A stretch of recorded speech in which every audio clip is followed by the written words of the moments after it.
All right. Hello, everyone. Welcome back. Or should I say, konnichiwa. Hira wa, no. Kore wa Maku desu. Irashaimase. Anyways, let's see. Stay 6. Keeping the streak alive. And let's do a little bit of review of using our recall. Our pure recall to remind ourselves what we know. As per usual, nothing really out of the ordinary happened yesterday. Okay, so actually, let's do a little practice. Ko.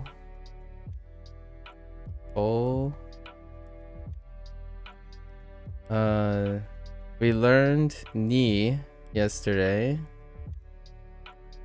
As usual, we have references, so we could use our associations like ta ni, right? And then if we know ta, right?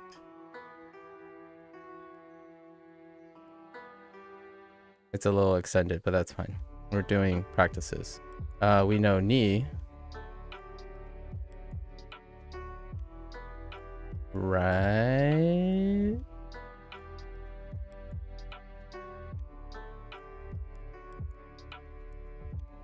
I think it's kind of like something like that.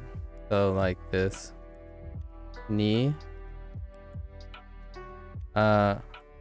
Oops, I missed one. I missed right? So it's ko, ni,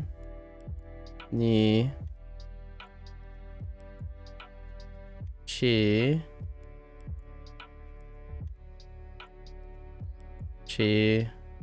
wa, something like that.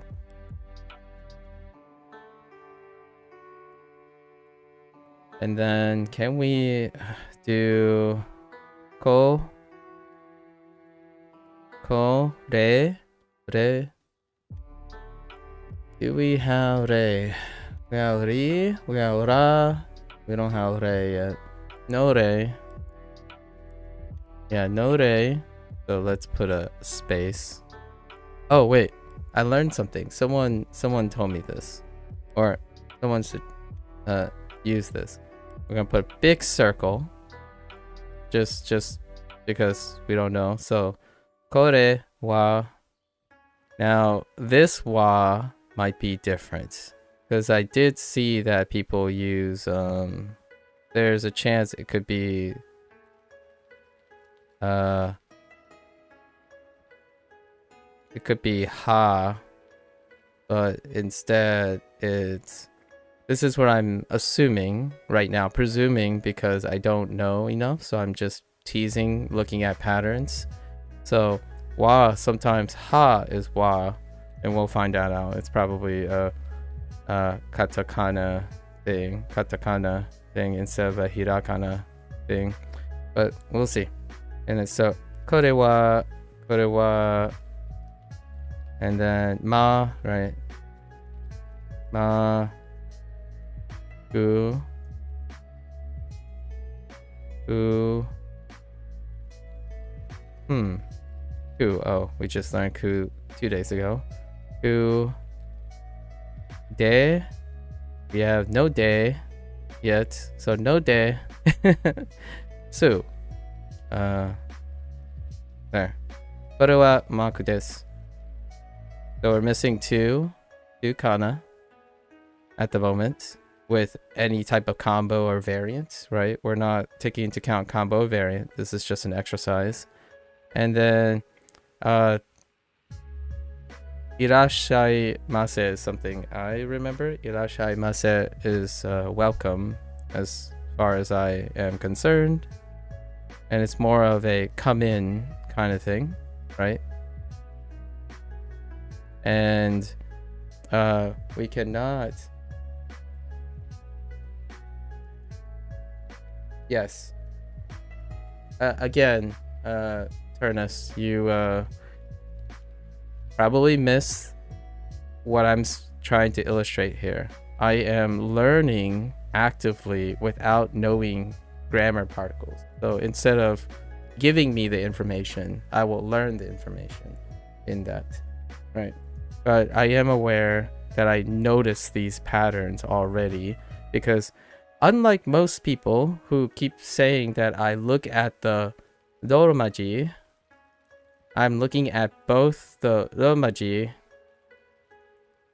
and the hirakana / the katakana with the grammar. So I got another comment yesterday who someone watched day two without actually, if I had to take a guess, this person only watched like 30 seconds and assumed they know everything I would do in Duolingo, obviously.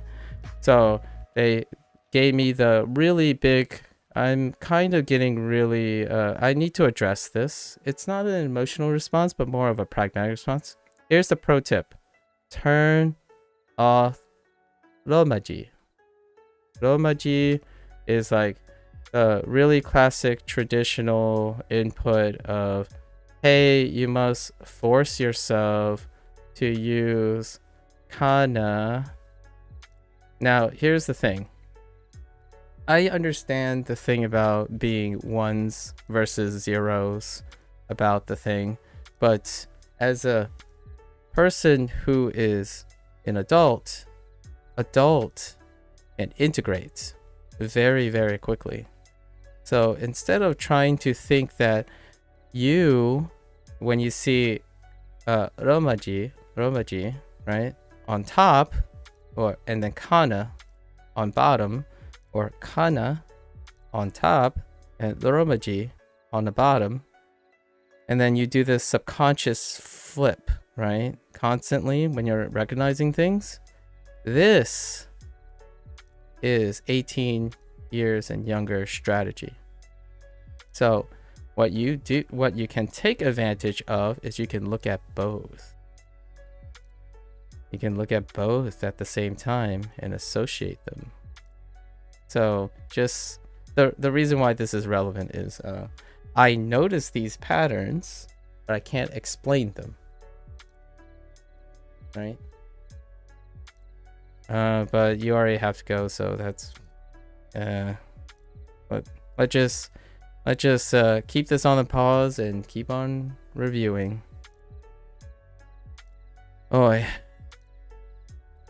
man, it's gonna be an uphill battle to talk about learning from day to day, but we'll see.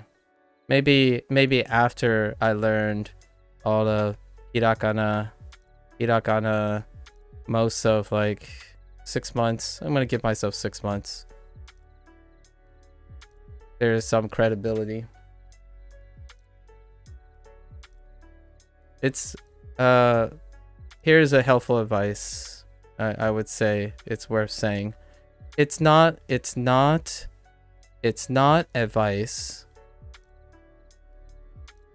or constructive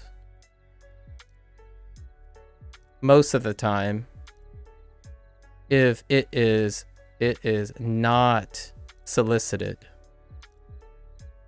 So I think one of the biggest things about learning oftentimes when it comes to being online and all that stuff is unsolicited advice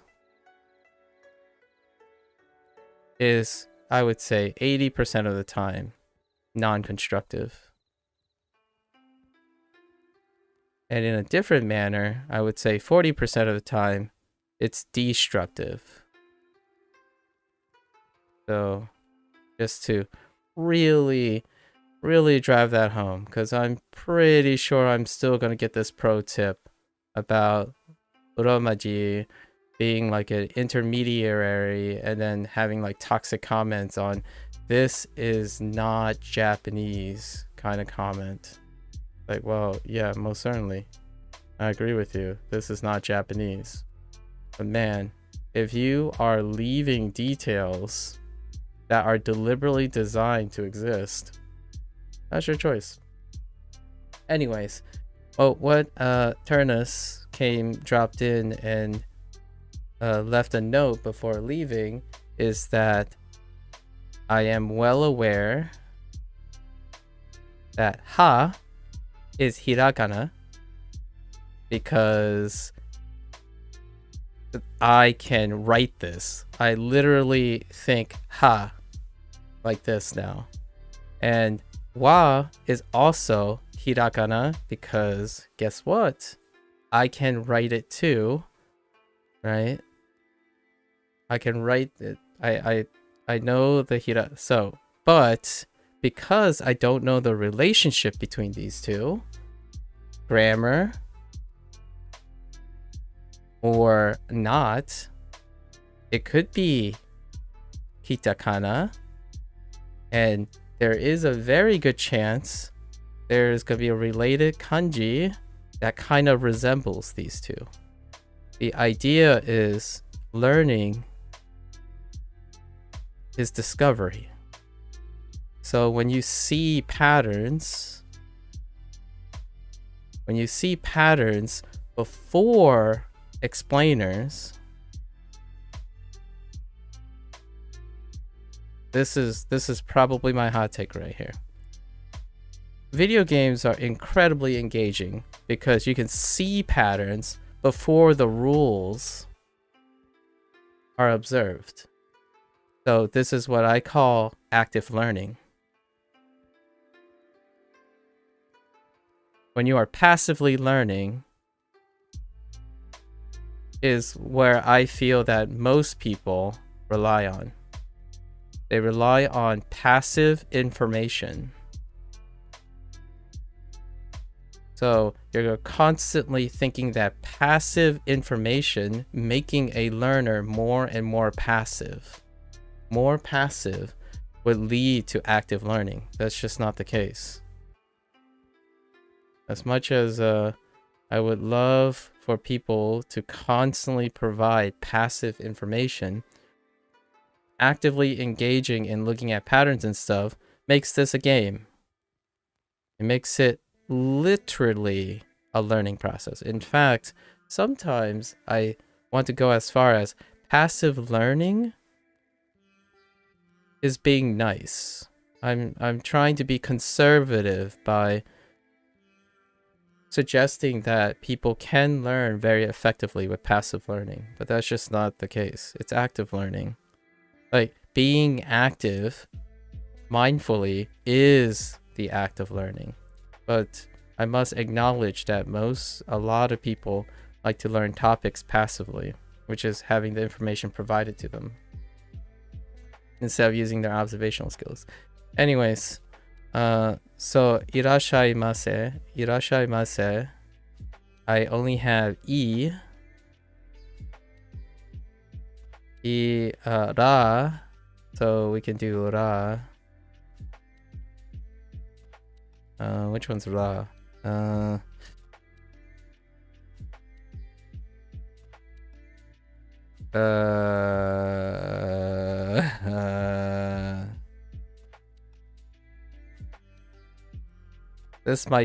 This is a question mark. Ra. I don't have what sounds like, so since I don't know the hiragana, I'm guessing it's something like sha, maybe even, or it could be like something like this. So irashaimase, there might be like a conjunction of tsu and ha, so maybe like a ha with a tsu, something like that. Irashai, and then there's another ma, say, and we got say, right? So something like that. And to me, making attempts like this is what I mean by active learning. So this is a good example of active learning. So yes, you might be calling, some people might say that's a waste of time. You could passively learn the right way. But I am not learning how to correctly. I'm not specifically, my goal here is not to correctly learn how to spell irashaimase.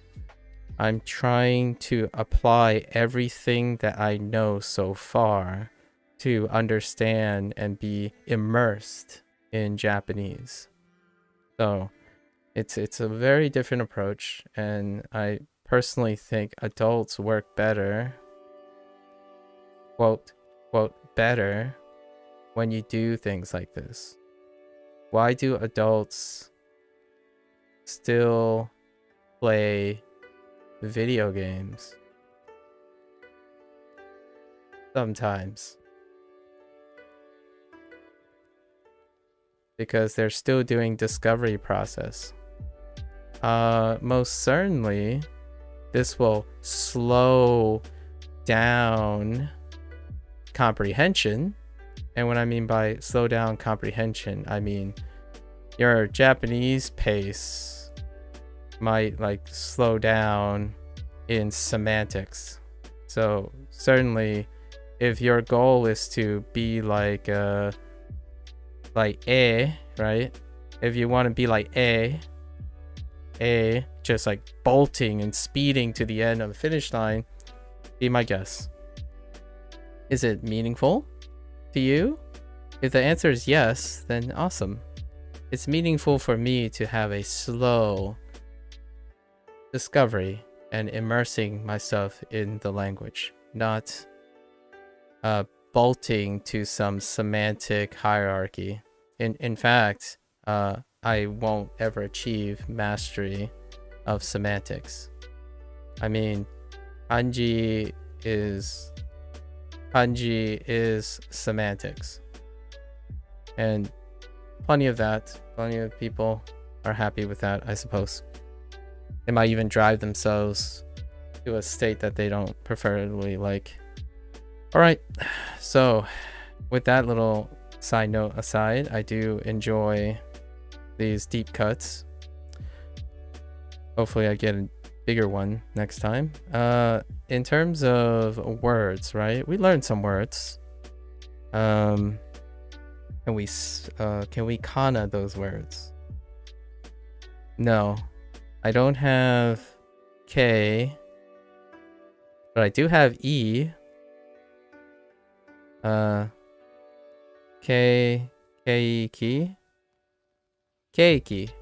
Keiki. No, that's not that's ma. Dang you. So K, E. Oh no. No. It's oh yeah, it is. K. No, it's A. K. A.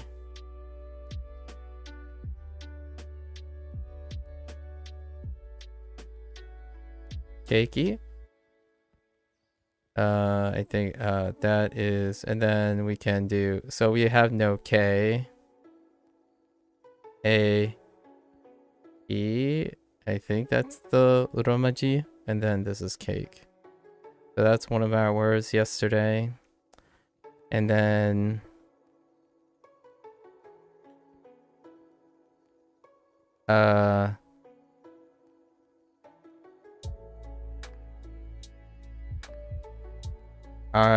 oh no, I don't remember how. Oh, like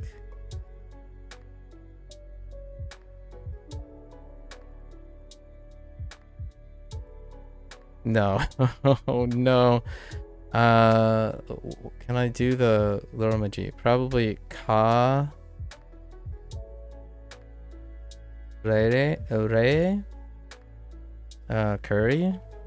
Yeah. So yeah, I still don't have this. This is A. Already gone over A. And ka, I'm drawing a blank on ka right now. We have this kana. It'll come back to me with some context. I need to associate it with a word. Oh wait, I have a word that I can associate with.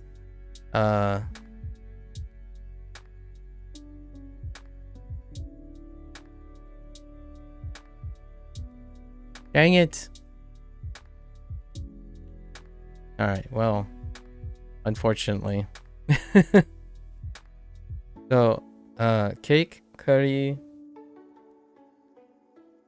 Is that it? That's all we learned yesterday? I guess we learned how to order stuff and greet. So I did my attempt at konnichiwa. And there's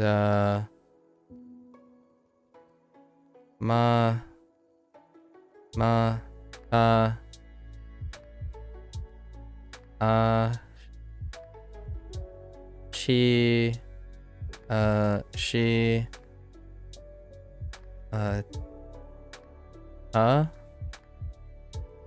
mata ashita, which is see you tomorrow. And then ja ne. Oh, we just got ne. What was the way I could relate ne? Ne. Wa ne.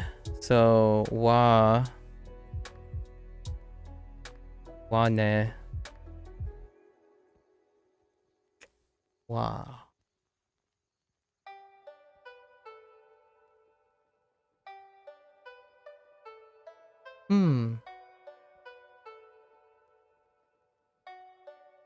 I guess it'll come back to me too. I need more context. I was associating these two. Ta. And then ni. Oops. Ni. Right. Ta, ni. And then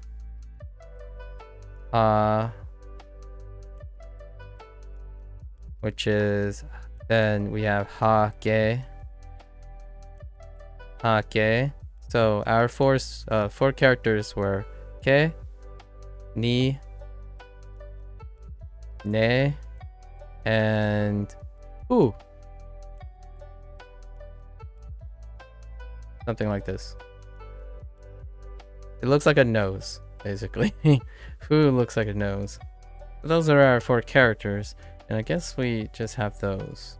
And then konnichiwa, mata ashita. Oh, there's no way I know. Do u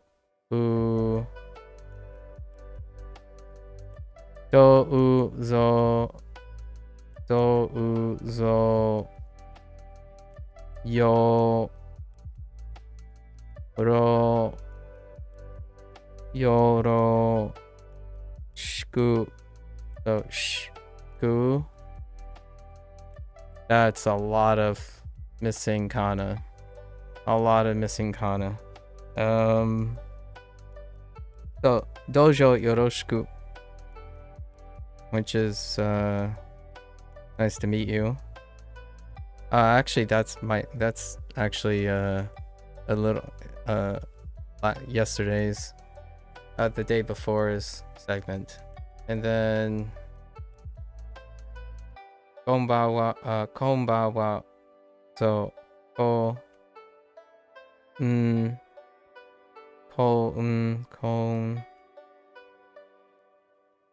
ba wa. Man, why am I?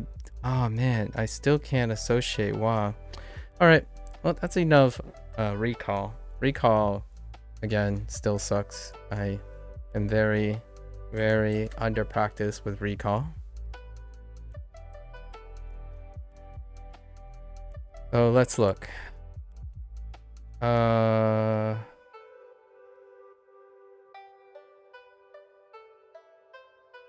Wa. Where is wa at? Oh, wait. I did do wa earlier. Oh, in konnichiwa, I did do wa. And then wa, since I know wa, I know ni, ne.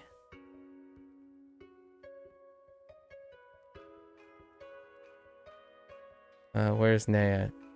Yeah, this is my best attempt. Yeah, so I have associated wa with ne. So wa and ne are together. And then we already did ha and ni. And then ha and k. And then fu is just fu. Now, the reason why I'm doing this stuff is now, instead of associating Ronmaji, I am associating kana. And the reason why this association is important is because when you're learning characters, especially pictorial stuff, so like for example, you don't have to use symbolism. Symbolism is something else. If you're drawing things or you're looking at images, right? When one is looking at an image. If you ever done a spot the difference game, for example, spot the difference game. Oftentimes, people don't necessarily practice spotting subtleties like nuances. So when you play a spot the difference game, you're looking for gross object differences. But a lot of times, the harder a spot the difference game is, you look for like these type of discrepancies. They get smaller and smaller, the discrepancy. So what happens is that a lot of times people become under practice in spotting differences. They stop observing the whole thing. Case in point, let's throw it back to the beginning. We're gonna put this in another deep digression. I think I'm gonna go in on this whole Romaji and kana fiasco, in my opinion. The idea is when they are next to each other, they are no longer becoming associated. They are becoming detached. So what I mean by this is when you're an English speaker, you will see this and you won't see this. You won't see the kana under, even if the kana is on top and the romaji is on bottom, it still kind of do this, right? It's sort of tiny, but then it kind of deflects down here, largely because of subconscious, like intuition, conditioned companions. Instead of observing this and then observing this, and then you see how this is displayed, right? The kana is highlighted, and then the romaji is below, dimmed. So when you look at that, it's no longer, it's, if you're being objective about it, it should still focus on the kana and less on the romaji. Now the idea of leveraging your intellectual,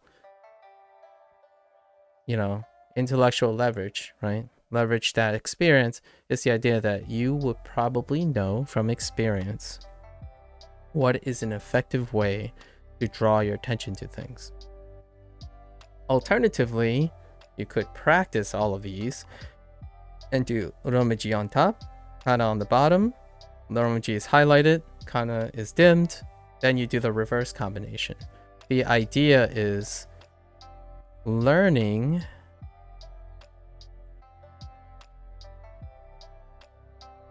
about your strategies, about your learning process will reveal what works best for you.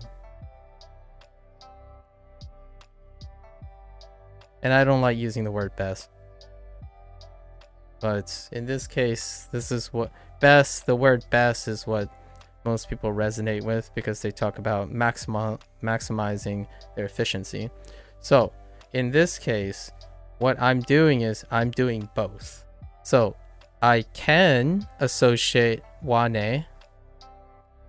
and ne, like this, or I can use kana. And then I use wa and ne to get the kana, and then I use the kana to get the romaji. The idea is if you don't practice spotting the difference, you don't practice that skill. If you rely on similarities, for example, you can't spot the difference, especially as the nuance become closer and closer. Why is this important?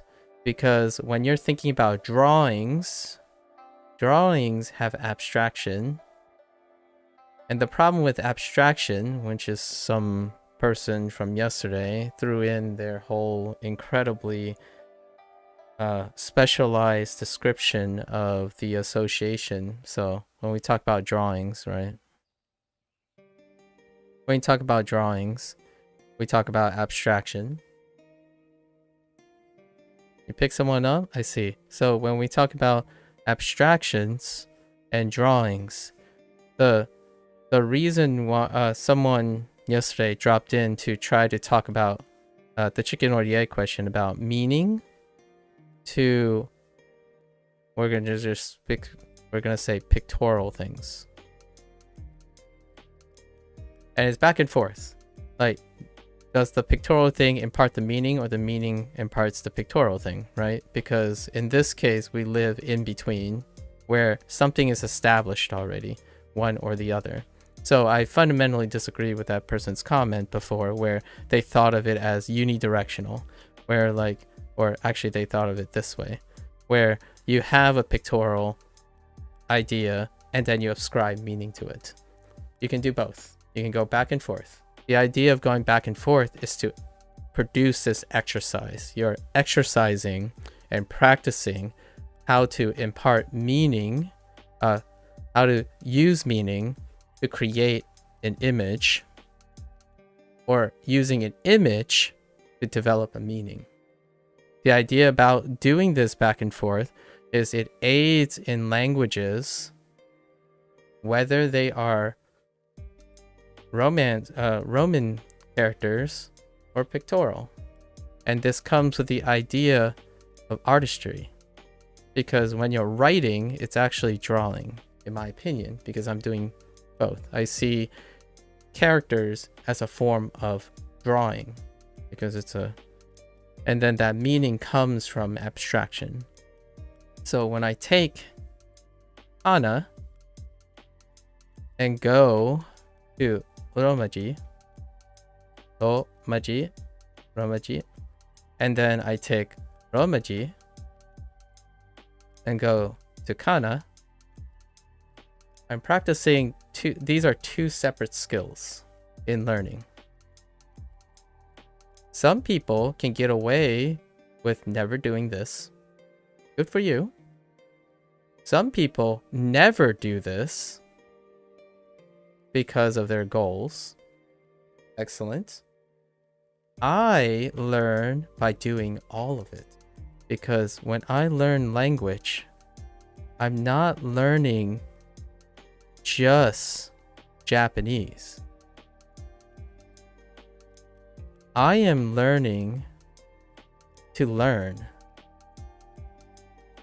So when I have to teach someone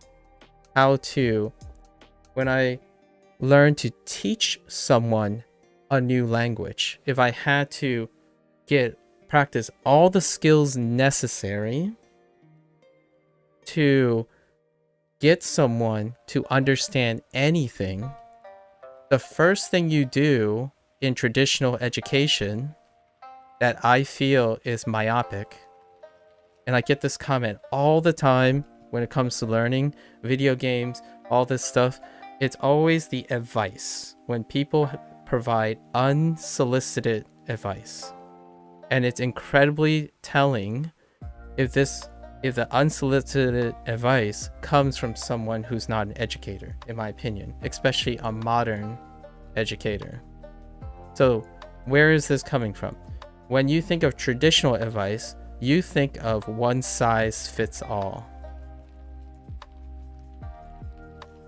So how does this relate to the whole people commenting? This is the most common comment, and it's absolutely informative. It's very important to me that this is the most common comment that I hear and I read. So I go online yesterday and I read about the comments and then did a little digging and try to grab and it's absolutely true for sure. However, I'm not here to reiterate the same thing that you can find anywhere else. Like if someone already done it, I would point you into the direction that that person is most skilled at. So when I hear turn off romaji, it leads to romaji being not Japanese. Obviously this isn't everyone, don't worry. If you're not in that group, that's perfectly fine.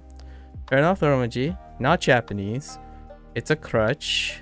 I don't know why I rolled the C for whatever reason. Not Japanese, because it becomes a crutch, and then oftentimes they talk about objectifying. So objective metrics, like what Ernest probably is going to say. Yeah, kana, romaji are different skills. I've noticed when interacting with native speakers that long sentences consisting entirely of romaji take longer to read compared. Yep. So you're going into objective metrics, which is volume, length, right? Volume and length. And this means the better way is the compressed way. So the greatest wonderful thing about pictorial representations, and I absolutely love it. It's incredible. That's why I love Asian languages, even though I actually literally don't read Asian languages. Well, I guess now I can consider myself partially reading something, the act of partially reading something. And then obviously, how does this relate to Japanese? Well, if you have kana, but more specifically, if you go hirakana, and then you add katakana, and then you further compress into kanji, you get compression. And compression looks like objectively fewer isolated elements, but really these fewer isolated elements are a compression of clustering. So for example, when people compare English, or aka the Roman characters, a person who's competent in Japanese, I would say, would think ta is more efficient than ta, right? This is the romaji. And once it expands, like you can even notice the stroke difference now, right? You can even notice the stroke difference now. But now when you expand it like really wide, like you get, you get up to like 43 characters, right? Then it will be really noticeable because we're thinking about math now. We're thinking about objectivity. This could be like 100 plus characters. So yes, I would agree, objectively probably take longer to read, right? Definitely longer to read.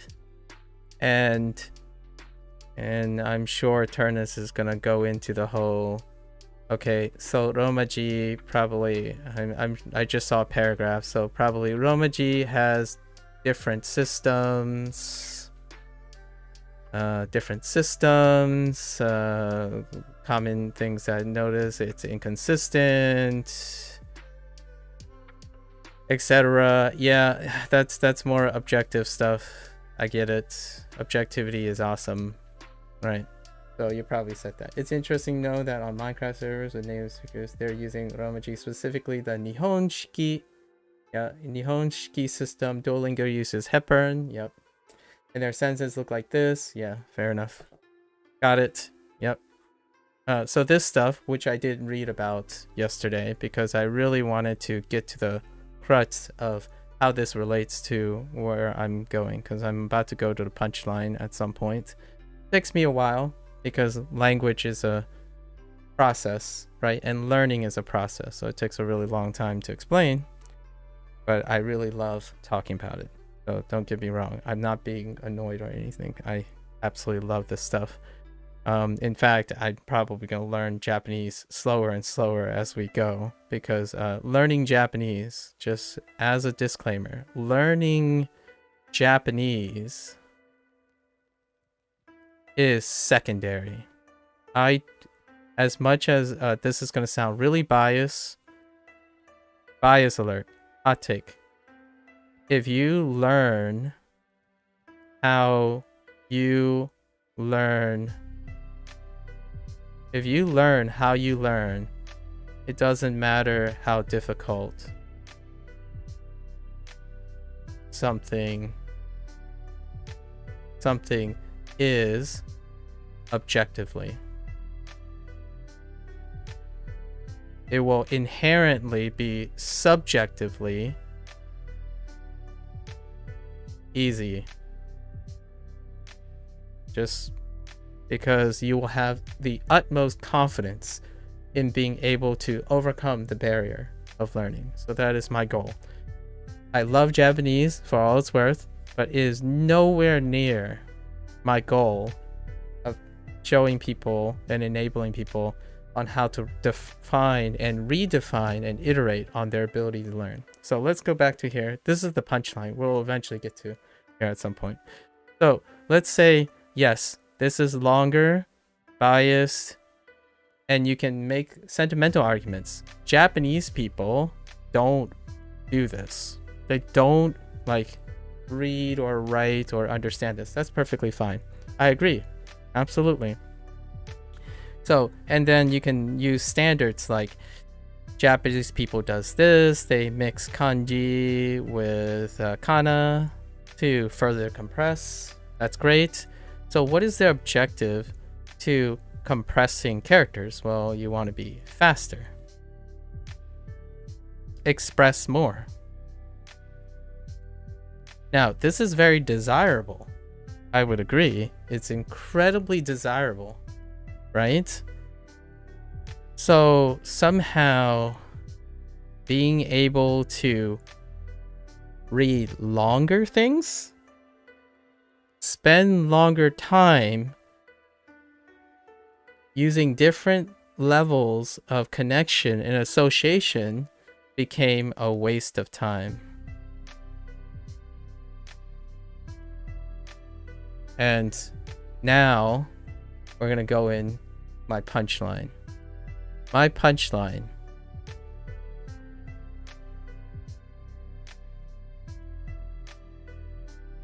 Learning how to juggle anything is learning how well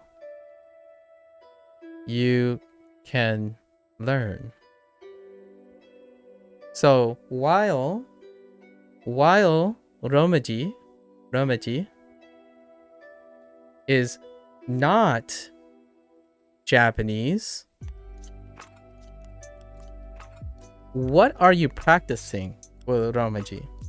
Well, if you don't have the goal of using this, then I absolutely agree with you. It's a waste of time. Absolutely. So I had a comment, right? This is the second or third comment straight that someone said, you learn Japanese better if you go to the settings right up here and turn off Romaji. guess what? I agree with you. I agree with you 100%. But hear me out here. If you sit there and watched 40 seconds and immediately wanted to, hey Dewey, Dewey, sorry. Welcome back. If you decided to spend 30 seconds, if not less, and looked and wanted to see what you wanted to see, which is when I was doing a lesson, you saw Uromaji above Kana, and you automatically said, oh, this is exactly all I see. He is going to struggle with Kana. Okay? So what kind of person am I thinking of? How is this person learning? So my respectful response is that I really appreciate the advice, right? It is a very traditional and common comment to individuals who want to learn Japanese. I agree with that. However, before you only focus on what you want to see, which is exactly why you're giving that advice, by the way, this person is giving that advice because they have tunnel vision. They tend to observe what they want to observe. They focus on confirmation bias. This person clearly will struggle with the transition between Romaji to Kana because they saw it. They saw what they wanted to see. That's perfectly fine, because if it's accurate, that advice will apply to most people. Well, guess what? I'm not most people, unfortunately. And it would have been very, very impressive. It doesn't hurt my feelings at all, but it would be very impressive to elevate my respect of the advice if they stayed a little bit longer and noticed that I spend nearly over half my other time associating backwards from Kana to Romaji.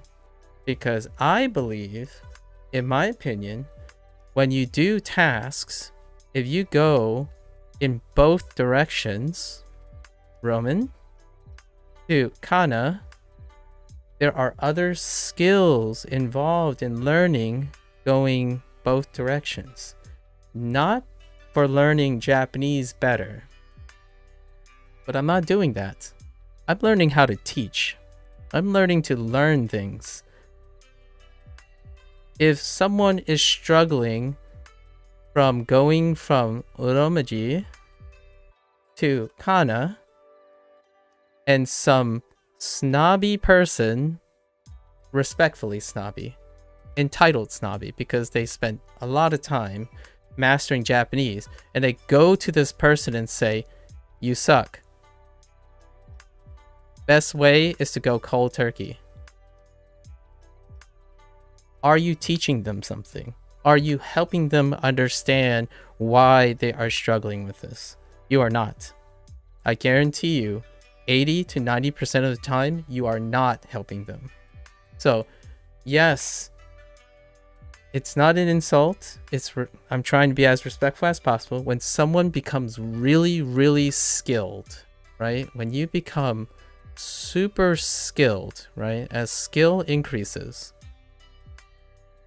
less and less people are in this domain. So when you psychologically spend all your time here without ever practicing, like practicing making mistakes, doing back and forth, doing waste of time, you can no longer relate to these people, let alone these people. Beginners in comprehension, and then intermediates, like some things here and there. And we're not talking about objective, we're talking about if they consider themselves beginners and intermediates, as opposed to thinking about how to objectively measure. So if you're here and you tell someone to turn off Romaji instead of someone who practices this, I would say try romaji off and then turn it back on. Even this advice is far more constructive than this advice. Ask the person what they observed when they did this, and then ask them what they observed when they did this. This is what teachers do, in my opinion. And yes, I belong to this group when it comes to teaching. So other teachers might say, like, in here, I can't relate to those teachers saying, like, oh yeah, it takes too much time. Like, imagine having a classroom of kids. It's impractical to do this individual. I absolutely agree. So a lot of times I try to ground myself and say some of these approaches is unrealistic to expand to like thousands of students, because we're talking about individualized teaching methods now. You cannot so even deeper than this is when I choose to learn something, what I'm trying to teach is the proverbial, I'm teaching someone to learn and enjoy learning. Or I'm teaching myself, or constantly telling myself and providing different types of methods to encourage myself to constantly learn differently. I'm not here to optimize learning, as in like maximize the way I learn. If I don't use, what happens when I don't use Romaji? Well, I can never help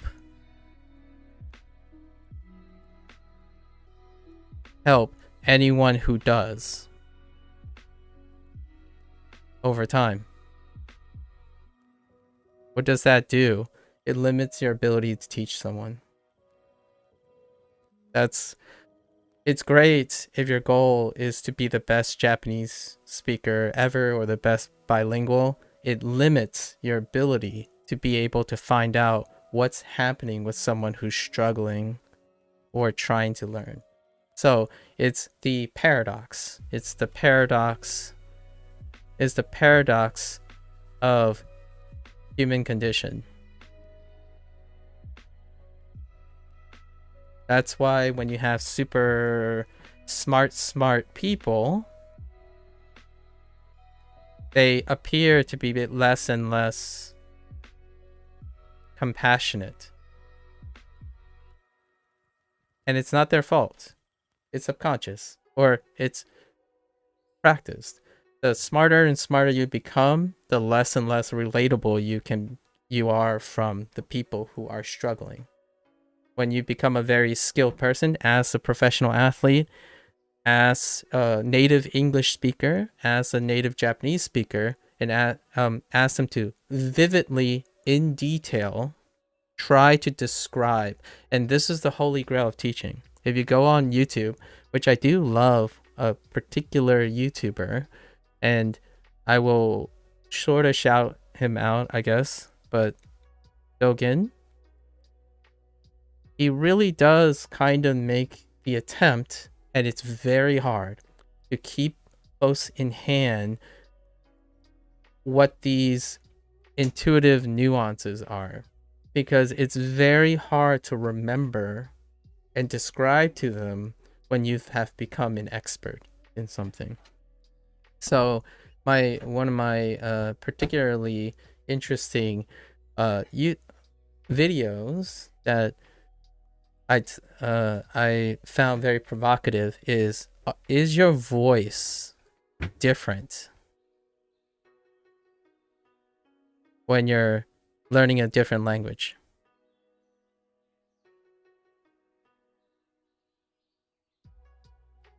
And why is this important to me? Because I think voice acting plays into this quite a bit. So, is it different? Well, actually, it is. Because we know even though I know very little about Japanese, like the nuances, the semantics of Japanese, I know that the approach to the beats and cadence of Japanese is different. It's not equivalent to English. And when people talk about this all the time, it's in video games. So all these skills I'm talking about is, hey Xena, is in video games too. So when you listen to Japanese of a game, and then it gets dubbed over by English, and hear me out, the reverse is the same.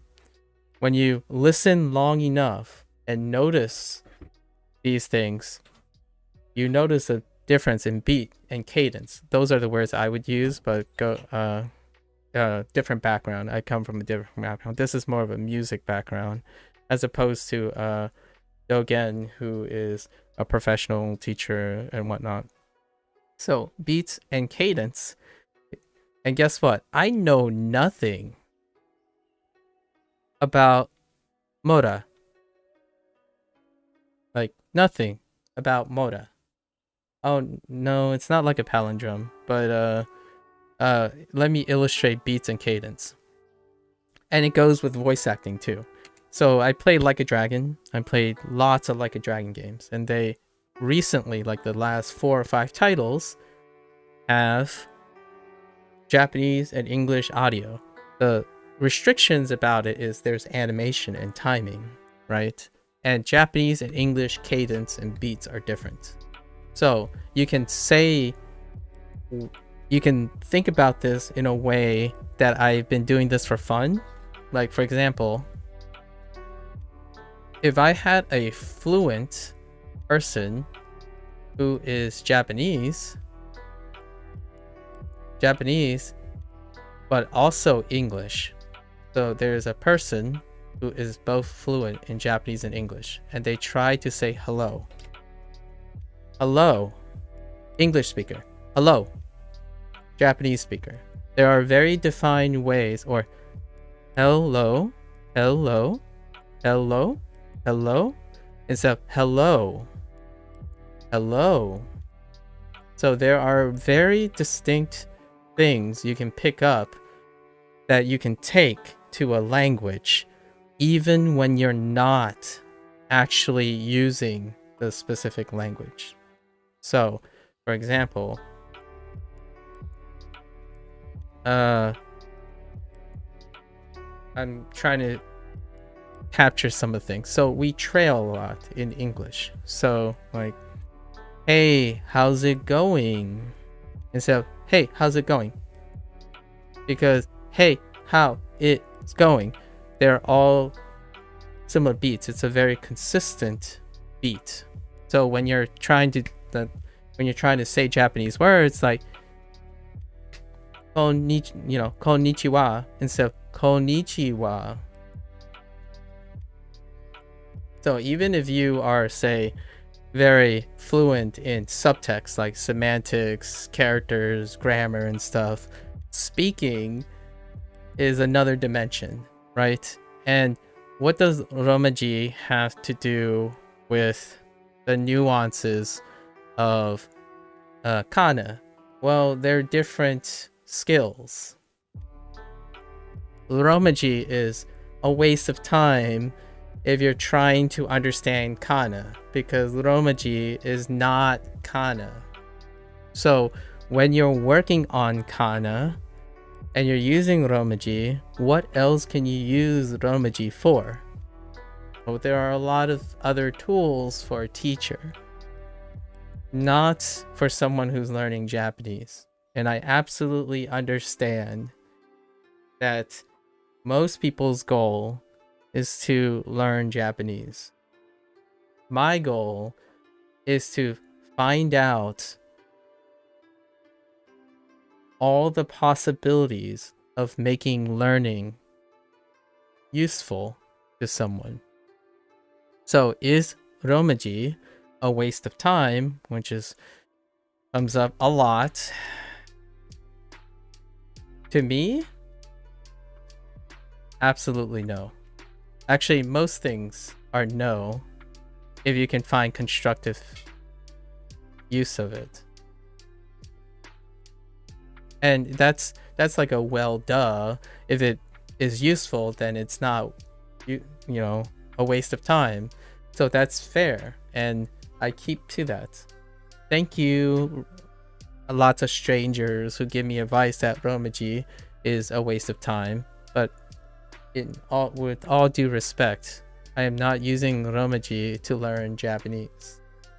I'm using Romaji to engage myself and motivate myself to practice what I call memory association. And I talked about this in day 1, day 4, today's day 6. When you learn to effectively toggle associations back and forth, not just one direction. It's not always Romaji to Kana or Kana to Romaji. This type of exercise is a learning exercise. A equals B doesn't automatically translate to B equals A, because you can have A conditionally only lead to B. That's fine. That's one skill. Converting back is a different skill.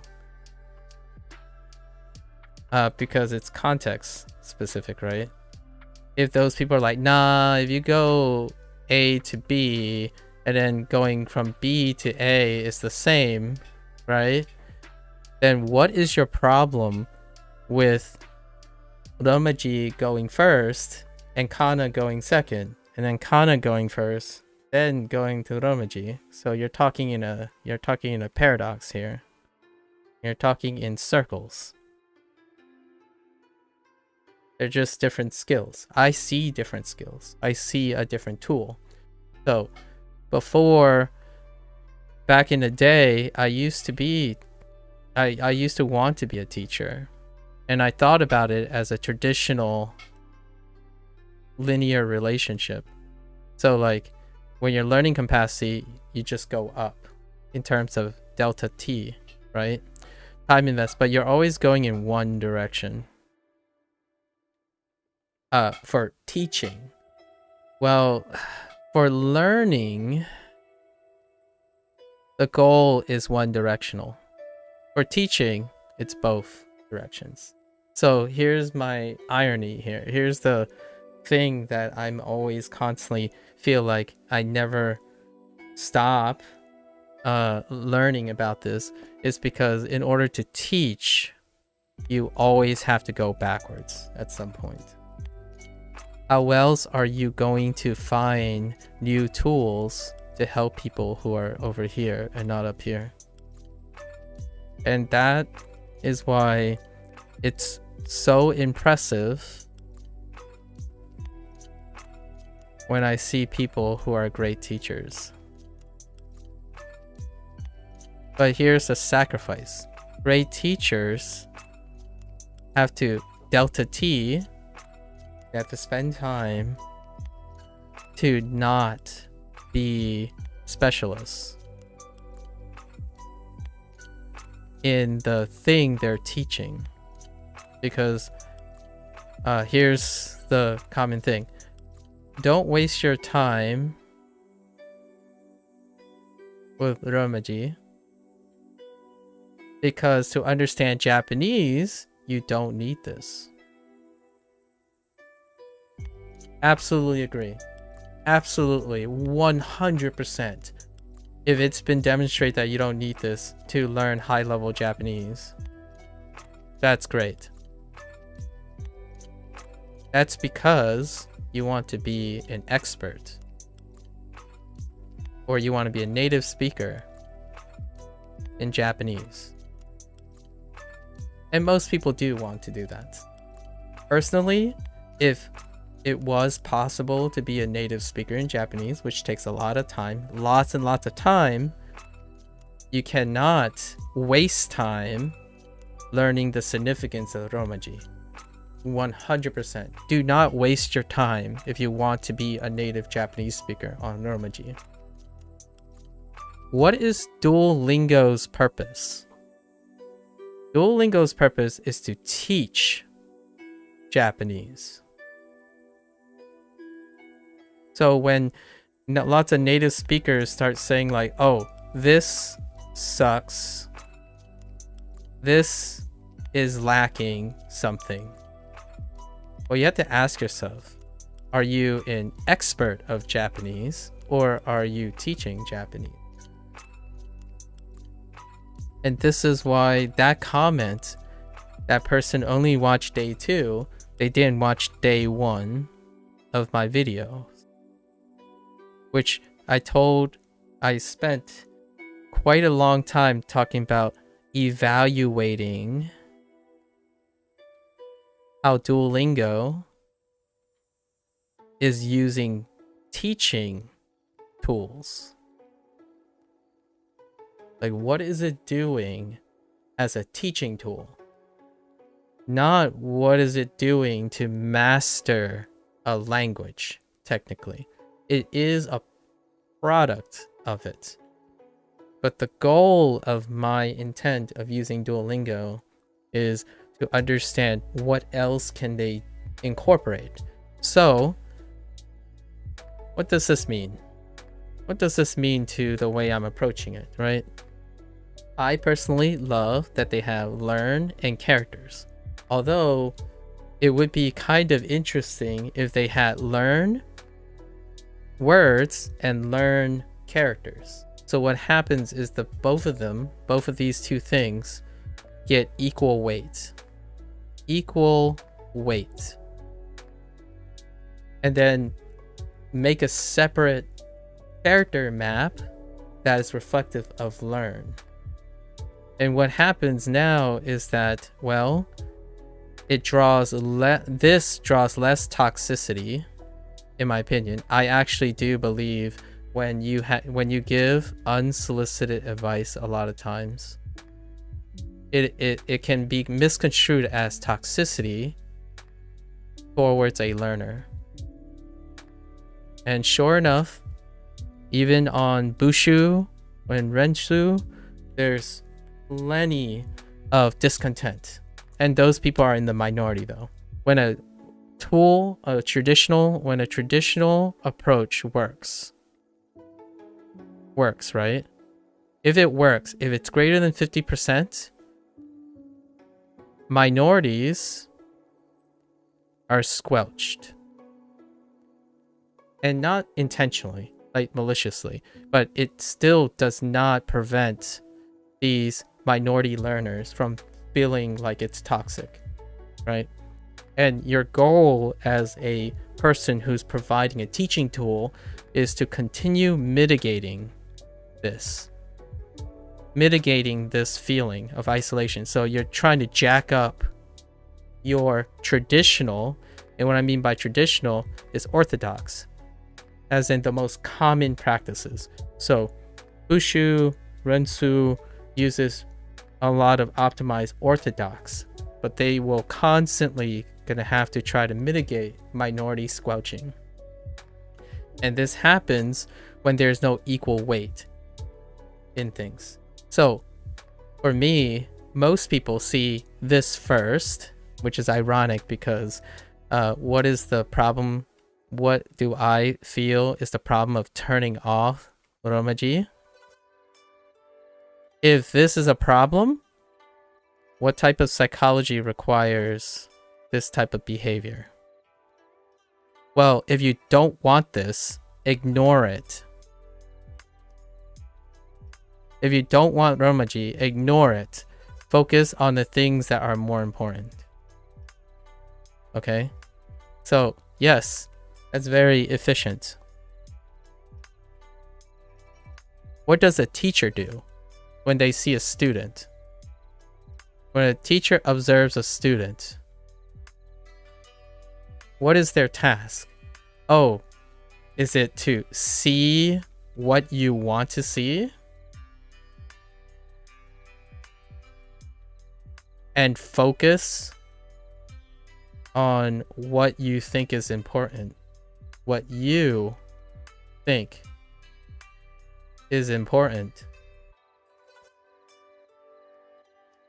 And of course, before I was a teacher, well, I wanted to be a teacher, but at the same time, I want to be a scientist. What does science teach you? Well, clearly not to see what you want to see and focus on what you think is most important. Your focus as a science teacher is to observe everything, as much as you can anyway. Everything is theoretical, right? Observe everything, then make an observation, make an interpretation.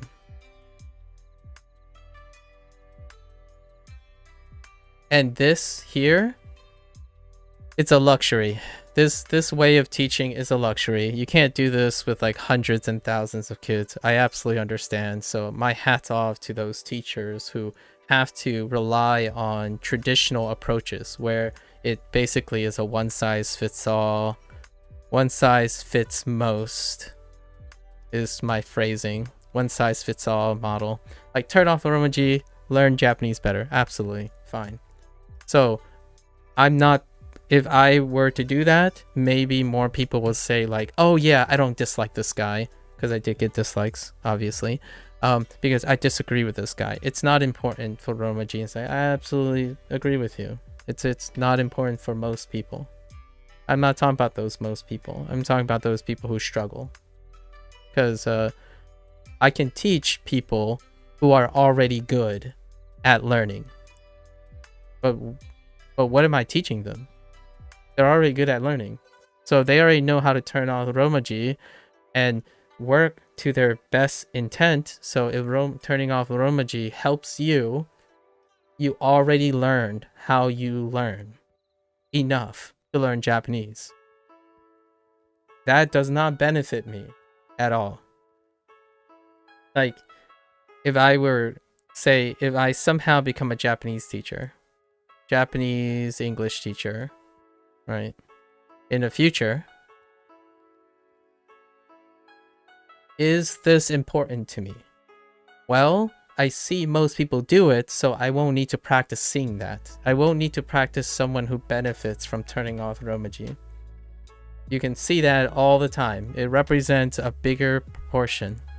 But what about that kid what about that kid that moved to Japan and learned English as a first language? This is what Duolingo is largely tackling. Not a person who can cold turkey and commit. So we're not talking about someone. Duolingo has to focus on encouraging learning a new language.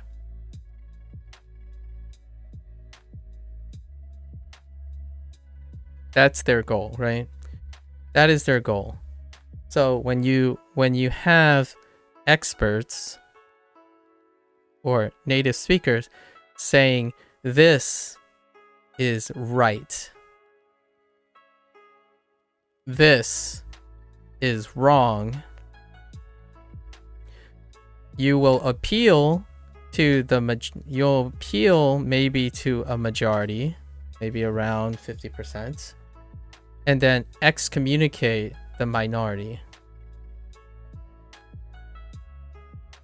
What is beneficial to Duolingo is the answer is both. And to me, this is what makes a great teacher. So yes, I'm gonna be honest with you. You called me out. You called me out. It's very obvious. Called me out. Absolutely. I'm not going to master Japanese. You got me. You definitely got me there. I am definitely going to waste time on Romaji. And this is to you. I'm going to waste time on Romaji.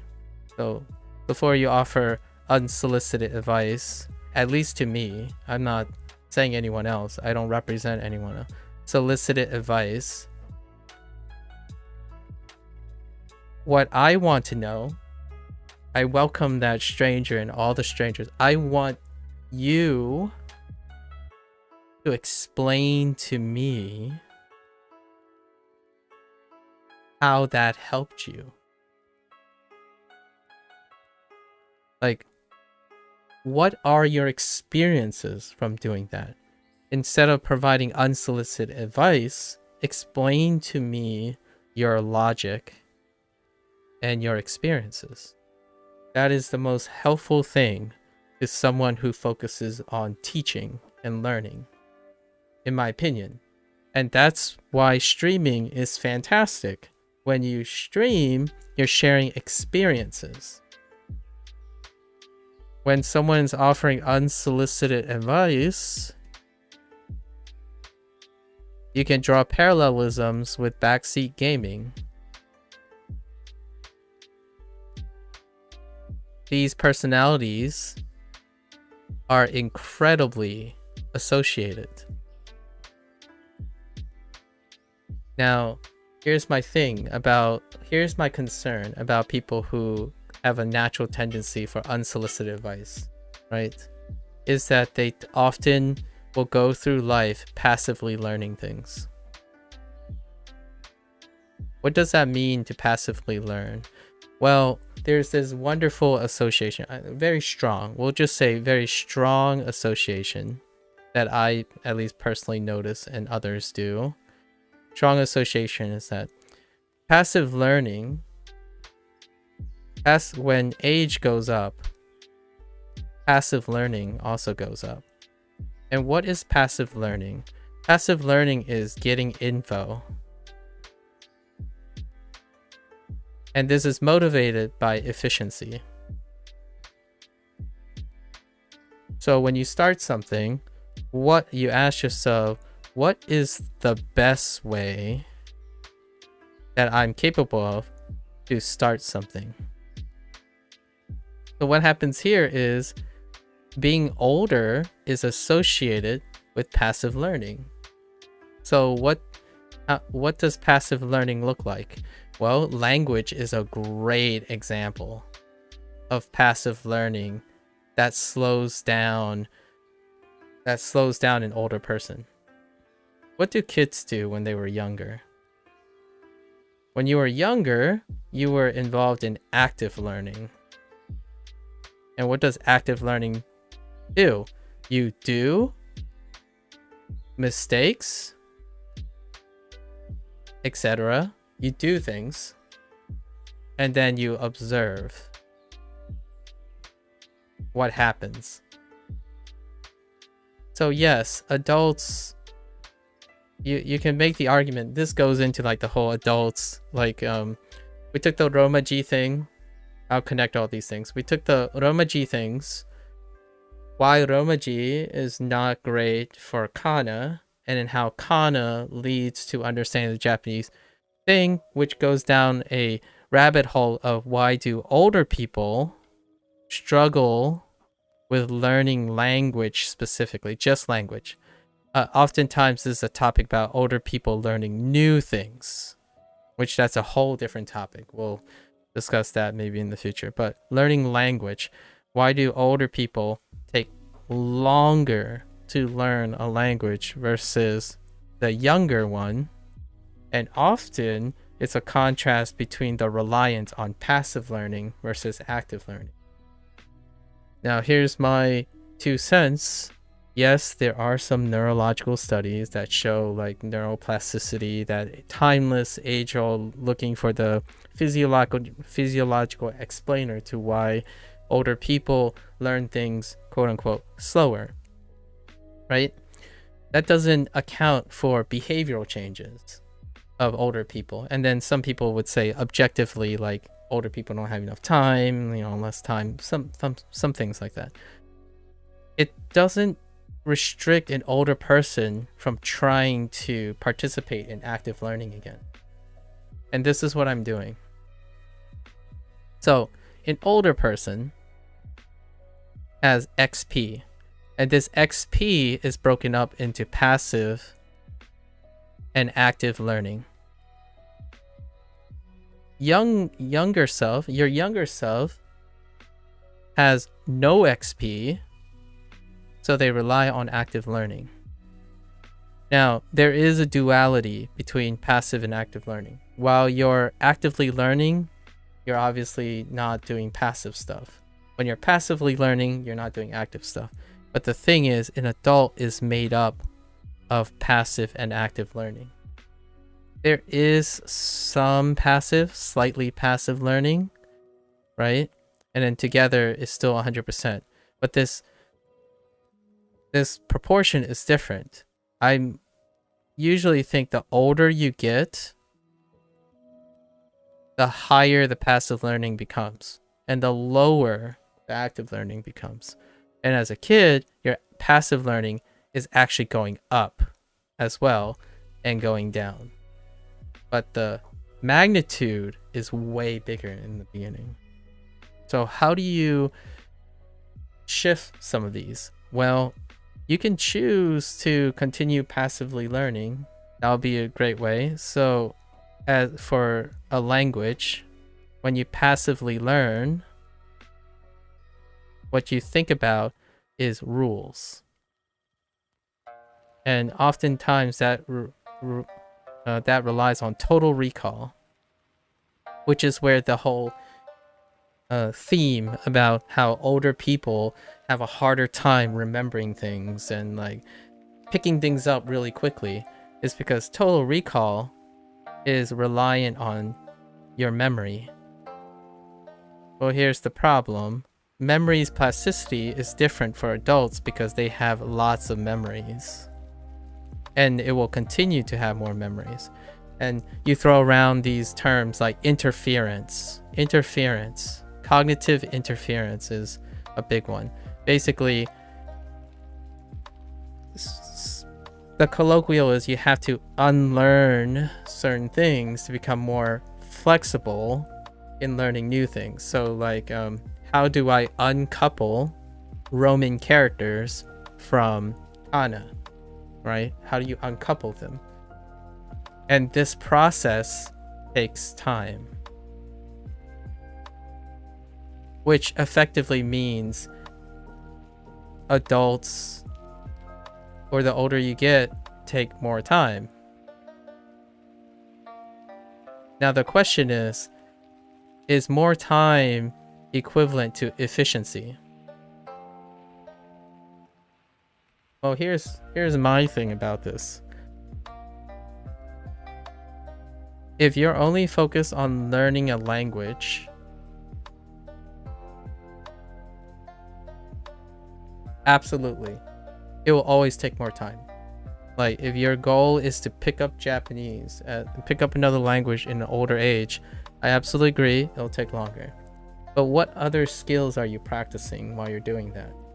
Well, first of all, let's take it from a kid perspective. Kids burn out.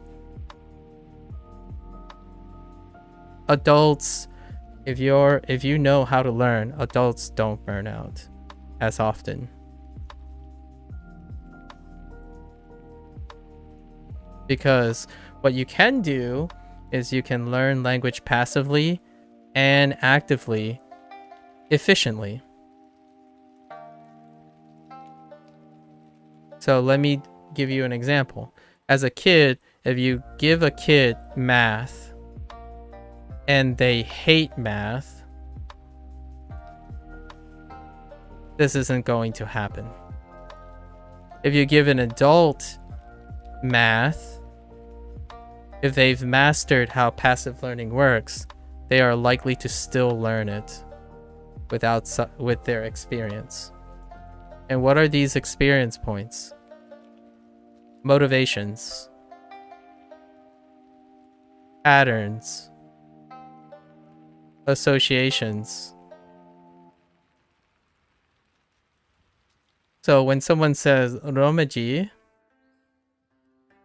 is a waste of time, I see motivation. So when you scour the threads, right? When you scour the threads, when toxicity is pointed at Romaji, and that person using Romaji is English speaker, inevitably, if they are younger, they're more likely to quit.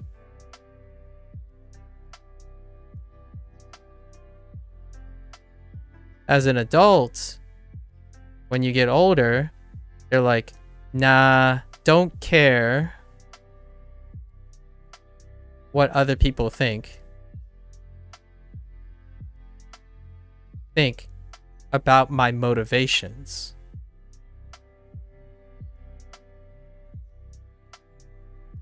And you have many years of experience that can mitigate this toxicity impact. Continues learning the best way they can, and best in quotations, the best way they can.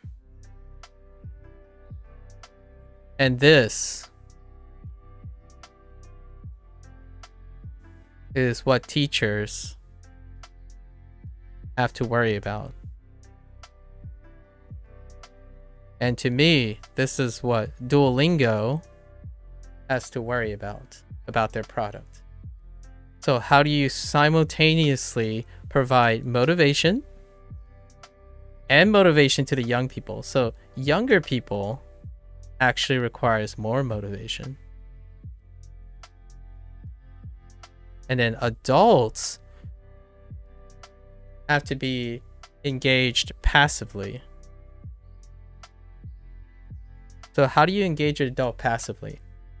Stories, visuals, presentation, sounds, lots of things that engages all of their experiences and association. They then become consistent. I see some of that in Duolingo, but I create most of my associations. I create most of my stories. I create my motivation to stream Duolingo. Those things are not built into Duolingo because that's probably not what their goal is, for example. Like if Duolingo integrated a streaming function for Twitch, that would be more of an adult level of passive integration for motivation. It widens their abilities, right? I choose to use Romaji because it widens my adult experience. I understand that roaming characters are associated to English. Removing that removes a tether and importance of that. It removes legacy that I'm an English speaker. That becomes less and less about sentimentalism and motivation. It becomes more and more about active learning, which are geared towards younger people. Because they don't really need motivation. They need progress. Observable, like very tangible progress. Not have developed lots of tools on what their identity is and their motivations and what's the bigger picture. All these things are not there yet. They're not there yet. So inherently, you want it to be like that to help younger people approach this thing, right? So you have daily quests, the cute little animations, things that do this for you. So younger people like these things because these things are provided. As an adult, if you want to learn just as efficiently, in my opinion, just as efficiently, not magnitude. It will take you longer, for sure. It will take you longer to learn Japanese because it's a raw, active thing. However, you don't have to only learn Japanese while you're doing it. And that's why I love learning languages. I'm not just learning Japanese. I'm learning how to teach and educate people with problems associating pictorial representation with abstraction character representation. When I can get someone to see that these are the similar while also being different. It's an exercise in learning. You get to learn what the similarities and differences are. When an expert happens, they learn very specifically the best way they can because they've cultivated it. It's the one thing that works best for them, and I appreciate that. Doesn't make you a great teacher. It makes you a great teacher for a very specific type of person. The more and more expert you become, the more and more likely you only can educate someone who's already in the same mindset. So, an hour and a half. The hot take here is thank you for your advice. This is going to be the deep digression for today. Thank you for your advice on becoming a native Japanese speaker.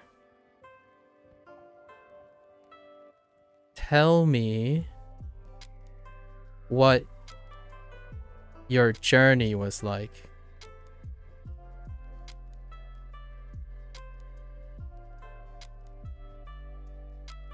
That's the hot take.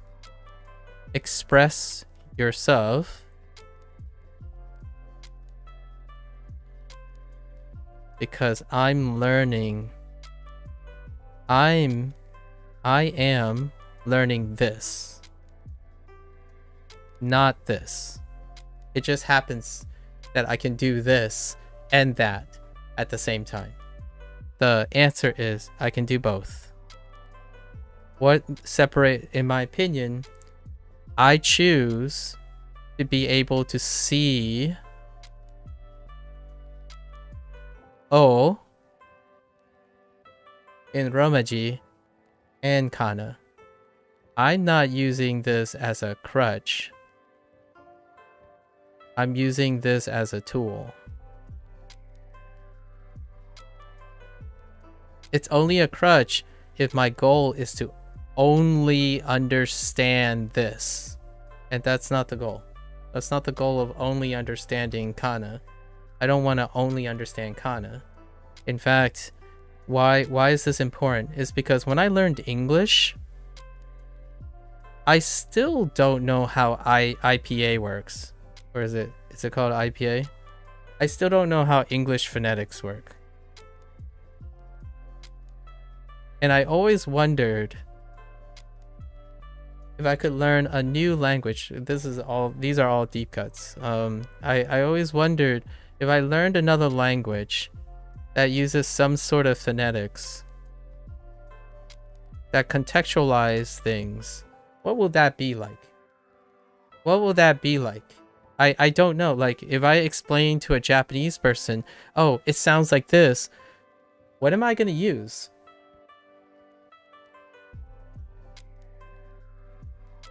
So yeah, so let's see. Romaji is not important, right? Romaji is a waste of time. So recently, I do this in my off time. It's a lot of fun, guys. It's a lot of fun. You see the word earn, right? Here's the word earn on daily. A ru earn earn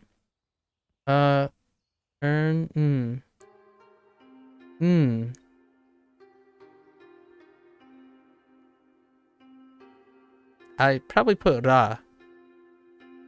Eran.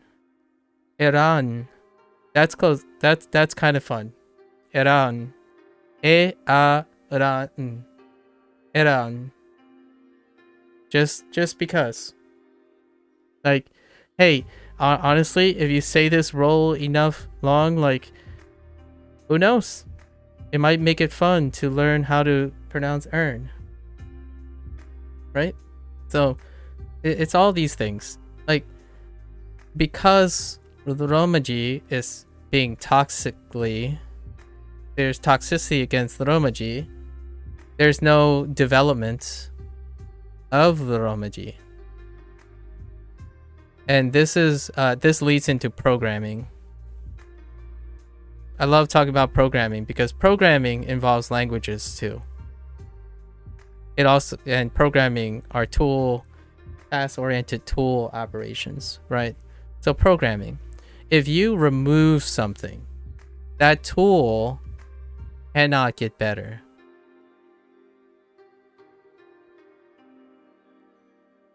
You could replace the tool with something else, but then that'd just be an iteration of the tool.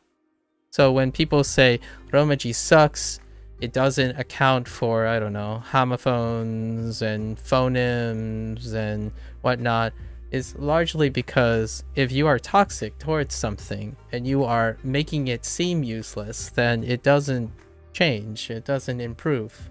You don't get a tool, you don't iterate and develop a skill if you choose to ignore it. That's just it. So when someone tells me, after watching me for 30 seconds, I'm only looking at the Romaji because I'm obviously an English speaker, well, unfortunately, I respectfully disagree that I'm doing that. Because my task is not learning Japanese using Romaji. It's learning the relationship between Romaji and English and Kana. And one day, I could see how to mitigate or add to Romaji. So when someone says, I want to learn Japanese, how could I get a softer bridge to Kana? Well, you could use all the Romaji that people keep using and are toxic toxic toward, or I could add my own flavor of how to progress Romaji. Because if you don't use a tool, you don't know what it's lacking or how to make it better. You legitimately just ignore it. And that's why one of my hot takes here, I don't really like the word waste. When someone goes to another person who's doing something and they say, you're wasting time, that is someone who's probably a very smart person, specialized in something, but decided to offer advice out of the kindness of their heart, right? It's good intention, but become destructive. And when someone asks me in like scientific terms, what do you consider as constructive criticism? It is not unsolicited advice most of the time. And it lacks compassion. So in the scientific field, right, a lot of times, how do you get consistent? You remove emotional things from it. But that's only possible when you are seeing or trying to see everything. So ask yourself, what is objective about removing Romaji? And advising someone not to use Romaji while they're using it. That is not objective. You do not have experience. You choose to not see the evaluated. So you don't have a take on it that is helpful to the person who is currently using it. And when I go to forums and stuff, this is just one day, one evening, not even a whole evening or years of like, you go there and then you have like specific forums. I'll let you imagine what type of forums they are, of particular apps, very popular apps, and they say, oh, I'm sorry, our community is not like that. Oh, you must have hit a bad apple or something. Usually our community is not that toxic. when you don't use something and you use a method that avoids it, the human condition will let you be less sensitive to it. So when someone apologizes and then pretend like it's not there, it's because you don't use the thing. So you don't even notice it is there. So that's kind of the idea. Why do I use Romaji? Because it's part of Duolingo. I want to see everything and I want to do everything. Does it mean I'll fall into the same traps? Probably. I mean, it could happen. I don't really know. If I find out 6 months later that, oh yeah, man, I can't stop thinking Romaji instead of Kana, then hey, they were right. I was wrong. And guess what? I learned from that. If I don't use Romaji from the start because someone told me, then I'll never know. And guess what? It is a waste of time to the people that are talking about it, because their goal is to learn Japanese. My goal is to learn if I fall into the same trap, or if I suffer from the same deficiencies. And my hypothesis, right, is that I don't fall into the same problems, because I learn very differently from my exercise. So since my hypothesis is I don't, I'm going to try very hard to prove if I do. So what I do is I challenge myself. Let me use Romaji. Let me contextualize all of the English or all of every language that I can possibly get my hands on and contextualize it into English. Do I still fall into the same problem of literacy and efficiency? I don't know. I technically only formally learned 2 languages, which is English and Spanish. And guess what? Spanish has the same relationship. Really, it kind of does, outside of your conjugations. Like, one thing I love about the thing that I fell in love with Spanish is you can nerd out. You can nerd out to conjugations. If there's any, or the conjugations, not conjugations. It's the verb stuff. So like comer, right? Comer, and then you have like comi, like all the verb conjugations. It like comido, right? Like it's like there's like a root, but you can conjugate. I need to brush up on my Spanish, but like doing, you know, past tense, past participle, present tense, all that stuff, that's amazing. You can nerd out to that. Just like you can nerd out to kanji in Japanese. There's a nuance and richness to those. But the thing is, what am I doing here? And it goes back to what I was reviewing earlier today. Why am I doing like associations? Like, for example, ta, ni, these are the Romaji, right? Well, ta, right? So ta is this. Oh no, actually, sorry. Ta is this. So ta is this. Well, it's kind of more like this, right? And ta is related to ni, as in I'm relating the kana and the Romaji. So ni is this. You can make this relationship and then make this relationship. The idea is I'm practicing what I call passive learning. But I'm actively discovering these associations. You're relying on observational cues. As a younger person, you're not necessarily looking for patterns. You just know that when you see something like this, you'll just brute force and remember that this is ni. So the younger you get, or the younger the audience is providing advice, their advice is to remove something, right? And you only see one thing. That's perfectly fine. I'm just going to tell you, this is not using your XP or basically your adult mind. You are not adding more by learning this way. In fact, you're gonna be very narrow-minded and hyper-focused. And hyper-focus is amazing. It's amazing when you have a singular goal.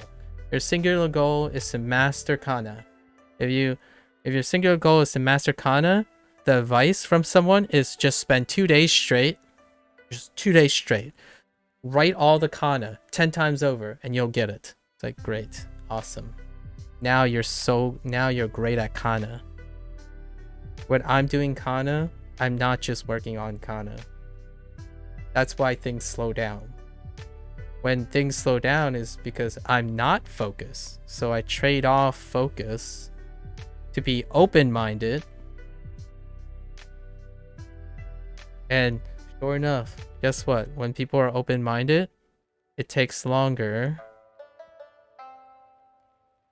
to do one task. Because when you're open, you have more ideas. So you really got to ask yourself what your goals are. The older you get, you're relying more and more about the ideas. So am I being more efficient at learning Japanese? Absolutely not. Am I being more efficient at learning 10 or 12 more skills than you? Absolutely. Is my time efficient? Yes, it is. Because I'm using Romaji as not a waste of time to me. You think Romaji is a waste of time, and that's fair. That's absolutely acceptable. There we go. We'll wrap that up into a neat bow. I almost feel like I'm inclined to do a deep digression every day now for learning Japanese, because it makes me remember this all the better. Like, I remember Japanese and are more fond of things when I continue to invest higher level thinking, in my opinion. Higher level doesn't mean better, because remember that if you're thinking more deeply about things, you slow down. Things get slower. You stop. You have to trade off active learning. When you, for example, learning Romaji is not actively learning Japanese, right? It's passively learning Japanese, as in you already know Roman characters. You already know Roman characters, so it's passive. You're not actually, you're manipulating that meaning without actively doing something. And then when you're forcing yourself to do something, it's active learning again, right? Why is it harder as you get older to want to rely on your native language to learn another language? Because you are inherently more of a passive learner than an active learner over time. Adult minds are filled with lots of information, and you have to navigate that information. So you spend most of your time navigating and organizing all that information you have. Younger people have less information. They can actively acquire information faster. Not more efficient. I disagree with that. Because younger people have singular goals. They have fewer goals. Adults can choose to have more goals. They are actively practicing how to juggle passive information. So you can choose to do that, or you can pretend that you're younger or want to be younger and continue struggling with that. That's perfectly fine. Like, the facts are, I agree with people, neuroplasticity is lower. There are physiological explanations to why adults don't have a slower process in adopting new things. However, when they adopt new things, they are also reinforcing old things. Kids could learn how to play basketball and drop it like a bad habit and go and play baseball.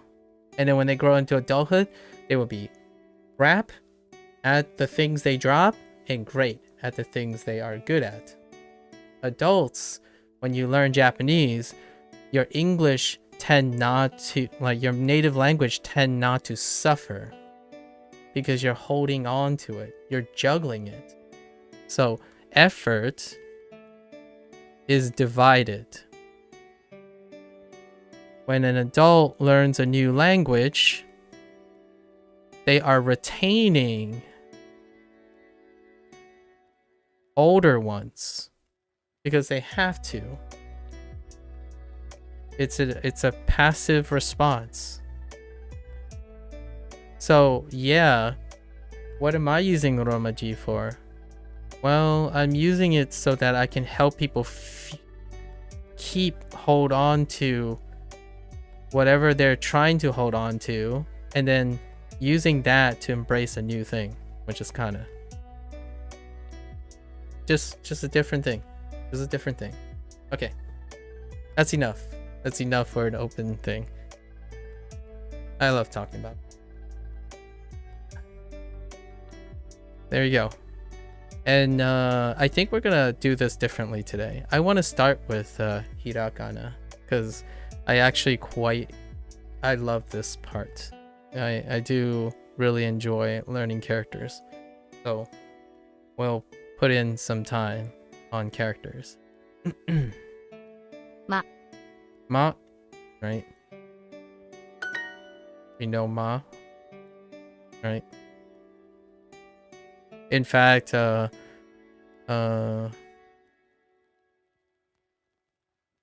Maku, right? This Maku? Oh, no, this is Mako, actually. My bad. This is Mako. I don't actually have Ku yet. Oh, no, I do have Ku. Maku. Here we go. So, actually, Mako is funny, because Final Fantasy VII. Mako? Shinra? So now I can spell Mako. So, Ma-ko. And then, obviously, the thing I've been using, Maku, right? Because we have Ku.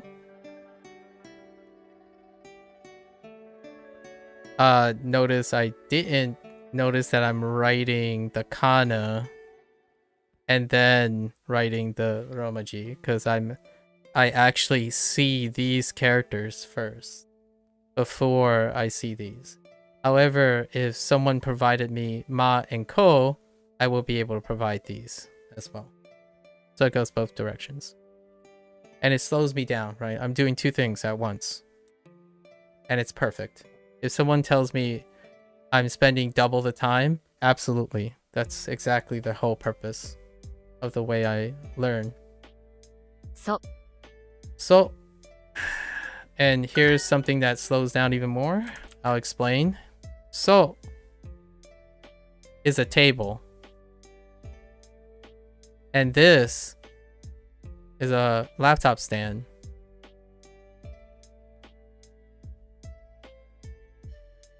That's so. And if you just want table, it's te. There you go. Right there.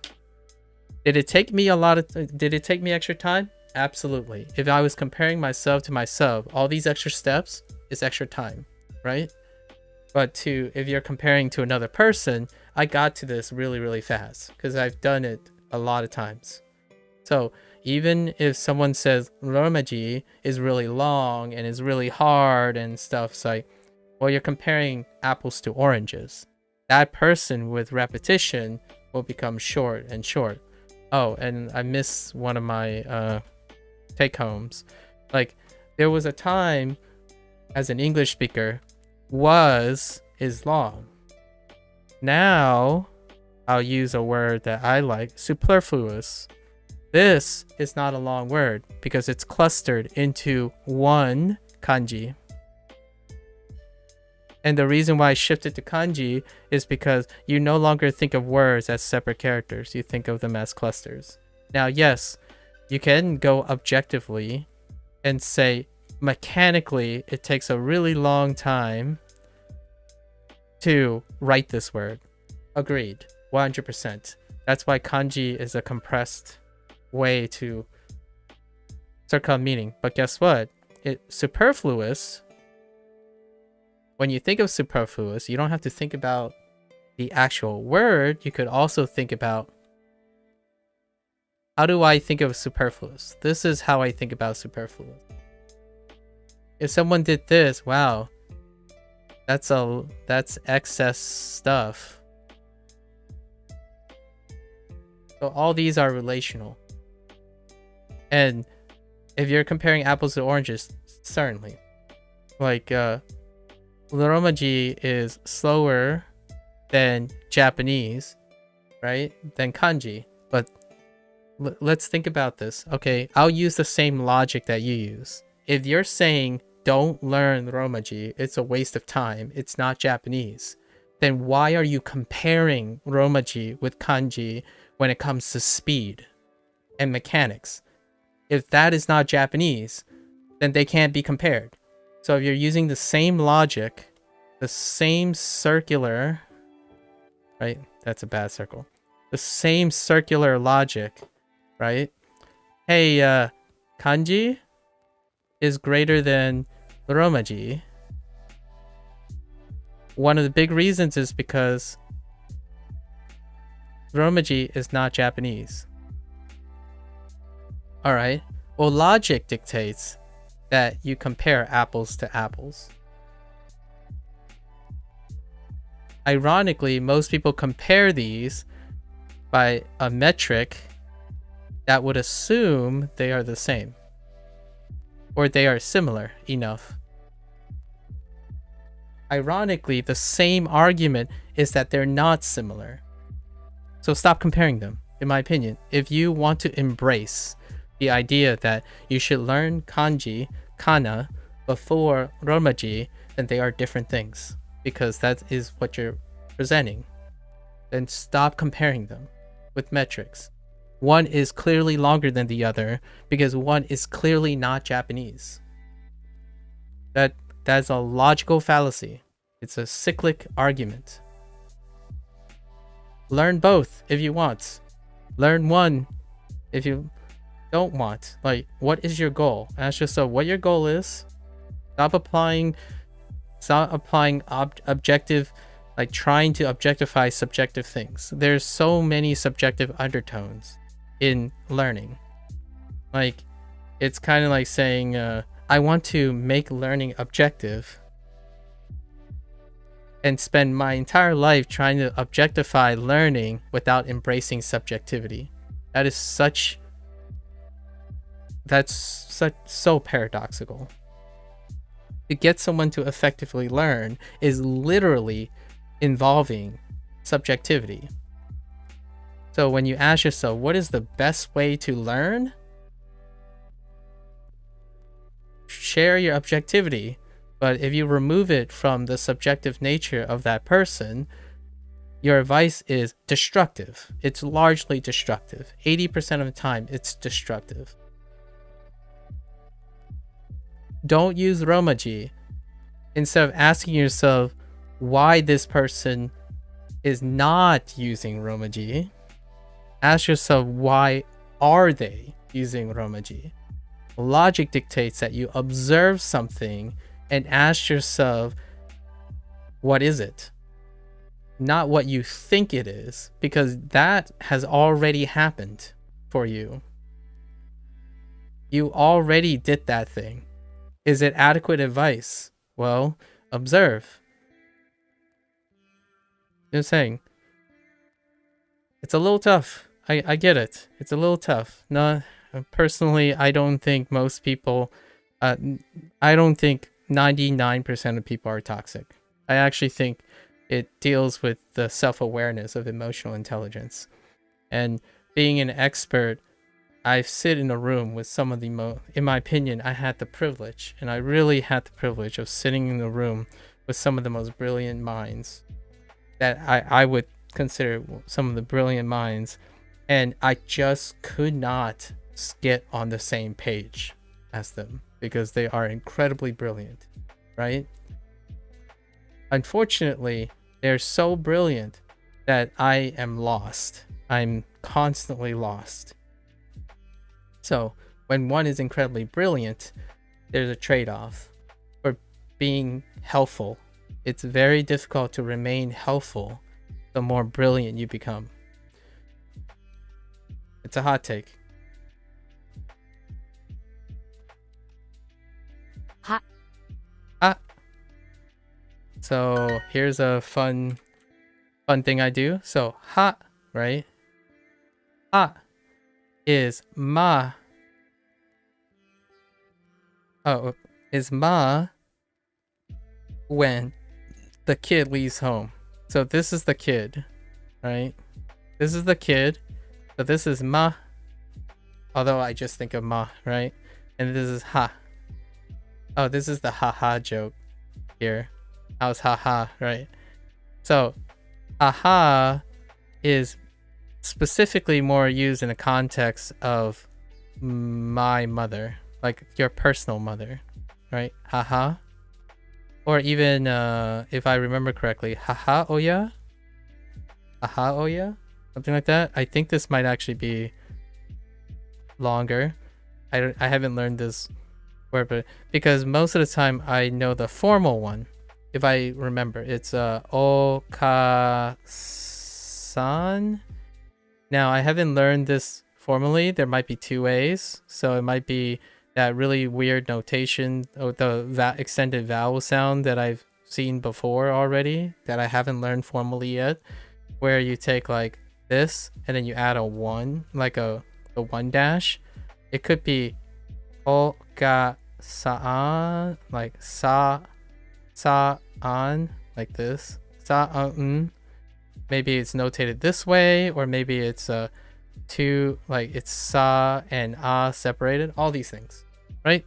So I'm going down a rabbit hole because this is how I remember all the stuff, and I do this very, very fast because I love this. I love creating large webs of stories to remember things. That is what makes adults OP. I'm just saying. If you can create a story, you can remember so many things without literally having to remember separate things. So here you go. Ma, this is Ma's house, right? This is Ma's house. But when the little youngin leaves, haha, I made it. Because the youngin grew up to be a big kid. So now you have, now I can never unsee these two. I can never unsee these two ever again. Because I'll always have this story, this relationship between the kid who left to become haha.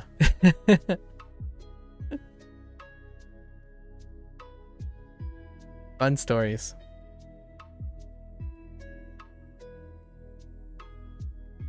Do this. I mean, like, I don't know if this will help anyone and whatnot, but when you become 30, let's just say as you grow older, and maybe you're asking yourself, I don't understand.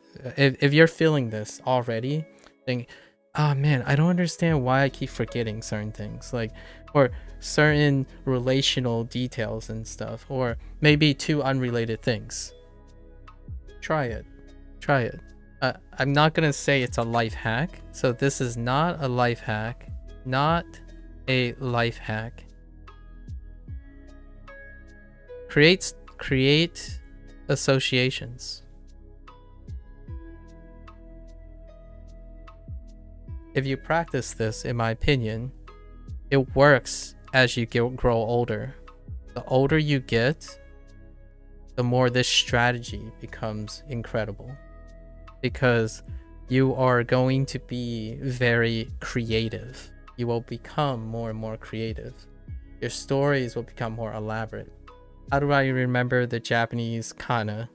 Half the kana is dealing with stories. And yes, it will slow you down at first. But one day, you're gonna do like what kanji does. How do I remember ha, ma, ha, ma? I think of a house.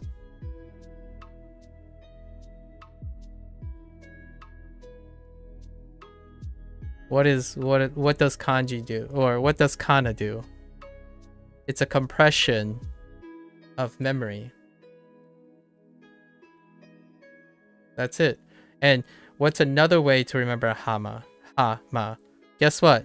Hama is a word. This is a word. I think it's like, it's either light or dark. But it doesn't matter, because if I think of light and dark, I'll think of hama. Maybe it'll matter a little bit later, but these are relational because these are Yu-Gi-Oh cards. These are also elements. The reason why I know hama before I even learn it, so I don't actually know formally what hama is. Like I legitimately have not learned it formally, but I know it has something to do with light and dark. Because these are elements in video games. So all of this stuff, it's all connected. If it's so cliche to see an older person, or maybe a wiser person, or more worldly person say it's all connected, that's the cliche. I earnestly believe this is what they mean. It's all connected. So when you remember one thing, you remember a ton of things. And when you think of one image, you think of a ton of things. When you think of a mind palace, when like if you ever watch BBC Sherlock, and he goes into his mind palace and takes out books from his library, and those books become, that's what, in my opinion, what kanji does and kana does for the English language. But now, when a Japanese person asks what facetious, right? The word facetious mean, you, as an English speaker, as a native speaker, I don't only think about this word. It's not just this word. It's a smirk. Right? With the tongue out. You know? With a brow raise. And so many other connotations, because you've compressed everything. This is kind of why I feel it confuses me. It confuses me when people hyper-focus on compartmentalizing, which I mentioned in day one. They focus on compartmentalizing, which insist that they are different, or learning the things are different, and that they can be destructive to each other. So if you want to learn Japanese, stop learning Romaji. Because they're not complementary. They don't supplement. They don't do anything. It's destructive. It's often viewed as destructive. Well, I like to beg to differ, but I like to also say I'm probably in the minority. Not anyone could really find this very comfortable. So I'm not suggesting you should dive deep into this technique, since I've been doing it for a very long time in my life, and I don't know how it feels to start again, right? As a specialist of this type of technique, try it. If it doesn't immediately work, then move on to the next technique. I have to keep in mind that I've been doing this for a very long time. In my mind, comes up instantaneously, but it's not like other people can just do it. Much like an expert Japanese person sharing their opinions, like, oh, here's one. I just learned this phrase, right?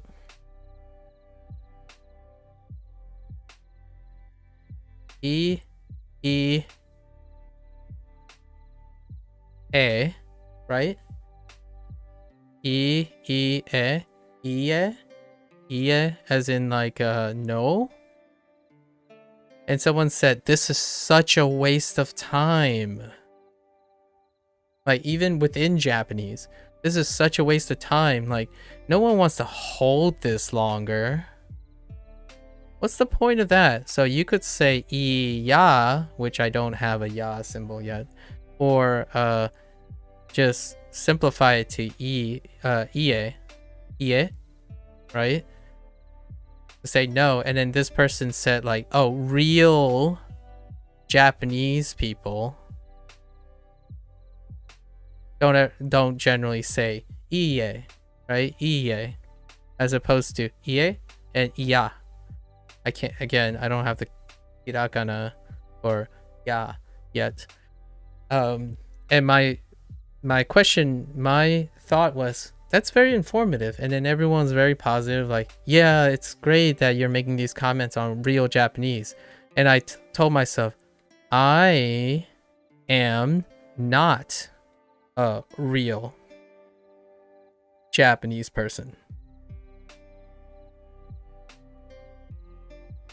I don't want to be a real Japanese person, right? So in a way, you could say, selfishly, you could say, I could continue saying ie, but at the same time, it's informative because when I'm talking to a real Japanese person, I will try to remember that ie is acceptable. When I talk to a not real Japanese person, I can choose to say ie. What's the difference? I can do both. I don't choose one over the other.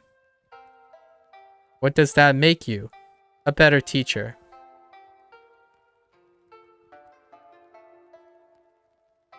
Just saying.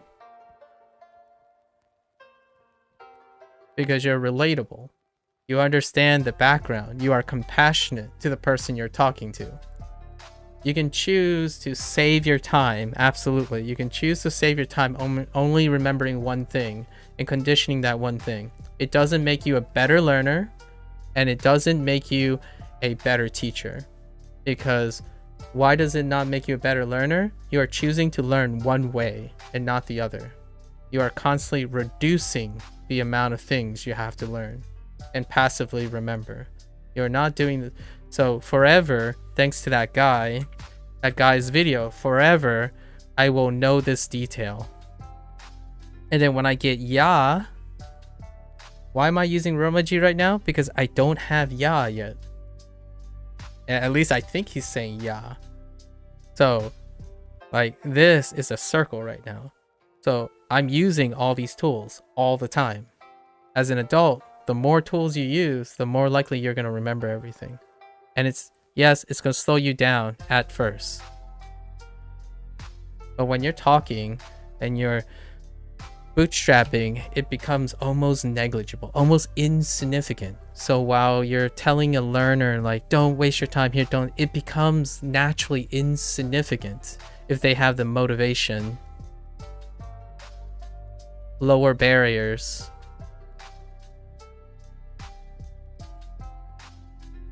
and consistency.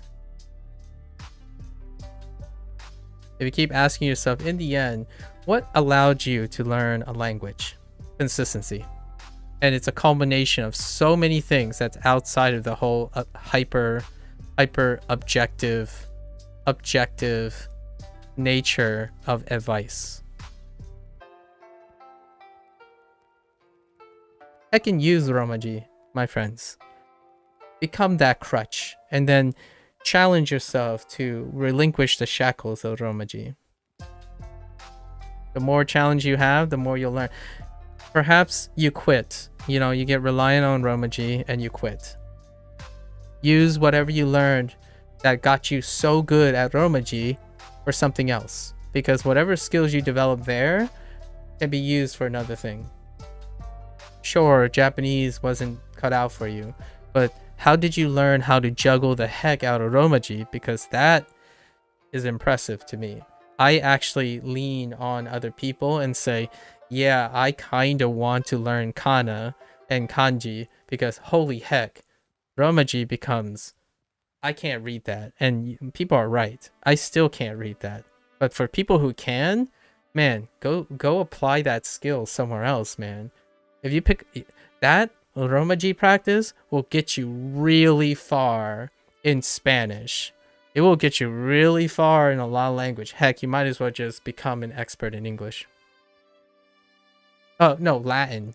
Or like prefaces and suffixes. Like, just, you've developed a skill. It's never a waste of time. I'm just saying. It's so, in my opinion, it breaks my heart when there are people who want to encourage learning and encourage people to do the things they want to do, and the first thing that comes out of their mouth is to discourage someone.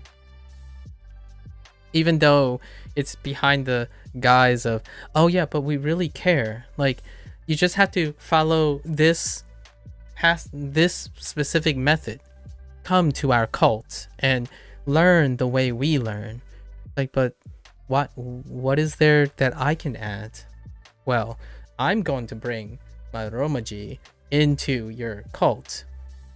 Are you going to reject me? Well, depends on how strong that cult is, but generally speaking, they probably reject you, right? Words that I've seen is kiddish, novice, foreigner, and I'm going to be real here. The reason why I still think English is undisputed, it's not because it's perceived as the hardest, it's perceived as the most flexible. And I already talked about this earlier. Someone asked me, if Japanese is the hardest language? Flexibility leads to inconsistency.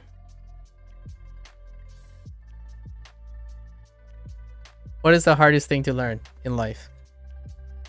What are the hardest life skills to learn? Anything that's inconsistent and outside of your control. So is Japanese one of the hardest languages? No, it is not. To me, personally. Because I love Japanese for that very reason. It has great rules.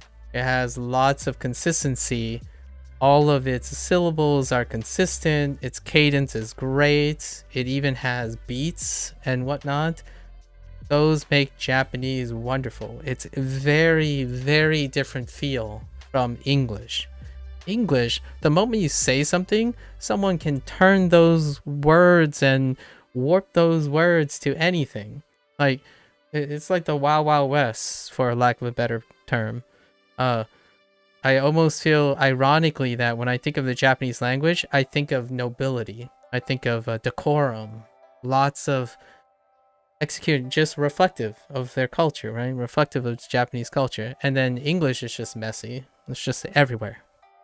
What is the hardest thing to learn when there are no rules? Come on. When there's anarchy. There's no order. I mean, there's still order. I'm being hyperbolic here. It's crazy to think that some people are like a big subset of groups are people who like anime, and anime goes along with youth culture and video games. Oops. I think I'm right. Oh no, I'm not writing off screen. So anime, youth culture, video games. If you ask yourself, a game with incredibly defined rules and you understand all the rules, which one is more challenging than a dynamic game where the opponent is your player in like PvP and you can't predict your opponent. I don't care how big the volume is, in my opinion. This is a little aggressive, but I don't care how big the volume of associations you need with memory. And this is an arrogant and biased perspective from me because I work on association and memory techniques. So like I always have this dreadful fear of forgetting things. So I spend most of my life tackling volume problems. So from my perspective, volume is inconsequential. It's inconsistency that makes things difficult. And English is hecka inconsistent. No matter how much you want to define how consistent English is. And because it's inconsistent, it's flexible. So it's perceived as being easier because it's tolerable. The system has to be as tolerable as possible so that many people can use it. That's why it's easy to pick up and hard to master. You might be thinking, oh yeah, but the volume in Japanese is hard to master. It's like, fair enough. If you're struggling with volume, it's probably harder to master. If you're struggling with inconsistency, which I am, I love inconsistency, but I also struggle with inconsistency. I'm not a very intuitive person. I don't like to intuit things on the ground. English is hard to master. Like how here's one last example. How to sound a light in Japanese. And then versus in English. Now, as someone, if you know enough, which I don't know enough about Japanese, so I could be wrong about this, like way off mark, but a lot of people have already shared about the extent of politeness in Japanese. When you try to sound polite in English, what does that sound like? Well, as a native English speaker, it's going to be it depends more often than Japanese. Because one can be condescending if the level of articulation and vocabulary does not match the individual stranger that you've met. So for example, I could sound well-spoken or I could sound down to earth. Both of those can be polite if the person you're speaking to is down to earth. And while at the same time, if one person is incredibly intelligent and you speak Yiddish, it can be condescending, even though you're being down to earth. So like, mannerisms are messy because different cultures use English. Like the mannerism translates. So a Japanese person is going to speak English differently versus a person who's in the United States speaking English. Japanese has a stronger adherence to rules, to consistent rules. So if you're trying to be polite, you have an idea of how to be polite. The longer you spend in time in English, it's very difficult to know when you can be polite to someone. It's like, oh, I'm sorry for your loss. I really feel at a loss for words. How is that interpreted? Well, it can be interpreted in three or four different ways. One could be you don't care enough to even share you don't even care to share the pain in me, with me, for example. There's a lot of inconsistencies, like how oftentimes the phrase "I'm at a loss for words" is legitimately something that people rely on because they are legitimately at a loss for words. Because the rules are not concrete. How do you comfort a person in their grief? It depends. How do you sound polite to a businessman? Well, it depends. Is the businessman outgoing? Are they grounded? Are they highly technical?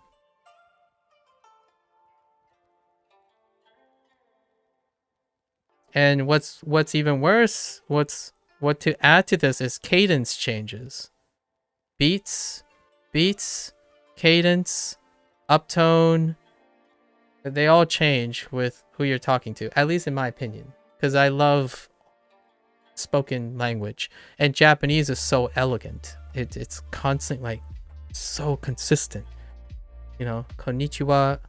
It's a konnichiwa.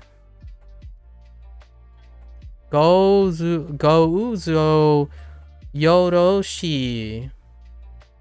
Or shi ga. Like, it doesn't flex at all. It's, you know,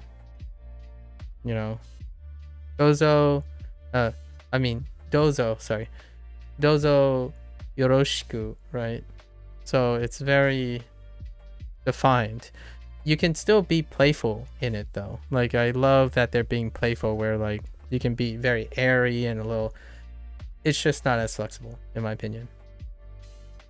It makes it, quote unquote, ironically to some people, it makes Japanese harder because it's a one size fits all. You are bound by those rules, and those rules are very restrictive. But if you naturally fall into those rules, you pick up Japanese very well. In English, what rules do you fall into? Do you fall into American English or British English? That's the stereotype, but then do you fall in Australian English and others?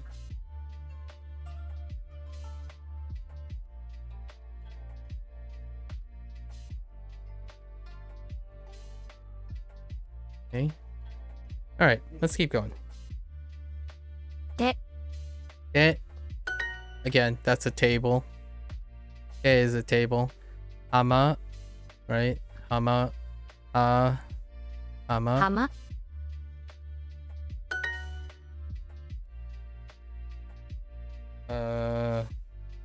Ooh, this part triggers people too, I suppose. This is Iso.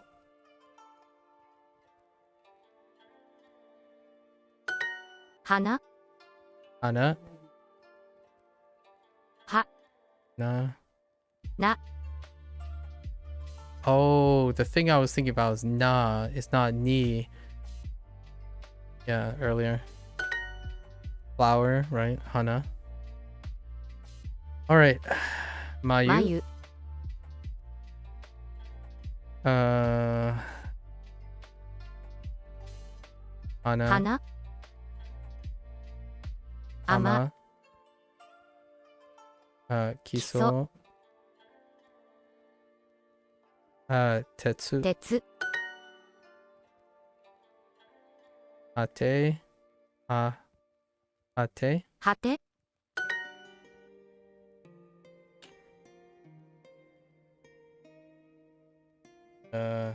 Hama. Oh, they really like Hama. Sora. Sora. So. Wait. Sora. Da. Sky. Okay.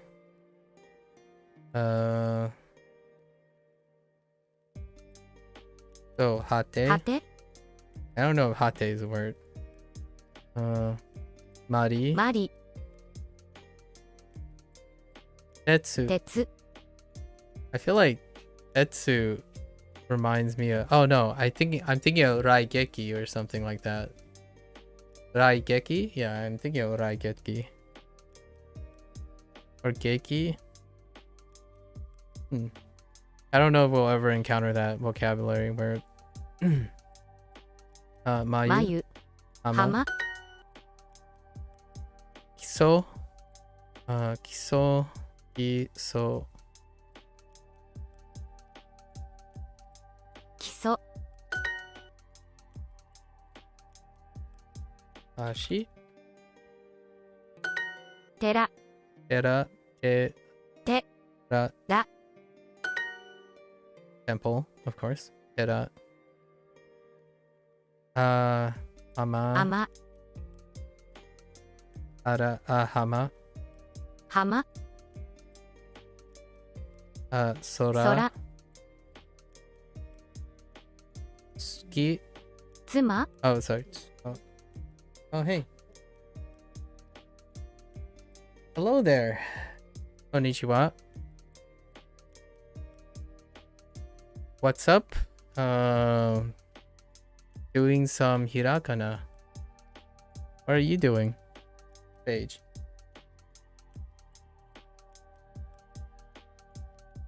Tsuma. Shima. 島 You're watching me. Are you Duolingoing at the same time? I imagine you could do both. I mean, what is your experience with Duolingo? Page. Tetsu.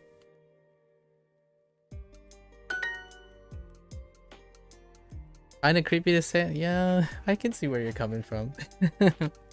I don't mind it. It's very normalized for me. Suma. Ma. 味噌 You do some every once in a while? What do you do now? In terms of like what kind of activity do you participate in now for Japanese? 味噌 Miso? Miso.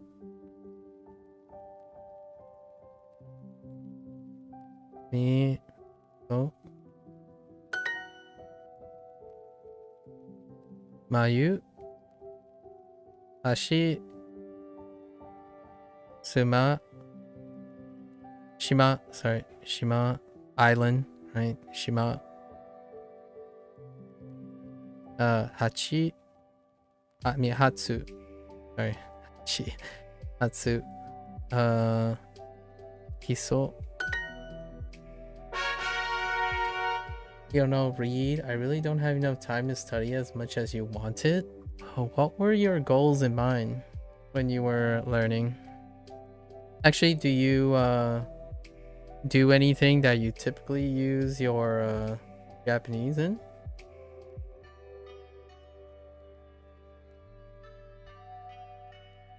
What is this? February challenge complete? Oh. That's a first. Okay. 靴 Next lesson. You have no real goals? I see. What motivated you to learn Japanese? Page.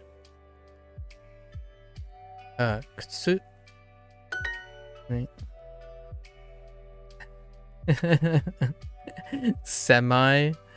Oh, I'm not gonna forget that. Semi. Semi. Semi. セミ Semi. Semi. Semi. Alright. Sorry. Oh, they didn't tell me what semi means, if there is any. Natsu. I don't know, looked easy. It wasn't. Oh, I see. もし Can you explain to me what made it seem easy to you? At first, if you recall, what was it that made it look easy? Moshi? Kutsu? Kutsu? 靴 Seimi? Oh, maybe they'll tell me what it means now. Oh no. 花 Hana? Ha. Na. Na. Naka? 中 Nachi? 夏 Natsu. Sorry. I keep thinking, I keep mixing up. Kumo? 雲 Ana? 花 Mise? 店 Trying to speed it up here. 雲 Kumo? Right. Naku? Naku? なく Mise? 夏 Natsu? Moshi? Moshi. もし、 I skipped the hiragana thing, just learned it over time. It looked easy because they didn't have many irregular verbs or noun cases. Oh, interesting. That's an interesting perspective. What is your background in verbs and nouns cases?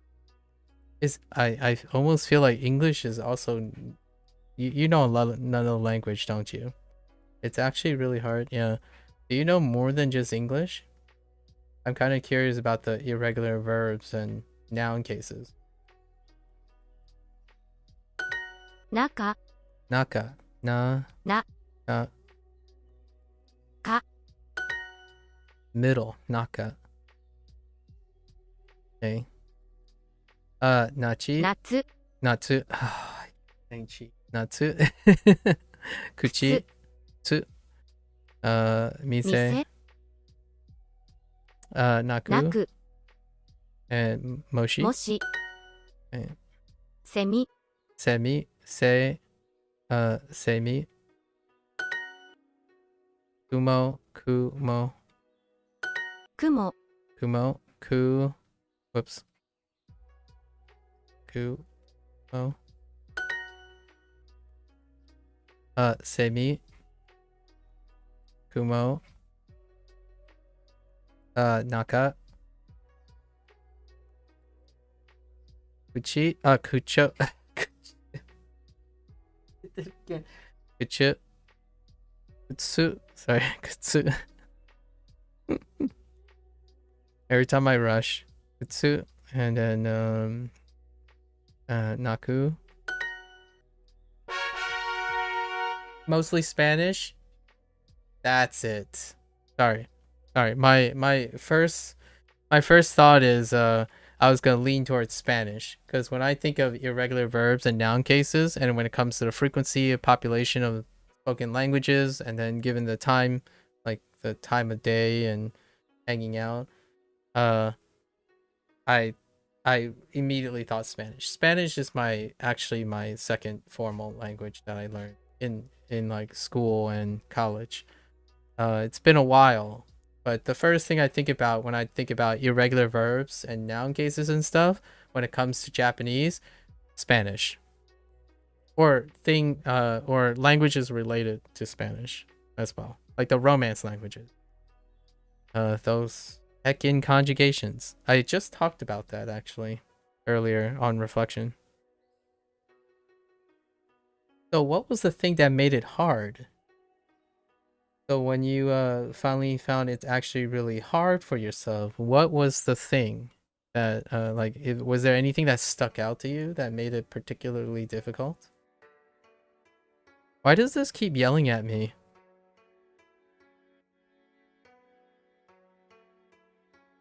It keeps yelling at me for the... Huh. We do this 4 times, so that was just the 3rd time, right? So, K. K, And as a way to remember K, let's review as a way to remember K. K is related to ha. Because when I think of ha, I think of ha ge, which reminds me of ha gi, and that's how I relate it. So English to Romaji to kana, or kana to Romaji to English, because these guys are related. Because, oh sorry, this is actually ha. I meant to write hake in the thing, but this is actually right. So if I remember ha, which is the first thing I remembered, I was taught ha first, and that's why I remember K.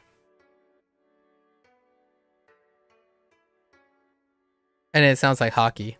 So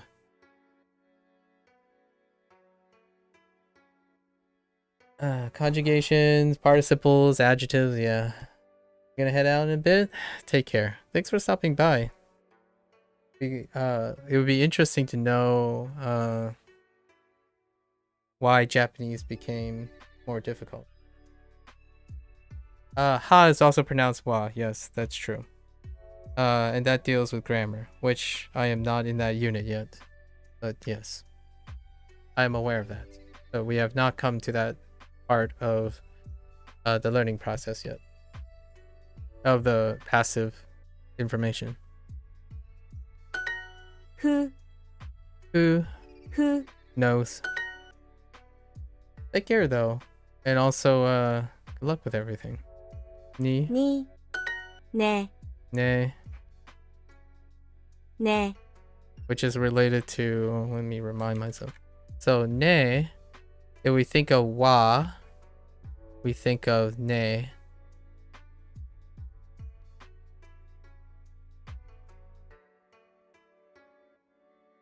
So, we're always thinking of wane, which is Wayne in English. Take care.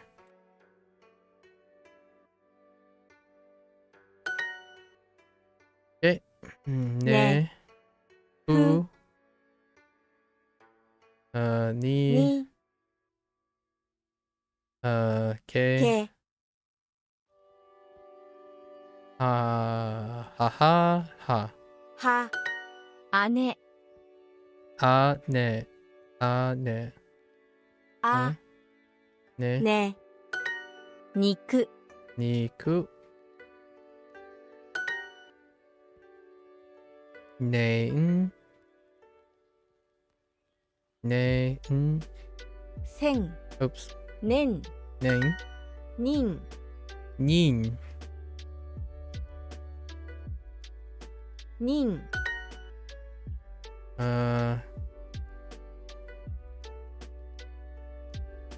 Ani? Ani? 姉 Ane. Oh, sorry. That's ne. Yeah, ane. Name. 年 Nin. Nin. Okay. Niku. 肉 Niku. Fuyu. 冬 Fuyu. Fuyu. Oh, wait. I do have you. What did I try writing before? Never mind. Neko, 猫 just cat. 冬 Fuyu. Fuyu. Fuyu. ゆ Yeah, Fuyu is winter. Sake. I don't think I'm gonna. I mean, we're gonna see this set of characters, I'm sure, quite a bit in the future. Wouldn't need to remember what sake looks like, but that's fine. Fune. Is fune a word, I wonder? 船 Nope. Or 消し didn't give me a word. What was it? 消し Keshi? Eh? Shi? Keshi? 消し Funa? 船 Ike? 池 Ike. Is that like... I've heard this word, I think. And that Iko is like the shortened version of let's go or go. Okay. Okay. Sake, right? 酒 Sake. Niku. 肉 Fune. 船国 Funi. Ku. く Ni. に Kuni. Country. Kuni. Country. Who. ね Ne.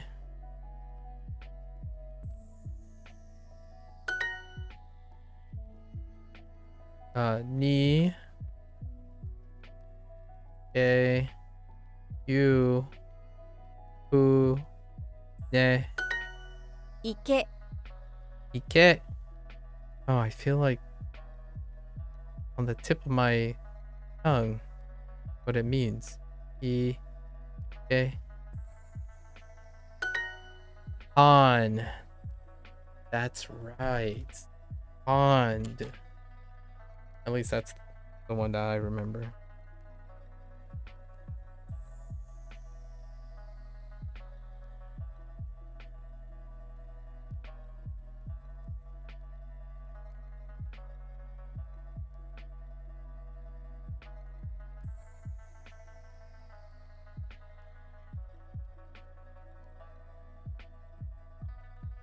I was thinking of a koi pond. Koi pond. Koi pond. Right.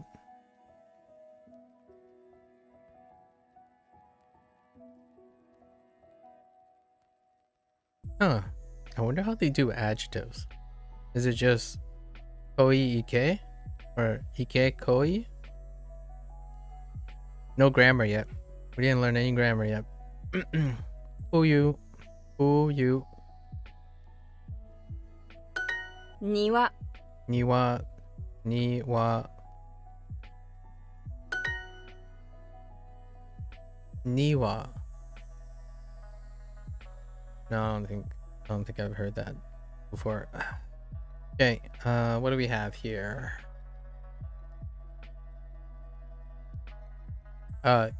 Kitty.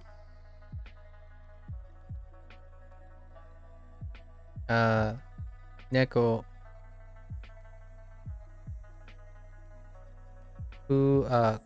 Kuni.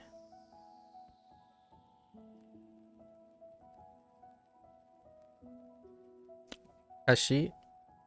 Oh, Keishi. Sorry, Keishi. Hane. 庭 Niwa.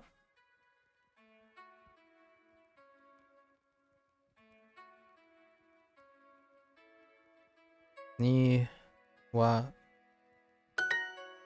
A garden. Niwa? Oh, okay, so wasn't sure if it was a word, but garden. Niwa. Alright. I think that's good enough exercise for hiragana for now. Why does this keep telling me this? Why can't I hide that? Alright. I can't wait to start reading stories.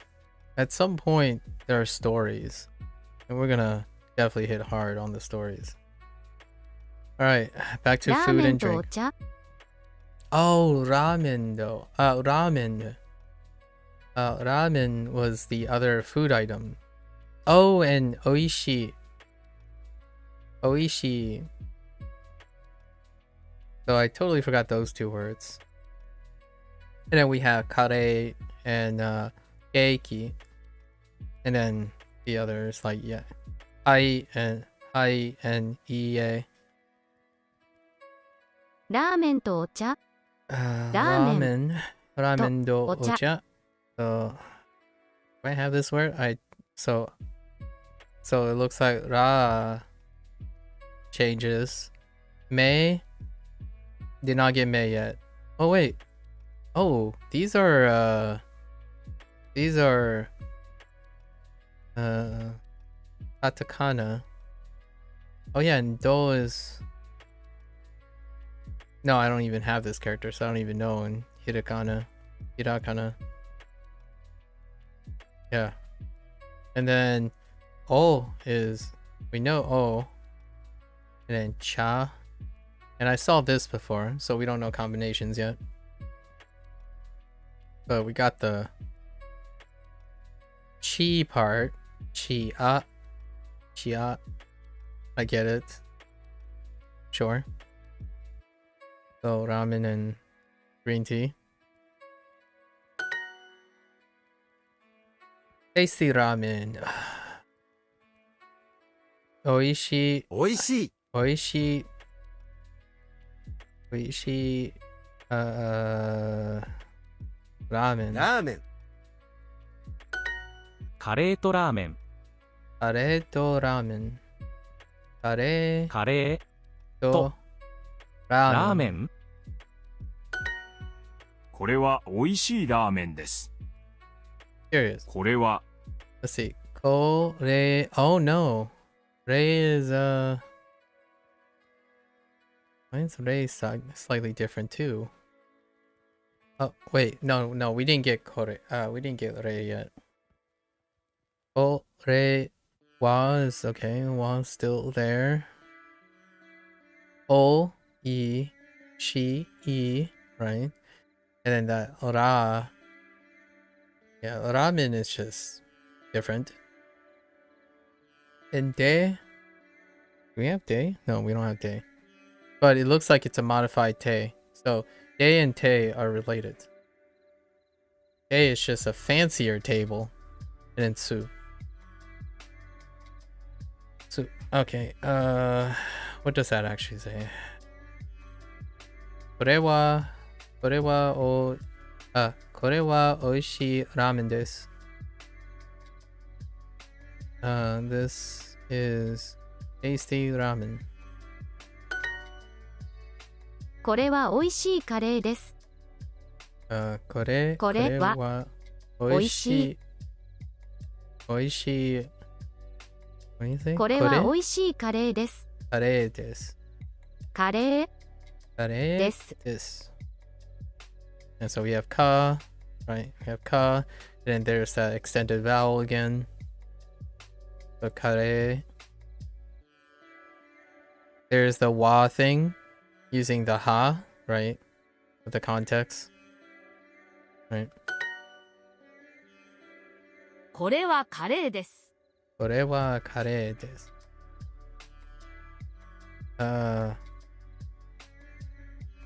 This is curry.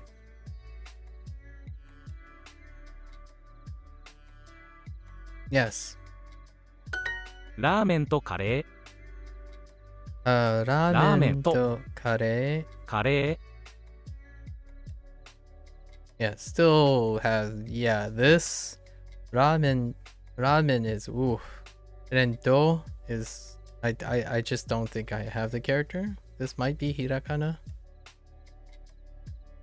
And then even this. So most of these we haven't even learned the characters yet. This is ramen. これはラーメンラーメンで。ですす。これはご飯です。これはご飯ご飯です。です。Gohan looks like, oh, we don't have Go yet, but it looks like Go is a modify of Ko. So Ko and Go are related, which easy enough. And there's the Ha, but Wa, when it's like this, we'll find out when that happens. Oops.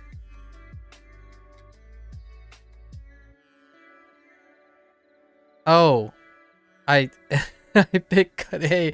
I meant Kore. Whoops. ラーメンは美味しいです。Ramen wa oishii desu. Ramen wa.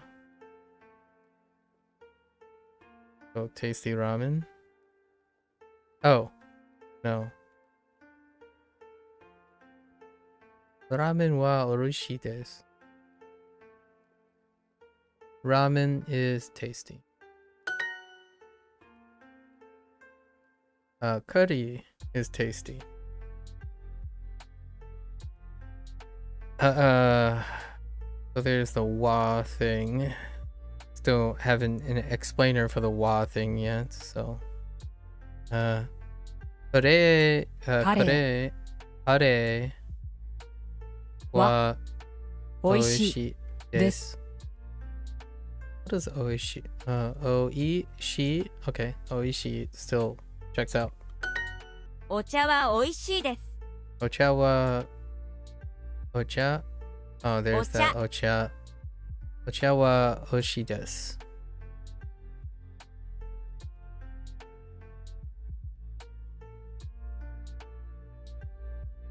They still can't cluster them together. Just like most people said about kana. Kana versus like kanji. Okay. Green tea is tasty. This is tasty curry.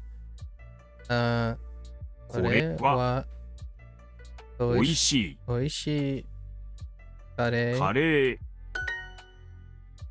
Or the other way around. Wait.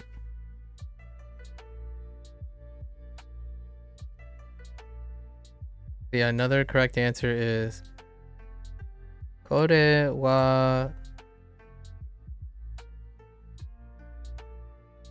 これこれは right? So that's still first.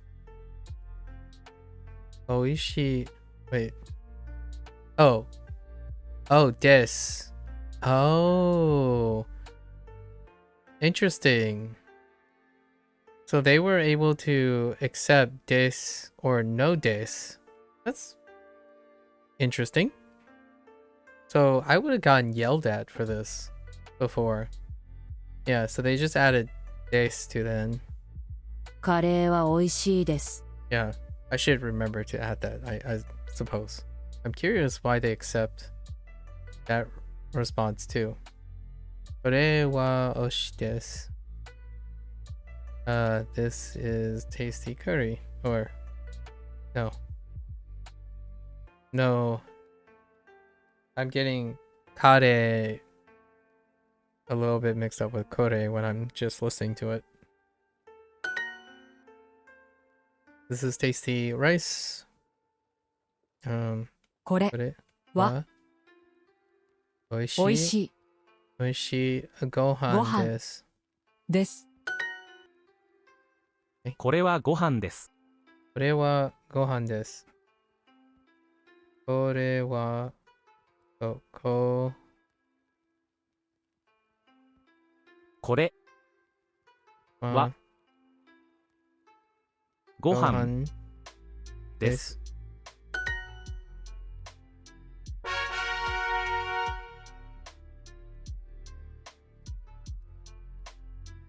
ピザ That was the fourth item. Pizza. E looks weird and oh my gosh. I don't want to remember P like that, but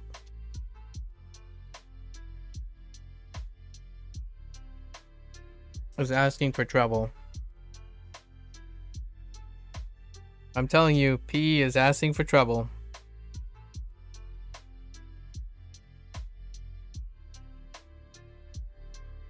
Sorry, kids.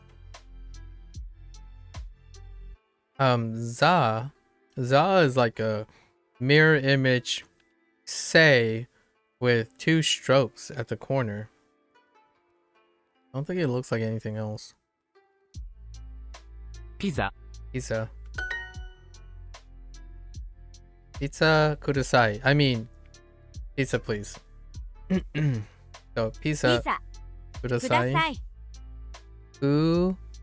Da looks like, again, ta with two slashes. Sa and E, we know. おいしいピザ Oishi pizza. おいしい Pizza. ピザ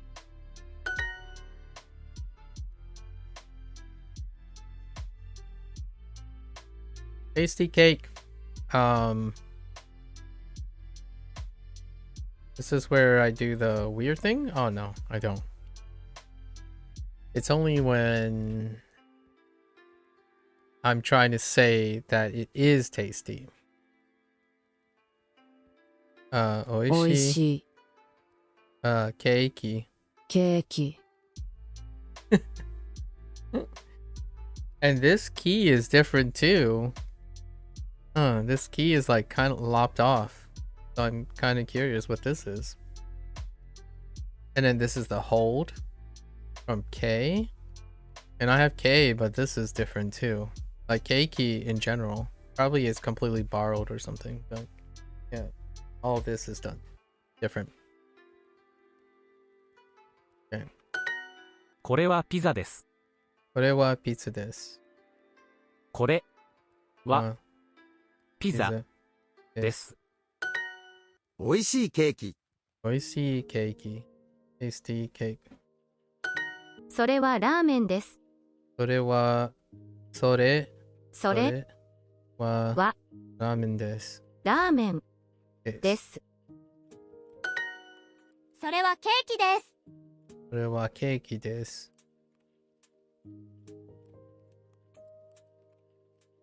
That is cake. それは Yeah, that's still using that. Okay.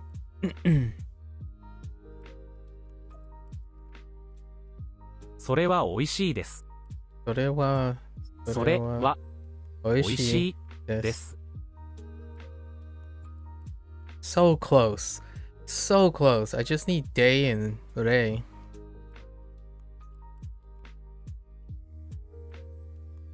Are you telling me re is just re is wa in the other direction? Huh. Like the other wa.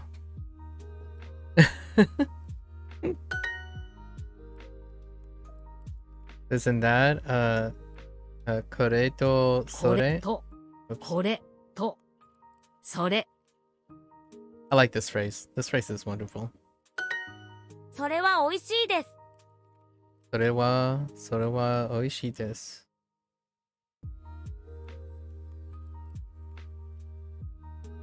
That is tasty. This is pizza. これはpizza. Pizza. ピザ。 Pizza. Oh, des.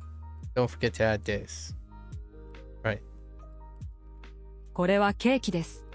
これはケーキです。Is cake.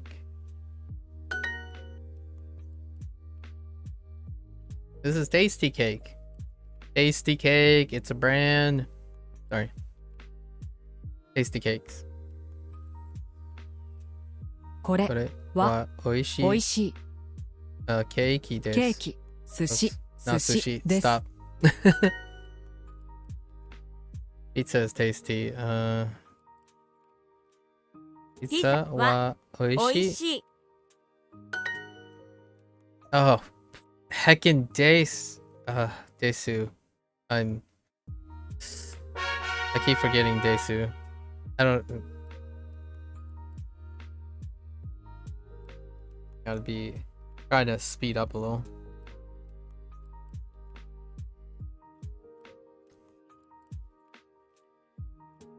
"おいしいですか?" 美味しいですか? か Oh, we learned how to ask questions. Yeah, is this tasty? いいえ、ケーキで Or す。 is it tasty? Because sore, kore and sore are things. Yeah. Yeah, it's cakey desu. It's cake. It's a piece of cake. はい、お茶です。 I wonder if that means the same thing. Like, no, it's a piece of cake. Or yes, it's a piece of cake. I wonder if that translates. はい、お茶です。 Hi, はい、 ocha desu. お茶 It's です tea. Okay. Hi is fine. Sure, we'll definitely be able to see that. EA is pretty defined too. はい、カレーです。 Hi with a comma. Huh, I'm kind of curious when you put commas. Usually it's just oink. Right, maybe for interjections or something. Hi, kare desu.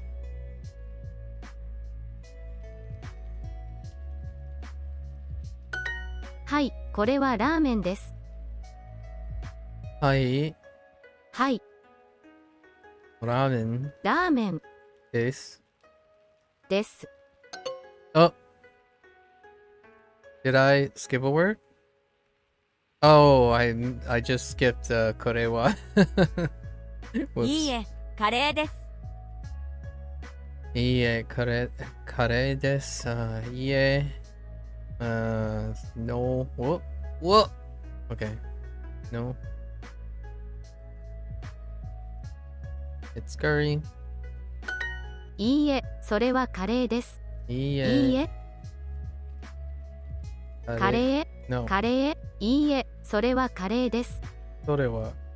それそれははカレカレーーです。です。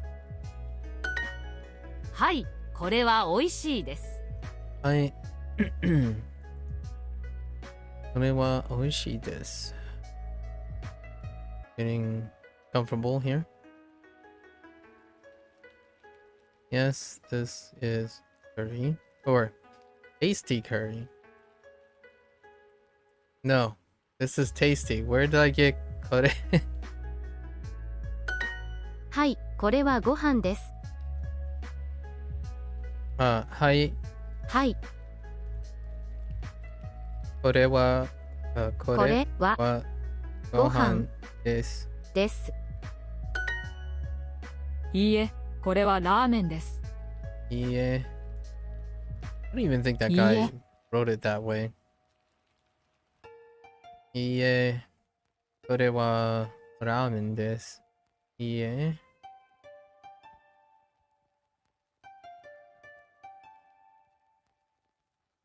This is ramen. Is it tasty? Is it though? おいしいおいしいですか？です。か That ramen? Ramen ですラーメか？ンです。か Oh, is that? Oh, you buttheads. You buttheads. Okay. いいえ。それは水が、oh no. かですか？ What? Oh no, you butthead. It's not a question. Oh no. I'm being complacent. I need to stop doing that. Alright, well, let's actually look now. Dang. Alright. No more. Let's be more vigilant. At one heart. Okay, let's be a little bit more vigilant. Is it curry? カレーですか？ラーメンですか？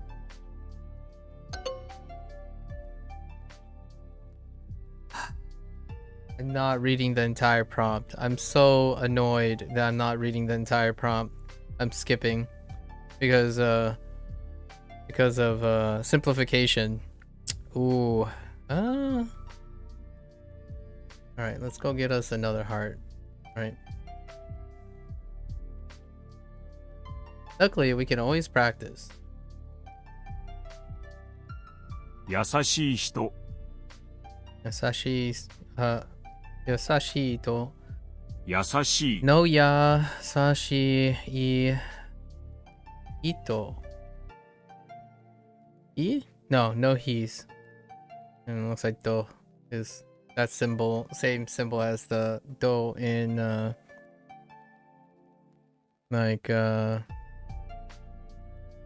most things. Like the ands.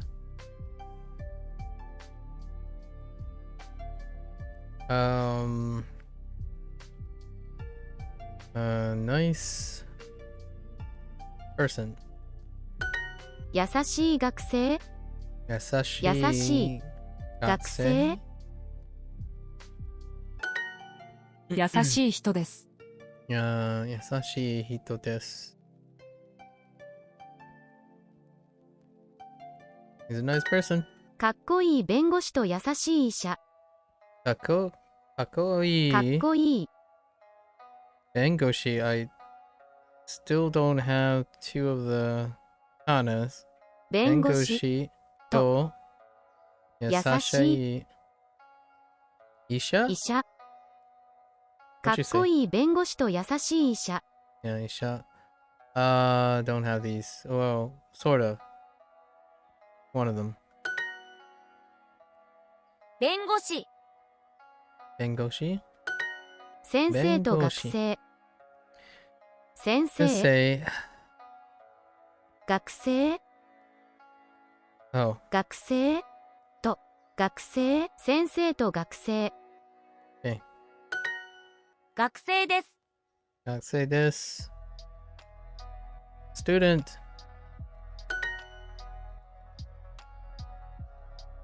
先生と弁護士。先生と弁護士。優しい先生です Nice. Oh, wait. He's a nice teacher. 優しい医者です。 Yeah, 優しい Hito で des. す。優しい医者です。 Oh, 人です。医者 Isha です。 des. Nice student.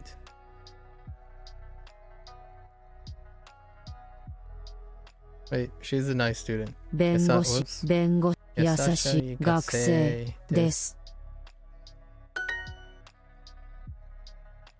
Oh yeah, kakui.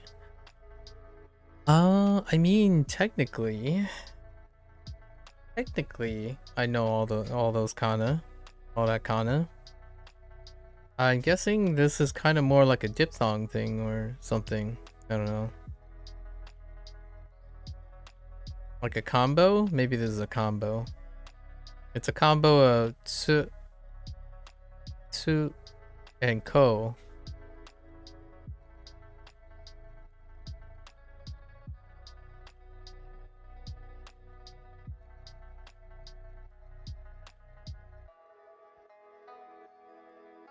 Hmm. かっこいい人人です。です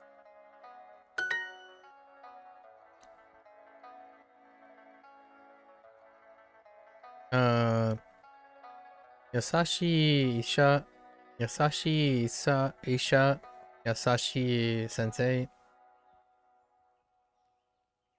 優しい医者優しい先生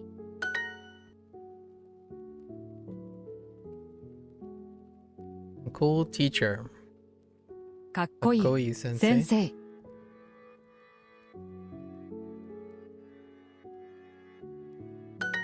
Implied.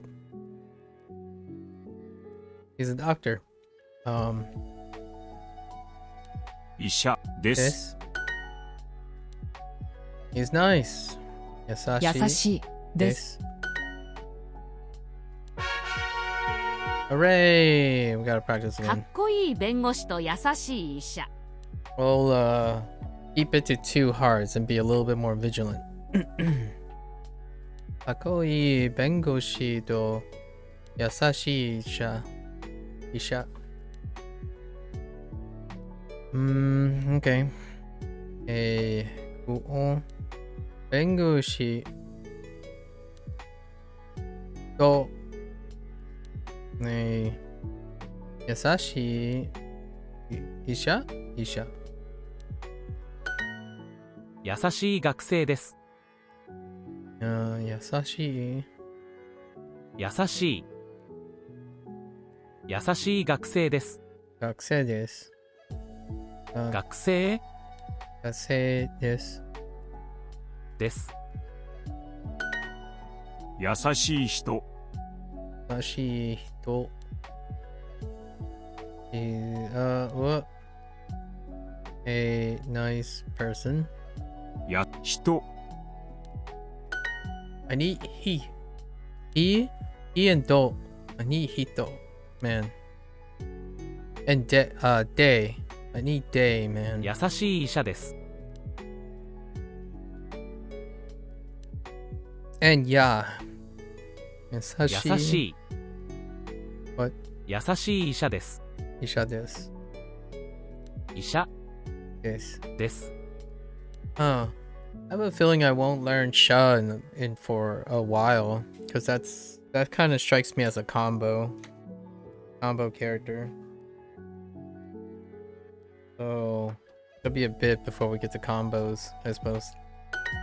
かっこいい医者です。 Akoi shatis. That's kind か of っこ funny いい though. 医者。 3 E's. Akoi shatis. Oh, cool. Doctor. Oh, just kidding. This. She. Cool doctor. 人、 Cool. Actually, they will accept no pronouns. So if you put in a cool doctor, I think they will accept it as well. Cool. 人、かっこいい弁護士です。 Kakoi bengoshi desu. Like, for example, let's just try this out, right? If you say a cool doctor, a cool lawyer, they'll still accept it. Yeah. Another one would be, she's a cool lawyer. Because she or he could be a cool lawyer. 優しい人です。 But no context. No context of the person. 優しい人です。 Yasashi 優しい。 Hito? Are you looking 優 for a しい person? 人です。 About this. です。かっこいい先生です。 Kakoi sensei. I mean, a cool teacher. You could say she's a cool teacher. It's fine. かっこいい人、 Kakoi か hito. 人、 No this. Interesting. Yasashi 優しい this. です。優しい先生です。優しい先生 this. です。 Oh. Yeah. Right. Just normal. Just the kana that we know. Sen. Sein. Sein. Sei. Sensei. Kakoi desu. かっこいいです。 Yasashi desu. です。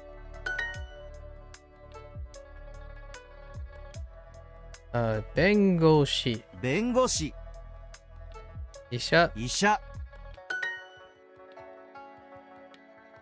Isha desu. 医者です。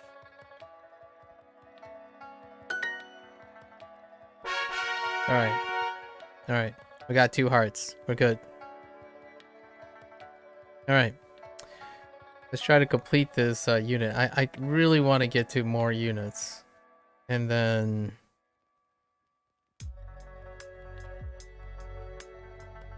I'm guessing you have to... Holy! You don't even get to section 2 after... Ooh. At the rate we're going, it's gonna take a while before we start hitting, like... articles and whatnot.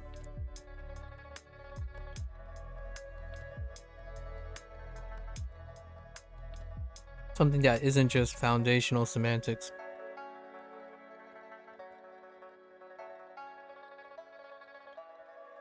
Slow and steady though. No hurry.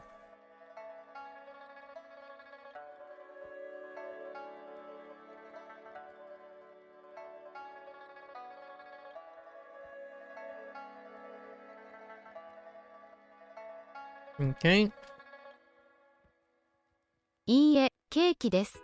Yeah, cake ケー です。キです。 Cake. Or, no, it's cake. Yes, it's tasty. はい。はい、はい。I'm not falling for the this and that this time, alright? Gotta be a little bit more vigilant.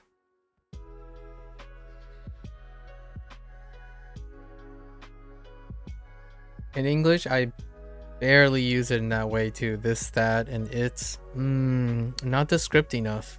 And it's passive voice. I actually, this is revealing that I have a deficiency in using the passive voice. And it's kind of like the same thing as I'm criticizing myself for the same thing, where I barely use the passive voice because professionally, you don't really want to use the passive voice too much.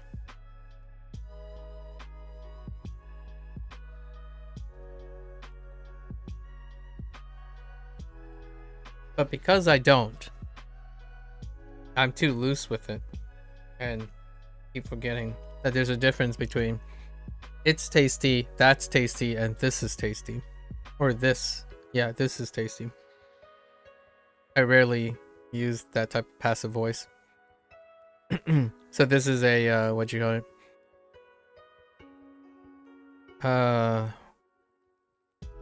It's an adjective, right?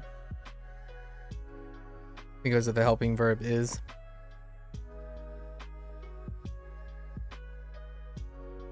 Hi. Oishii desu. おいしいです。いいえ、水です。いいえ、いいえ、水です。Yeah. Mitsu is gonna be, zu. Zu is gonna be, 水、 mizu. Zu is gonna be not too bad. Because it's, su and zu. Su and zu. I like it. I like it. です。 This. はい、お茶です。お茶です。はい、ケーキです。はい、はい、ケーキです。ケーキ、ケーキです。です。 Stop. Yeah, and these things are gonna be a while too. はい、おいしいです。Hi, oishii desu. Yes, it's tasty. Oh, I'm looking for that soda okore. Hey, Suchi. Good morning. Konnichiwa.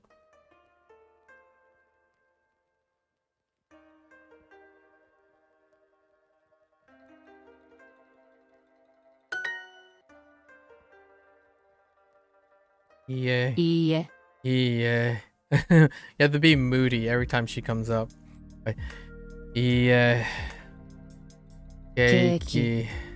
Yes. それはラーメンですか？それはラーメンですです。か？か。 Was that a question? それはラーメンですか？ Yep. ピザですか？ Pizza desu ka? I see you. Is it pizza? いいえ、それはピザです。いいえ、 pizza ピ desu. ザ No, ピザ。 sorewa, I heard you. I heard you. それは Sorewa ピザ pizza desu. です。 I heard いい you. え、それはピザです。 I'm omitting heckin' passive voice. おいしいですか？ Kore? What about kore?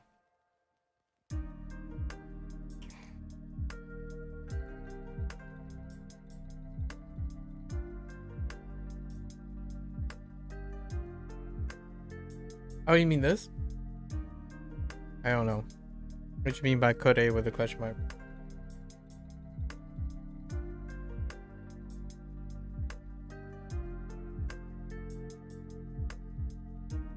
Oh, something about this, that, and it's, yeah. We're doing this, that, it's right now with items, with food items. So right now, what are the food items in the bank? Mitsu, sushi, ocha, gohan, pizza, pizza, keiki, kare. I'm missing one, but it'll come back to me at some point. And then we're saying this and that. So yeah, keiki, right?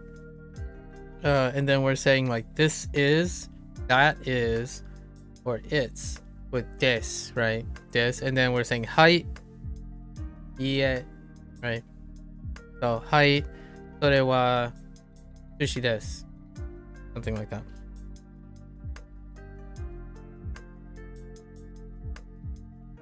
Oishi desu ka? Is it though? Is it tasty? I mean, My chili is pretty tasty.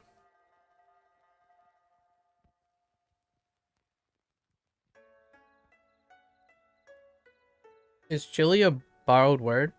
So it's like chiri. Was it like chiri? I'm gonna say like chiri desu ka? I meant oishi. Oishi chiri desu ka? I'm sure chiri is a different word. Curious if it's a cognate. I haven't learned any katakana, so I have no idea. As well. No borrowed sounds either. So I just converted the L to an R. Because I know ri. I know the hiragana for ri. So just changed it at chi, right? Chi is chiri.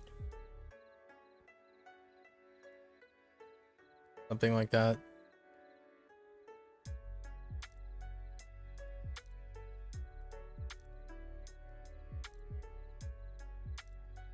Oh, the chi is different. Chiri. Oh, okay. What does that stand for? Is that a stand-in for chili? I'm eating chili right now, so I'm improvising. I haven't learned those things yet, just improvising.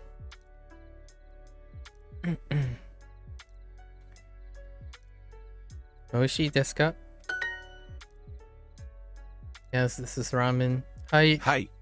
Uh, これは ramen. ラーメン Yes. です Oh, ramen is the other thing. Ramen is the fourth thing. Duolingo do vocabulary in fours. So there are 8 food items. And they're the very common ones. And I really like it because I would use all these words.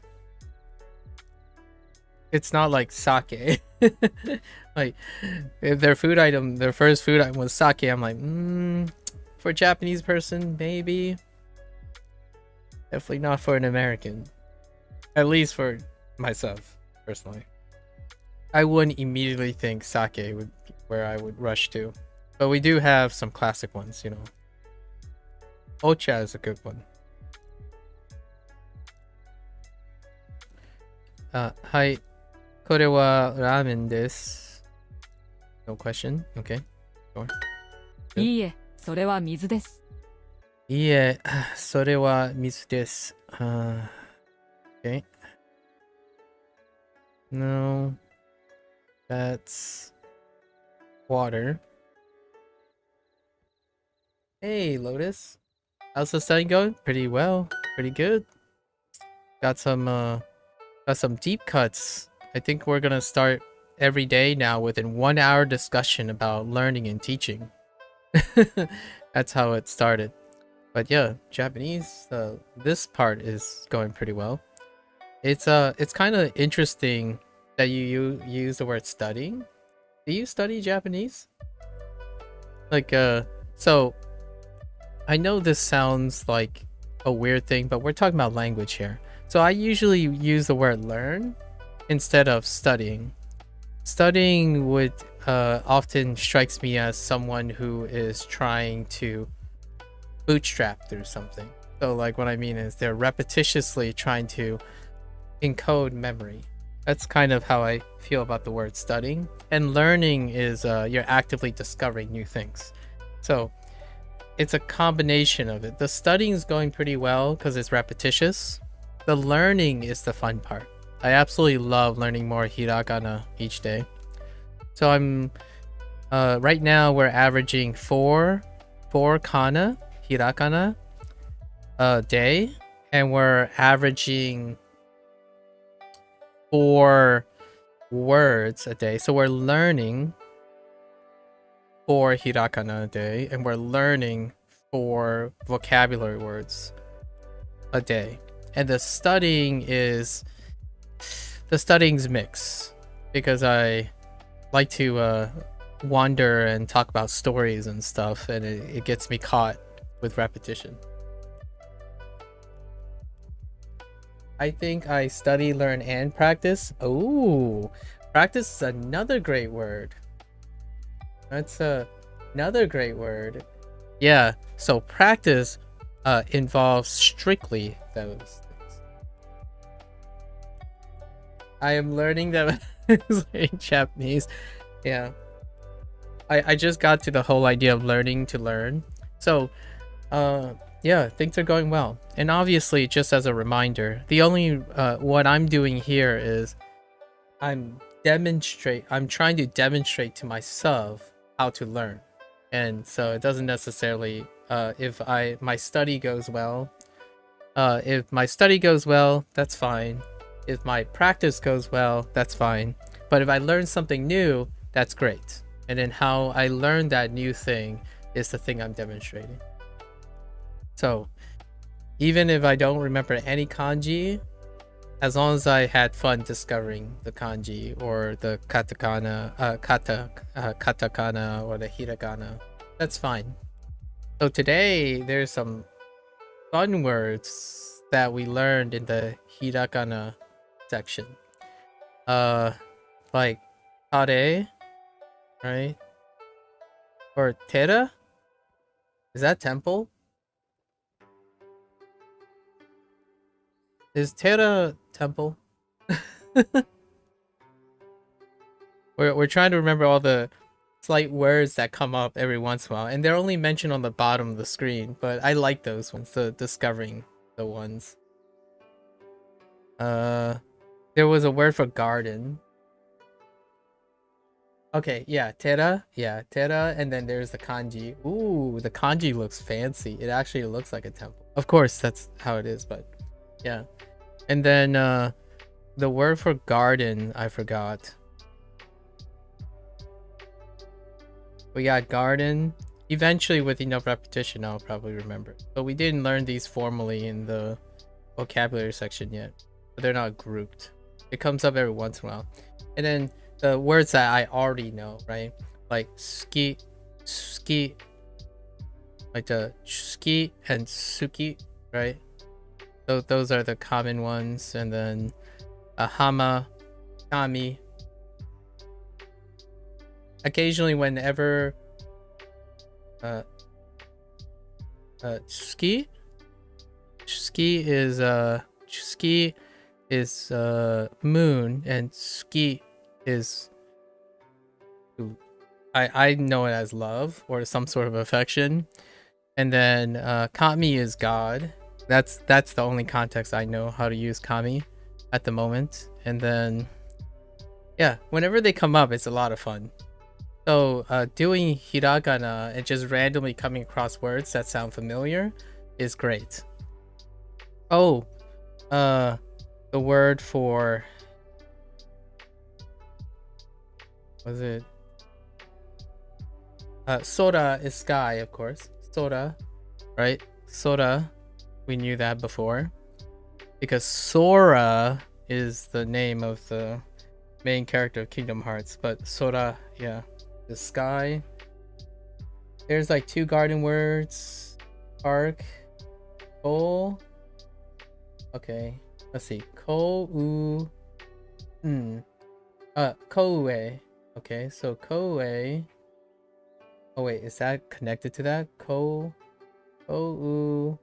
I have no idea what that symbol is, and those two are probably kanji.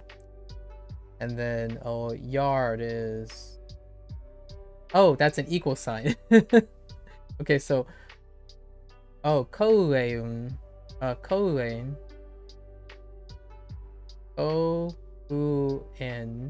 ouen equals, that's the kanji. I get it. So park is ouen, and then a yard is ni wa, just niwa.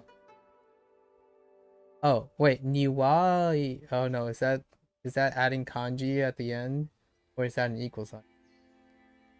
I have no kanji or katakana yet, but I can tell you all the hiraganas that I can see. So much fun.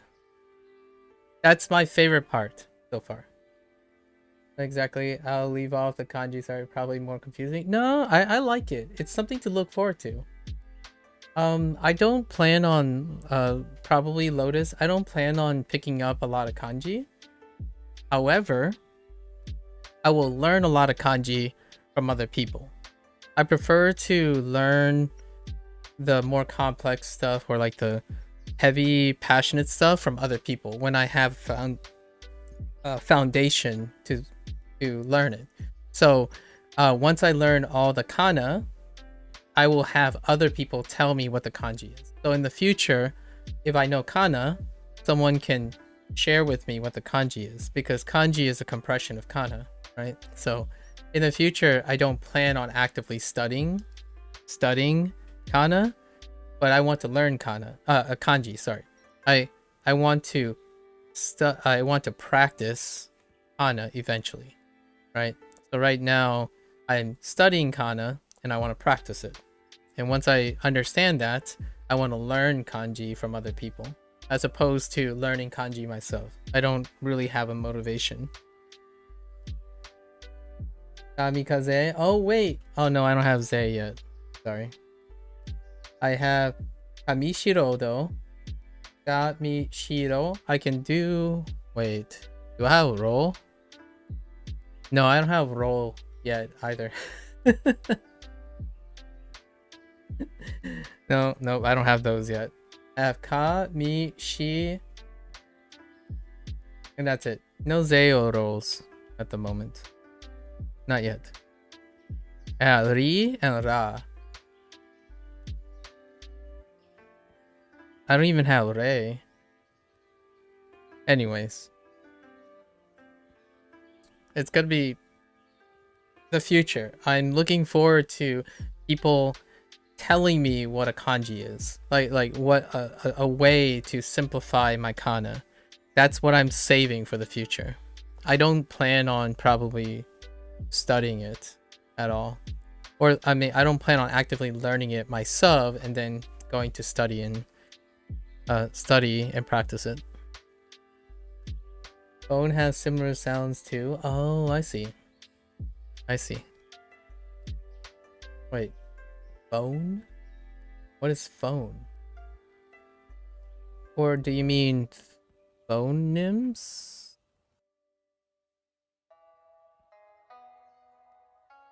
Whoa. I need help with that one. Is that tasty? Is that tasty? Oishii desu ka? ですか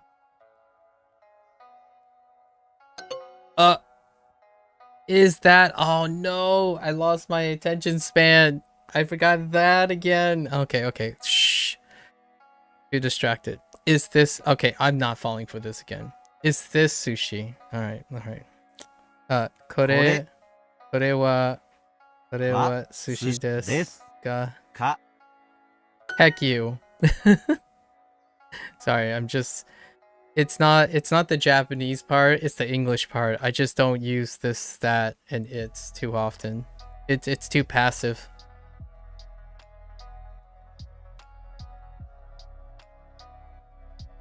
Like, for example, is that tasty? I just don't like...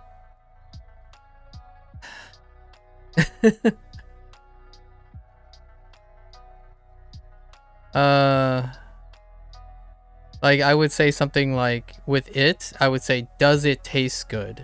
Or does it does it taste good, probably, as opposed to is that tasty? Or I would even replace it.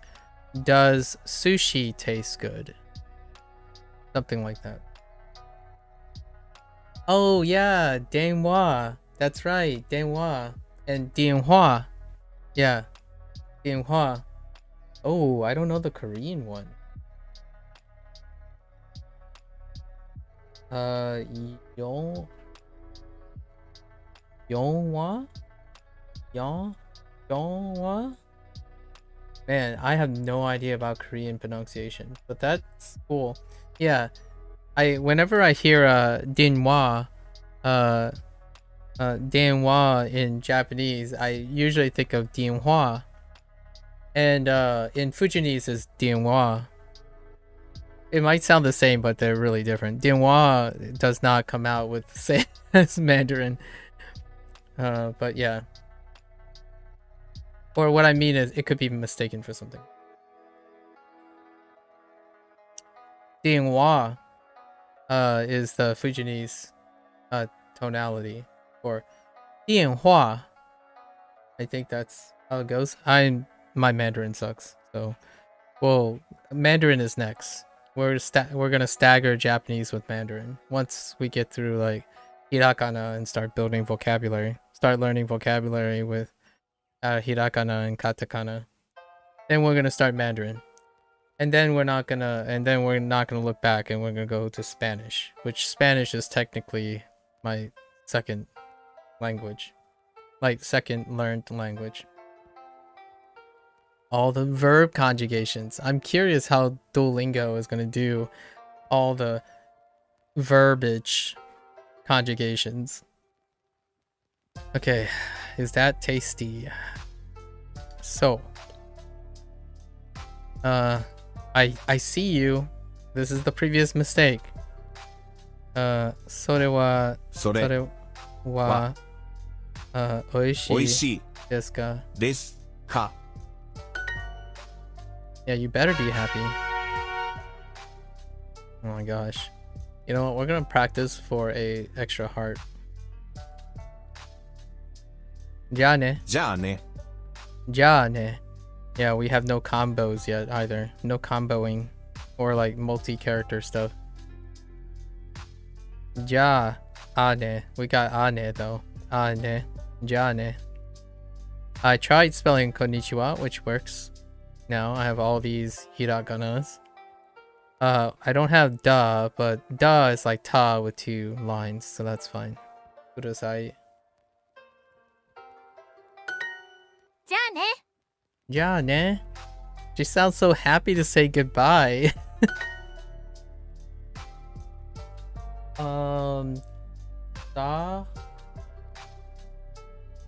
Sa. I have no idea what the second character is. Na. Ra. Oh, sayonara. Yeah, sayonara. I'm guessing that's yo. That second character is yo. I don't have yo yet, but sayonara. Fair enough. Fair enough. And jane is the first phrase. Yeah, jane, we got this verse. And they went with konnichiwa instead of Ohio, right? Ohio first. ケンさん、また明日。 Gen-san. ケン、 Gen-san. Mata また ashita. 明日。 Oh yeah, they have mata ashita, which I can spell now too, which is see you tomorrow. Yeah. Mata ashita. Mata ashita. Alright. Actually, we can say all of this stuff, which is typically now how when I end the section. Yeah, more practical words. Yeah, I like it. I like what they're doing, because this part is just foundational work. So to talk about language things, when you're trying to introduce someone, it's kind of like do you play musical instruments, Suchi? So it's kind of like the best way I can describe it is to balance the adult and the young person's motivations, to encourage them psychologically to want to learn a language. It's kind of like other things where you have foundational work and then you have abstraction stuff. So I like that Duolingo allows you to do them in parallel, but I would like Duolingo to encourage the hiragana a little bit more, like equal weight. So when you learn words early without the context of the parts, it gives you a sense of like immersion, right? A sense of sentimentalism. So when you teach someone how to play a musical instrument, for example, like a guitar, you can work on individual finger dexterity, like single note picking, but at the same time, teach them chords. Chords are made of smaller parts, right? So that's what you get it. Yeah. So you combine both of them. You when you get someone to play a guitar or say like a violin piece, you can use open strings to develop like a sense of harmony or a complementing chord progression for a violin so that you can get started. Like you start doing that, but at the same time, then you break it up into the technical stuff. So I do like how Duolingo has this back and forth, and it keeps the motivation going while at the same time voluntarily offering you the technicalities. But I kind of want them to push a little bit harder equally. So like push the hiragana.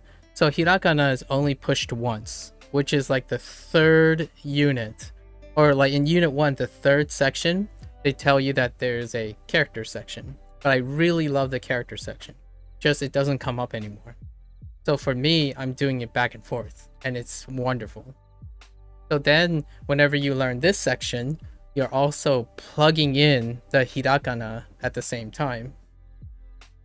And then while you're in the hiragana section, or like the pronunciation section, you start thinking about the romaji, and that's kind of the idea. So I really enjoy that, going back and forth.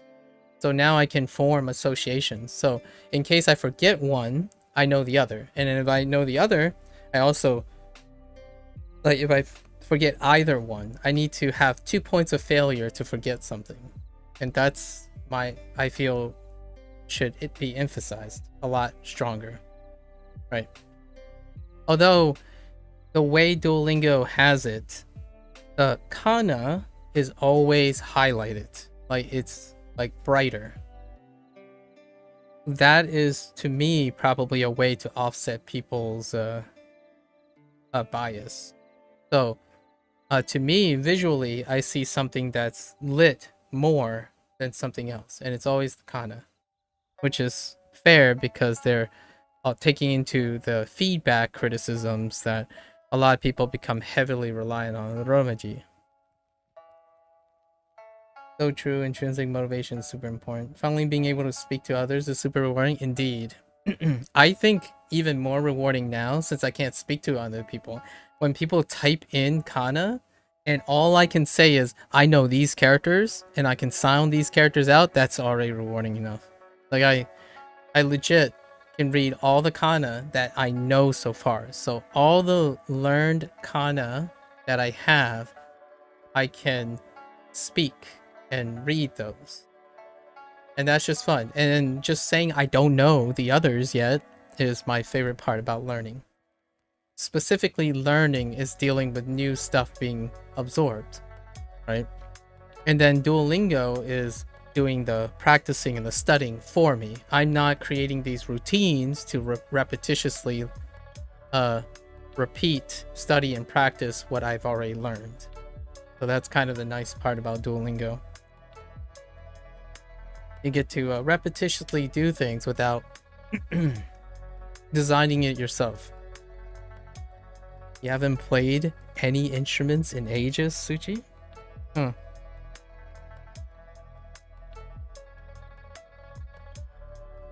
You know what's funny? Your first syllable in your username, it's probably the most common English oral issue with that syllable, and I'm still doing my old habit. It's like tu chi no kiseki. So uchi no kiseki? Kiseki. Yeah. Uchi no kiseki. And it's funny. Yeah, it's like yeah, it's like tsunami. Yeah. It's hilarious, but yeah. So I've often just simplified it because I don't want to spit my food out, kind of thing, right? But we're getting there. We're getting there. ケンさん、また明日。また明日。Okay. Ken-san. こんにちは、ケンです。こんにちは、ケンです。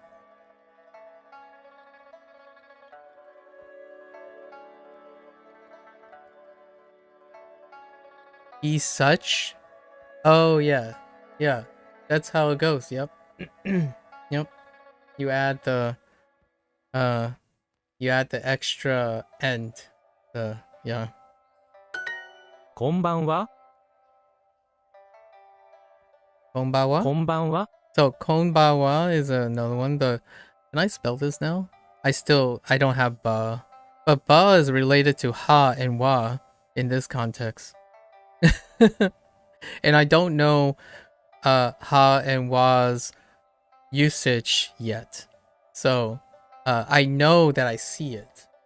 So in the vocabulary section, I know that I see ha and wa ascribed to the kana, but I haven't learned the context yet. And then ba looks like ha/wa with 2 strokes.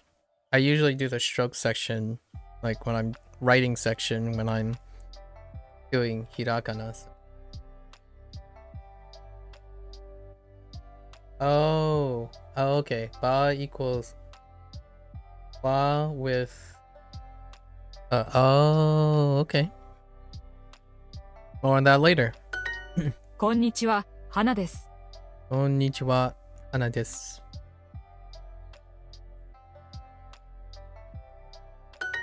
ナオミさん、また明日。Naomi. Oh, hey. I can spell Naomi now. Naomi. Wait, did you say Naomi? ナオミさん、また明日。Naomi-san. また明日。また明日。All of it. I can finally write and read all of this. It's so great. こんばんは、ナオミです。こんばんは。こんばんは。Yeah. こんばんは。 Naomi des. And des is te with Des. two little strokes, which I haven't gotten de yet. Atashita is also a thing? Is also a thing? That question was really funny because Hana also means flower. Yep. I was half paying attention. I suddenly heard, "Hello, I'm a flower." Yeah. Yeah, Hana, Yuki, right? Yuki. Occasionally I'm like, oh wait, Yuki, snow, right? I'm like, wait a minute, is it snow? I mean,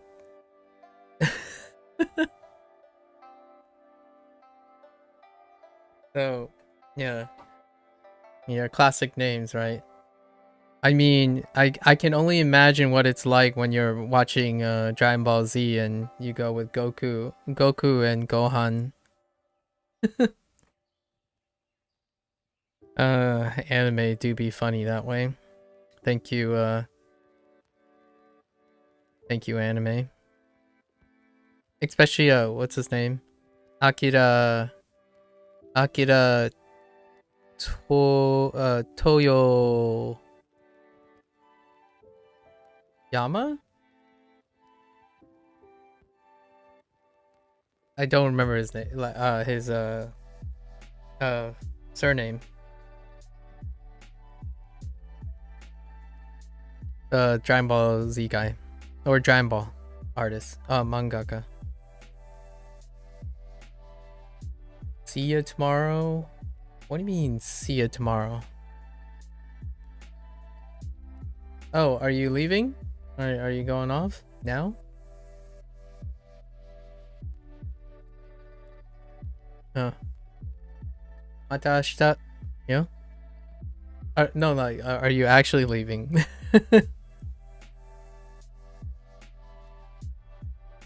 If so, take care. I still haven't known how to say take care yet, but eventually. Or we can do a fun exercise I do. Here's something I do for fun, and I really enjoy doing this for fun. So, yeah, take care, right? Take care. But What if you just apply a Japanese way of saying it? So you're just gonna say take or take, right? Take ka. Just swap it to kare. So take kare.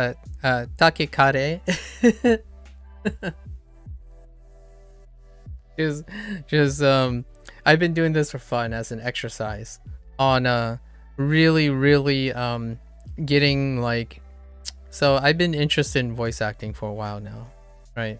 Or doing voice acting just for fun because I play a lot of video games that have a lot of text, right?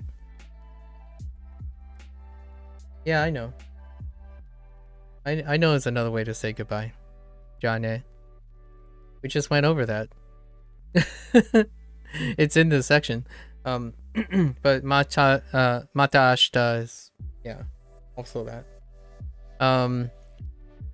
Now I'm taking English words and I'm like deliberately applying romaji in a way of kana. And what I'm doing is I'm making it so that if I had to like make a funny character who speaks a certain way, I would do it in. Yeah, no, I know. We just went over that. This is literally the unit. Suchi. Listen. This is literally the unit. Like, oops, wait. Yeah, this is the unit for it.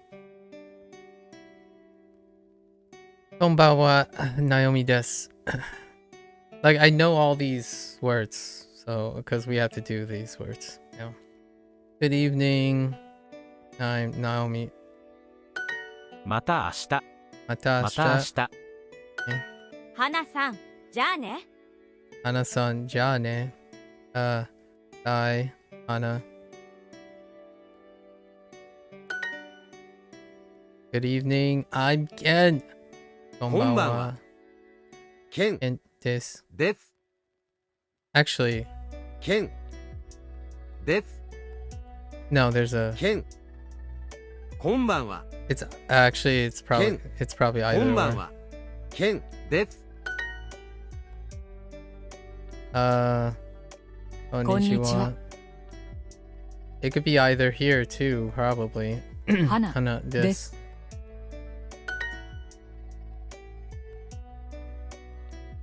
こんにちは。 Wait, you just said that. 花で Well, す。 she didn't say that. There are different speakers, which I like. Duolingo uses different speakers, which is fantastic. Matashita. Oh, また明 you could technically. 日ま Okay, た花 I'll just do it this way. You can reverse it. You could say Hana-san Matashita. They accept both. Much like English. In this case, you can be flexible in that. I'm not even sure if... What is your preferred way of saying this? Do you say Hana, see you tomorrow? Or see you tomorrow, Hana?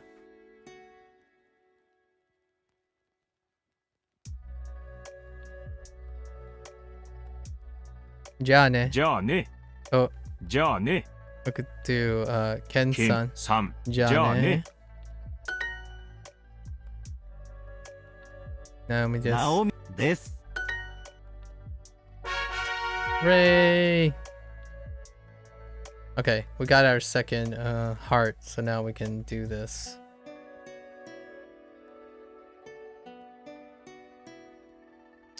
The challenge. これはご飯です。これはこれはご飯ご飯です。です。 This is rice. Is that tasty? Well, is it? Oshi desu ka? Oh, wait. Wait. おいしい。 I see you. I see you. それは美味しいですか? それは美味しいですか?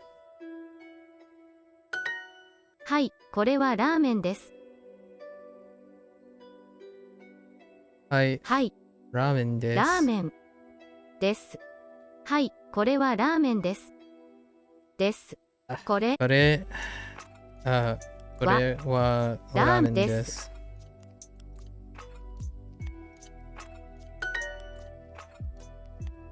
Is this ramen? これはラーメンですか？ですか？いえ。それそれはは水です。水です。 Is that ramen?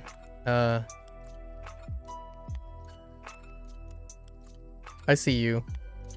So それはラーメンですか？ Oops. お茶でですすか？か？これはケーキです。これはケーキです。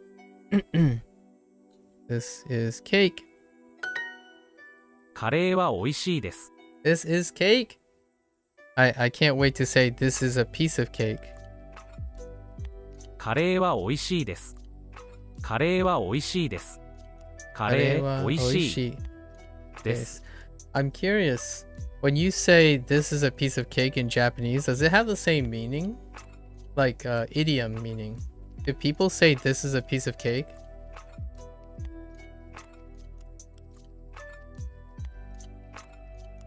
Like, does it carry the same meaning?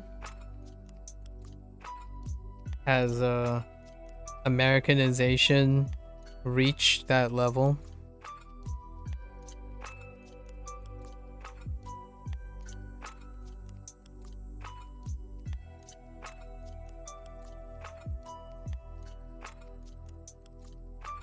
Oh, you're not sure on person's name before or after? Yeah, Matashita.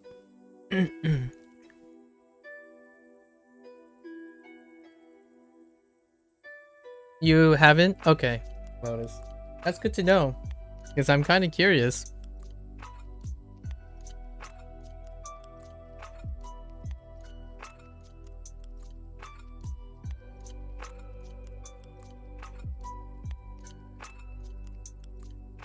Lotus, these are the important questions about eventually becoming multilingual.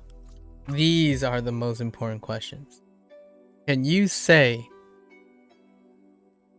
all your eggs in one basket and have it translate? These are the questions.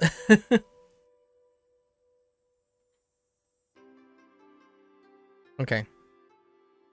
カレーは美味しいです。 Kare. Oh, wait. カレー美味しい。 That doesn't make This. sense. It's wait. カレーは美味しいです。 Oh no, that is it. Kare カレーは美味しいです。 wa 美味しい oishi です。 Curry is tasty. Right. これは美味しいケーキで It す。 might be a thing. They have a whole grammar system for similes and idioms. Oh, they do. I can't wait for people to shine a light on it. これは美味しいケーキです。これは美味しいケーキです。This is tasty cake. Not to be confused with tasty cakes. Confusing, huh? This is, I guess you would put in, this is a tasty cake, but that would be implied. That would be implied in Japanese. This is a tasty cake. That totally would throw someone for a loop. In the United States, this is a tasty cake.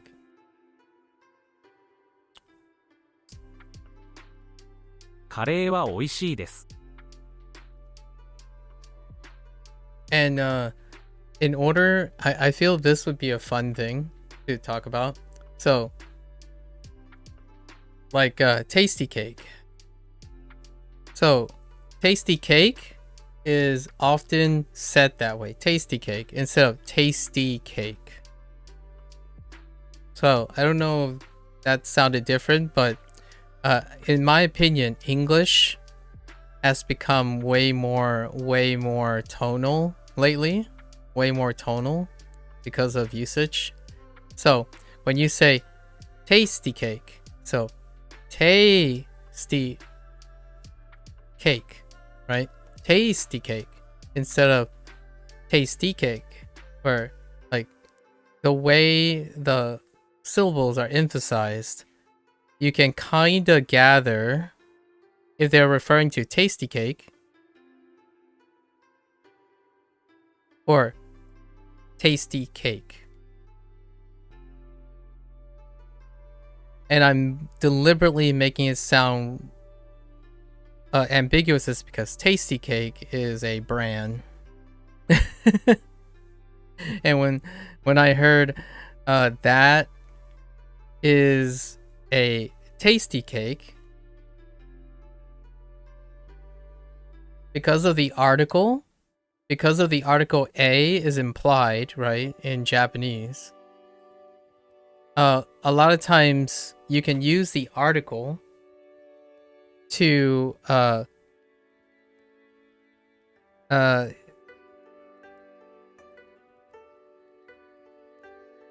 apply like a certain emphasis to if you're referring to like a brand item, like a proper noun, right? So like that's the tasty cake versus a tasty cake, right? And then you have tasty cake and a tasty cake. A tasty cake versus a tasty cake. Brands usually roll together faster.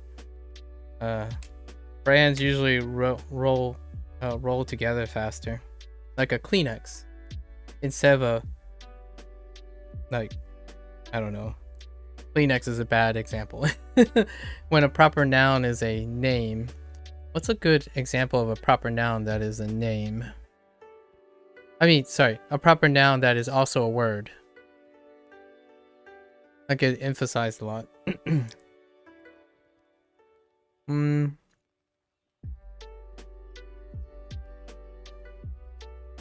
I had a good example and I just lost it. I'll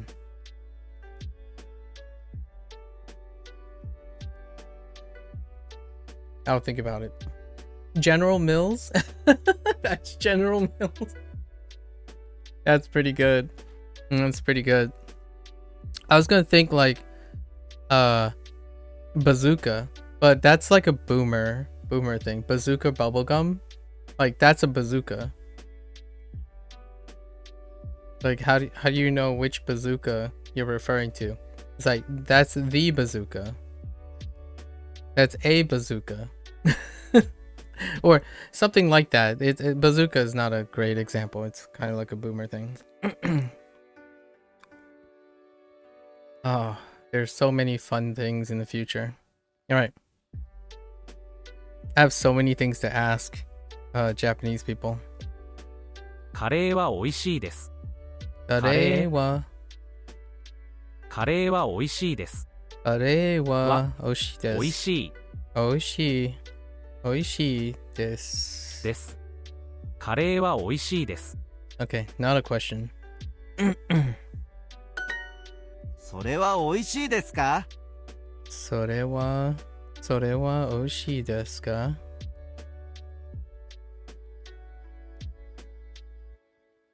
Is that tasty?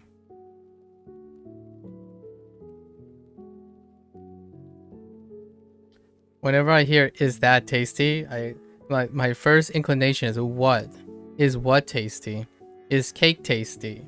Is like using that, this, and its is nondescript, and it's also always coupled with a helping verb, and so that's a passive phrase, and I don't use it very often.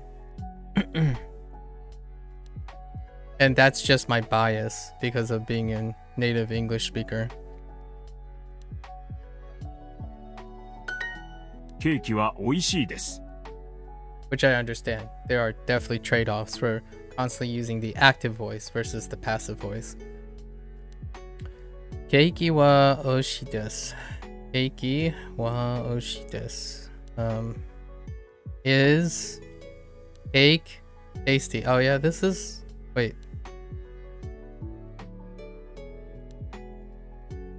Oh no. See, that now I'm... Sorry, tasty. This is tasty cake. Wait, no, cake. No. Cake is tasty.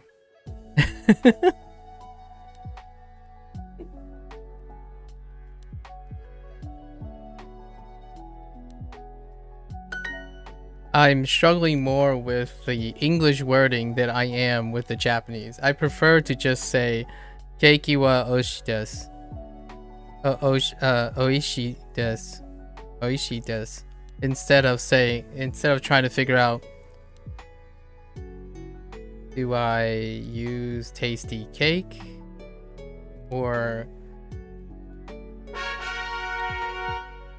Hooray! Alright, let's do the challenge. I have enough gemmies. Let's go. Pizza. Pizza. Pizza. Man. Pizza. I get the za. I'm doing like I'm doing English emphasis constantly with pizza. Oh, and sometimes I do pizza. I feel like all their pronunciations of the Z is very pronounced. And it's kind of humorous because both Mandarin, like my parents, and English tend to have sawing in, like I don't say pizza. We say pizza with an S, but that would confuse it with pizza. What does pizza mean? Is pizza a word? But when it comes to like pizza, I just don't emphasize Z's very well. And my parents can't say Z's, they say G's. So it kind of gets closer to pizza, or it's more like ja, pizza, because they're terrible with Z sounds. It always comes out ja, like Jiao, Jang, Jiao and Jang, as opposed to Zhao and Zhang.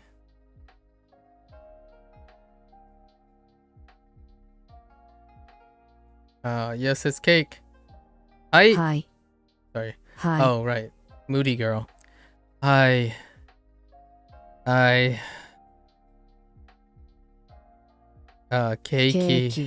desu.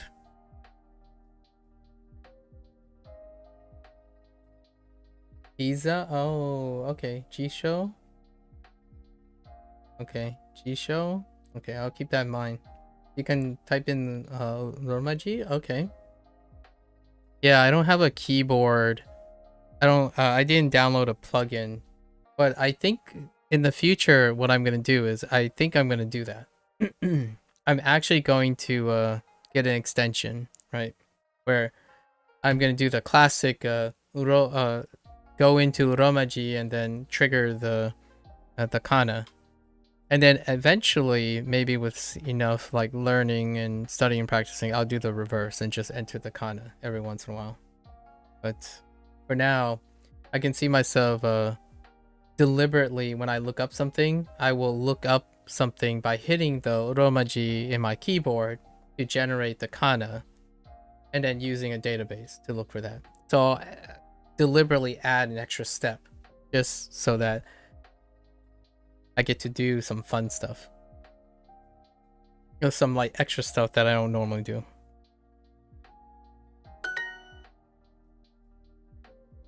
That's how you get immersed, right? Ochato. Oh, whoops. I saw green tea and I meant ramen to ocha. Iie.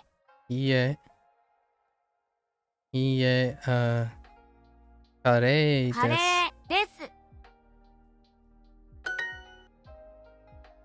これはラーメン。ラーメン。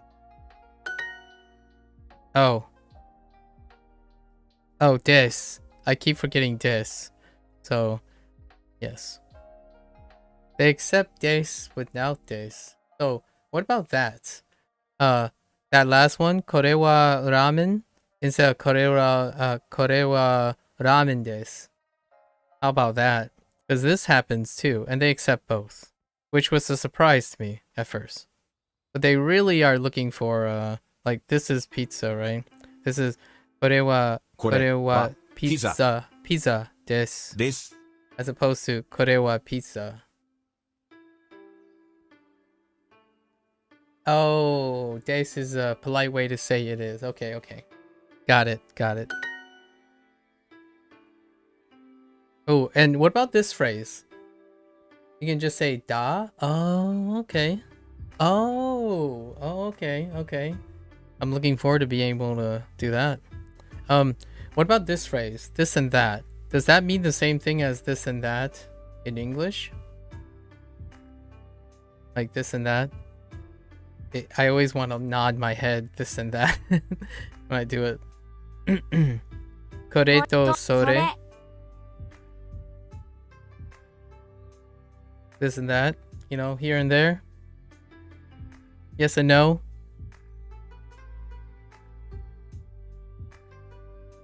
Maybe.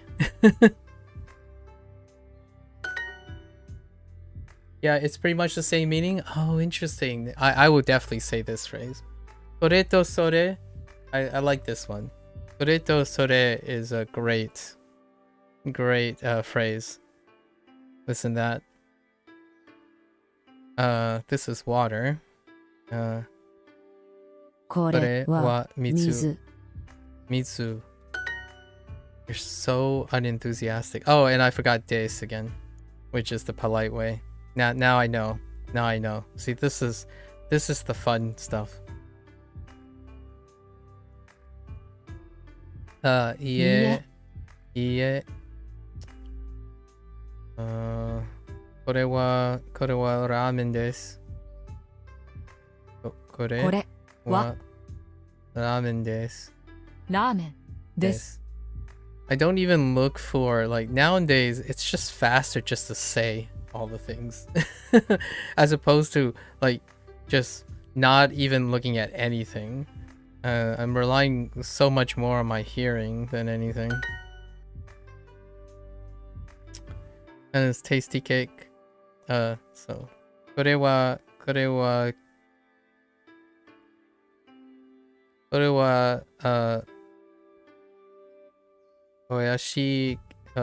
おいし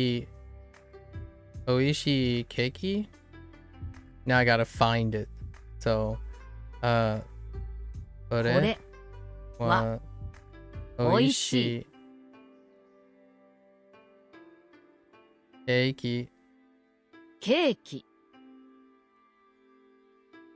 I can't spell keiki at all yet. Because this key is different. So it must be, no, I almost want to say this is a... There's something going on here. all these ones are okay. Something's going on here. Oh, and I forgot this again. Hi. You know what's funny? If you want to be polite, you're just putting extra work in. And that's kind of a decent way of being polite. Oh, it is? Okay. You know what? I really feel the English is met with the Japanese here. We taught, I'm not sure if it was you, Lotus, but someone else, 2 other people and I were talking about. They're like, oh yeah, you know, there's not really a one-to-one between English and Japanese about being polite. But my first thought when someone said that is like, if you put more effort into your sentence, as in like you add more embellishment, that sentiment is still true in English. So like if you say you're going to like this, instead of saying you may or may not like this, one is politer than the other. and you're putting more effort into the sentence becomes longer. So like here you could say hi oishii desu, right? Or like kore wa oishii desu. Or you could just say kore wa oishii, right? But you add the des, which is an extra word, which extends the politeness. But in a way, it's kind of funny because you're also adding extra words and doing extra work. You're always putting extra work to feel polite and humbled. Totally, I feel like it's really interesting to learn what things change between cultures and what things are. Yeah, and finally, more effort being more polite is a cool one. Yeah, I love that. I love that it translates. It's obviously I'm only talking about English and Japanese. It will be really fun to see if it translates to other languages. Like if it keeps going, because I only know that this is an observation for Japanese and English. The sentences just get longer. They like more words, more things. Like there's just constantly more stuff in it. It gets to the point where if you're overly polite, it gets a little bothersome because you start saying like, oh, you know, I'm not really sure if you like this, but here you go. And then you have to say all of that in English just to preface, here you go, instead of just saying, here you go. And that's what I get when I hear like, what? Arigato gozaimashita? Or gozaimasu? I think gozaimashita is a regional colloquial, right? It's like it's more of a Kansai thing. Gozaimashita instead of gozaimasu. Gozaimasu. There's I can't wait to unpack that, but we're moving too far ahead. Slow and steady, but we're moving too far ahead. Okay. Hi, これは美味しいです。美味しいです。いえ、それはカレーですか？お茶ですか？ Oh, wait. So how do you say this without being polite? So can you just say です。いえ、それはこれか? Or do you have to put in ですか? This is totally not recommended, but now I'm just... Oh, that's a bit more complicated. That's fine. That's all I need to know. Oh, whoops. Did I... それはカレーです. Oh, whoops. That's not even a word. Whoops. I mean, sorry, that's not even a question. I literally wanted to... Shh. I'm not paying attention. Okay, I only have one heart. I gotta pay attention now. You can raise the tone at the end of the sentence like English. Oh, okay. Yeah. I do that already. So uptone. Yeah. I call it the uptone.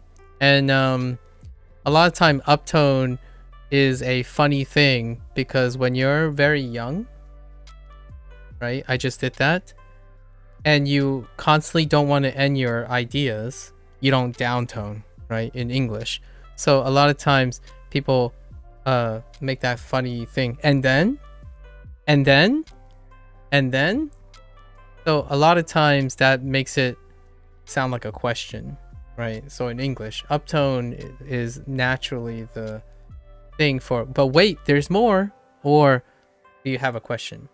So sure is a question, but sure is not a question. And I naturally do that for ka at the end. So like here is a good example.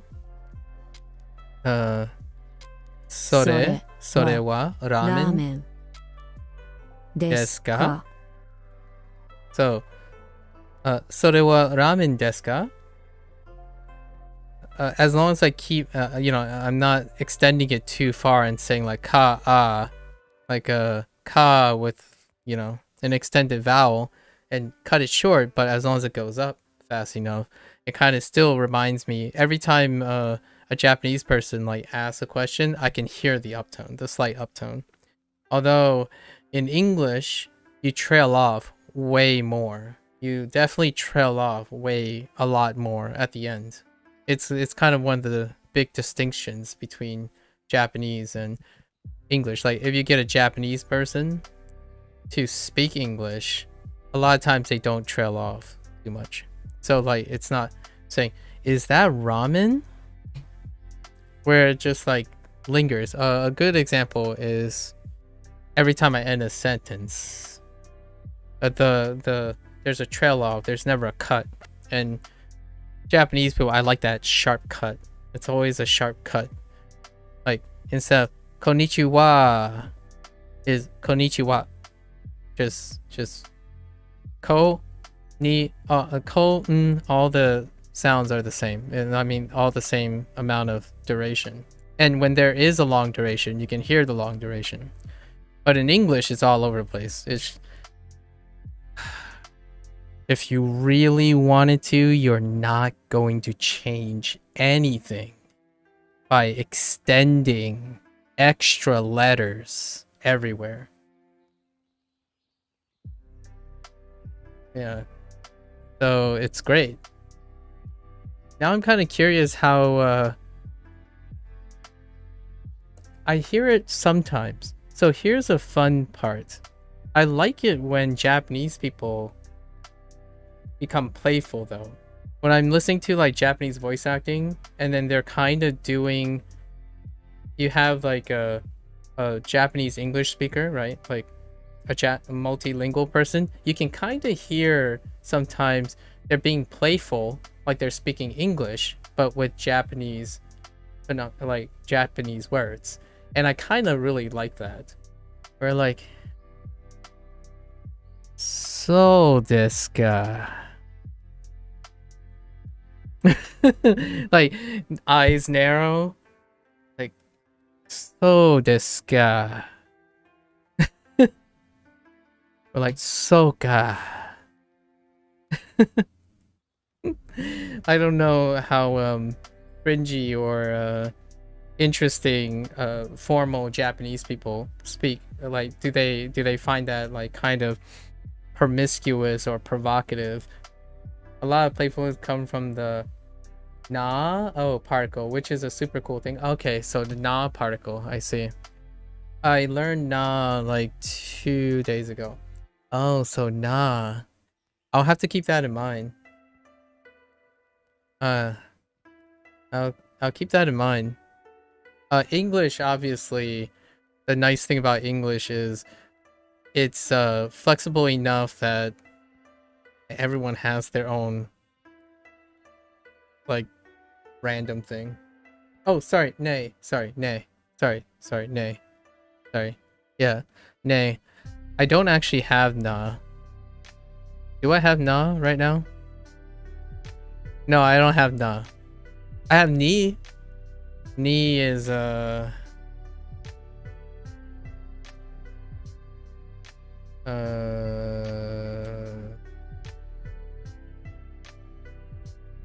something like that. I have ni. I don't have na yet. At least I don't remember what the na is.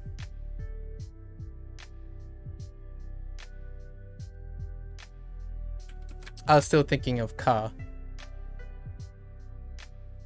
それはラーメンですか? Okay. いえ that. So それはそれはピ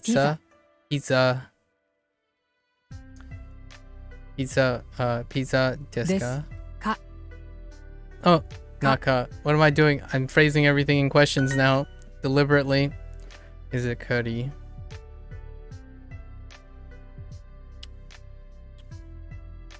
Is it curry. So, カカレレーーでですすかか? Cake is tasty.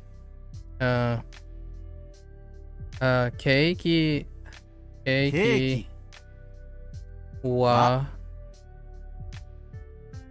おいおいしいしいで。ですす。 Yes. Piece of cake. Asa.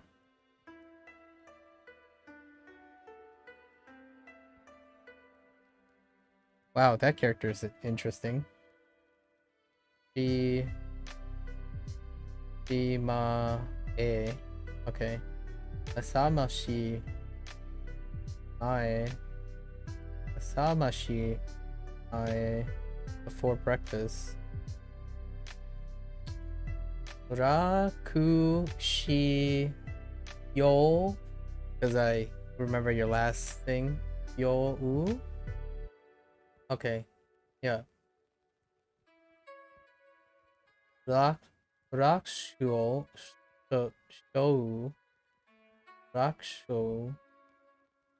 The Vicky. Oh.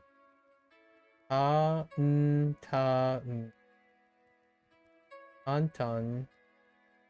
Simple, easy. For you. Ooh.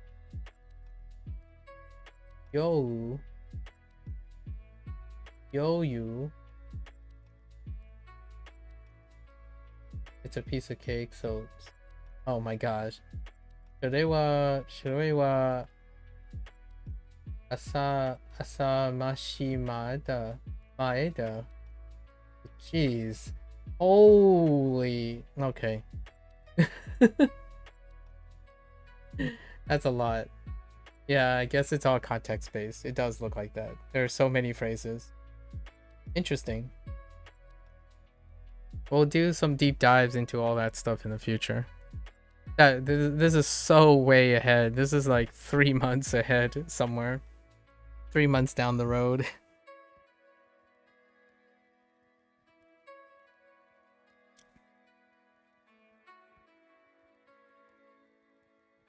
But it's definitely something to look forward to.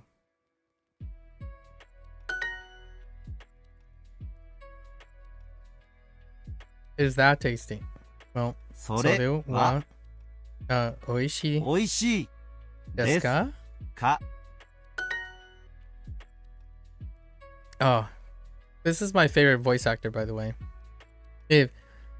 She's such a mood. I kind of like the peppy little. I kind of like the bear, whoever's voicing the bear character too. But this one she's such a mood. Right? Yeah. それはカレーです。She's such a mood. Okay. Hooray!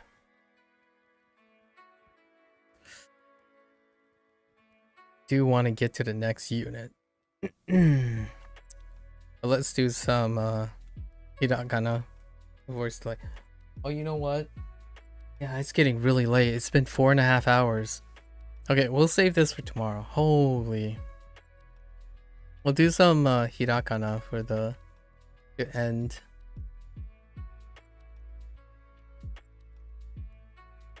Okay. Because I want to get more, I want to get 4 more characters. Or 4 more syllables. Or sounds. I'm just going to refer to them as kana. Because there's too many English words, in my opinion, to describe what kana is.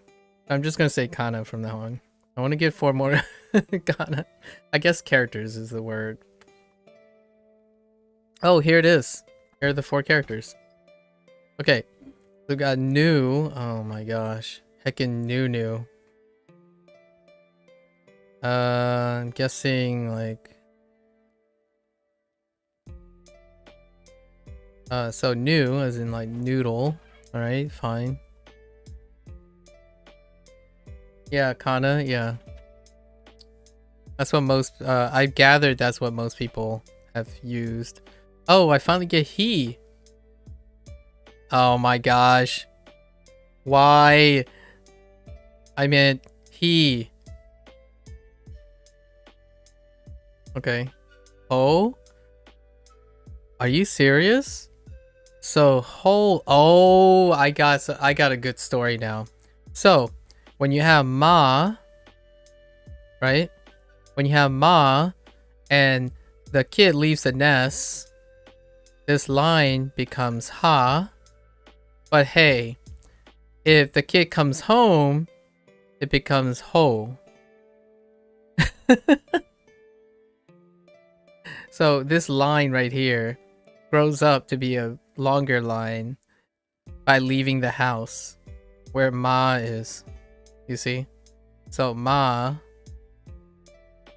this line becomes this line.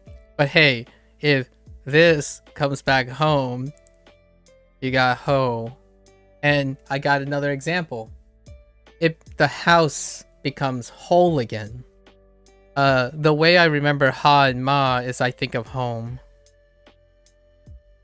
I'm basically making up my own kanji, so shut up, people. So when I think of home, I think of ma. And then when the kid leaves home, I think of is this on screen? Yeah, this one. I think of ha, right? But when they become whole again, we got oh. Okay, and then ru. Oh, ru is a fancy. Ru is a really weird. Oh, that's such an edgelord. Okay, so I got an example of ru. So ru. Oh, you know what? You know what ru reminds me of? Capital Z. You know, if the line is here, the baseline is here. This is a capital Z in cursive.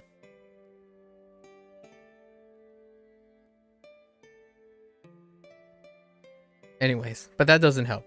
We're not going to use capital Z. We're going to relate it to the other kana. So, what do I think about... hold up. So, ru is like an edgelord table. It's not the same as... whoops. It's not the same as... like in Seoul. Because they're like, yo, you know, we need a fancier table. So then you have ru, because you know, we're not so, we're ru. Duh. I just can't.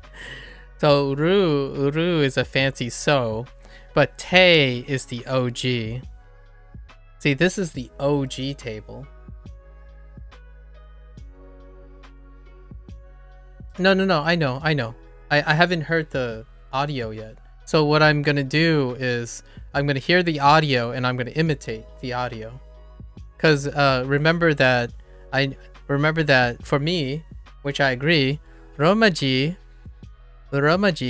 is an approximation. That's how you oftentimes think of phonetics. When you think of phonetics, you're thinking of approximation. So I will pretty, like, for example, I don't think ri and ra are re and ra. So I'm guessing if I click on this, but I'm making stories right now because ru is a fancy, super fancy. Like, which table would you want? Personally, I kind of like my tables less fancy. This is a table with a laptop stand. So, you gotta imagine this. So, here's the table. Here's the tabletop. This is the leg. And then you have a laptop stand. Because you can imagine, like, this hinge, it like goes down and goes down. You see? You see? Can you picture it? I know this is in kanji, but I kid you not, when I think about writing in general, I actually treat them all as pictures. So I don't actually like is not like symbols. They're drawings. Like is drawings, like 4 different drawings. So it's kind of like the way I visualize kana. So you just gotta do what you gotta do. You know? In some way, new kinda reminds me of no, it's kind of like curlier. It kind of reminds me of a pretzel though. And then you have that little thing from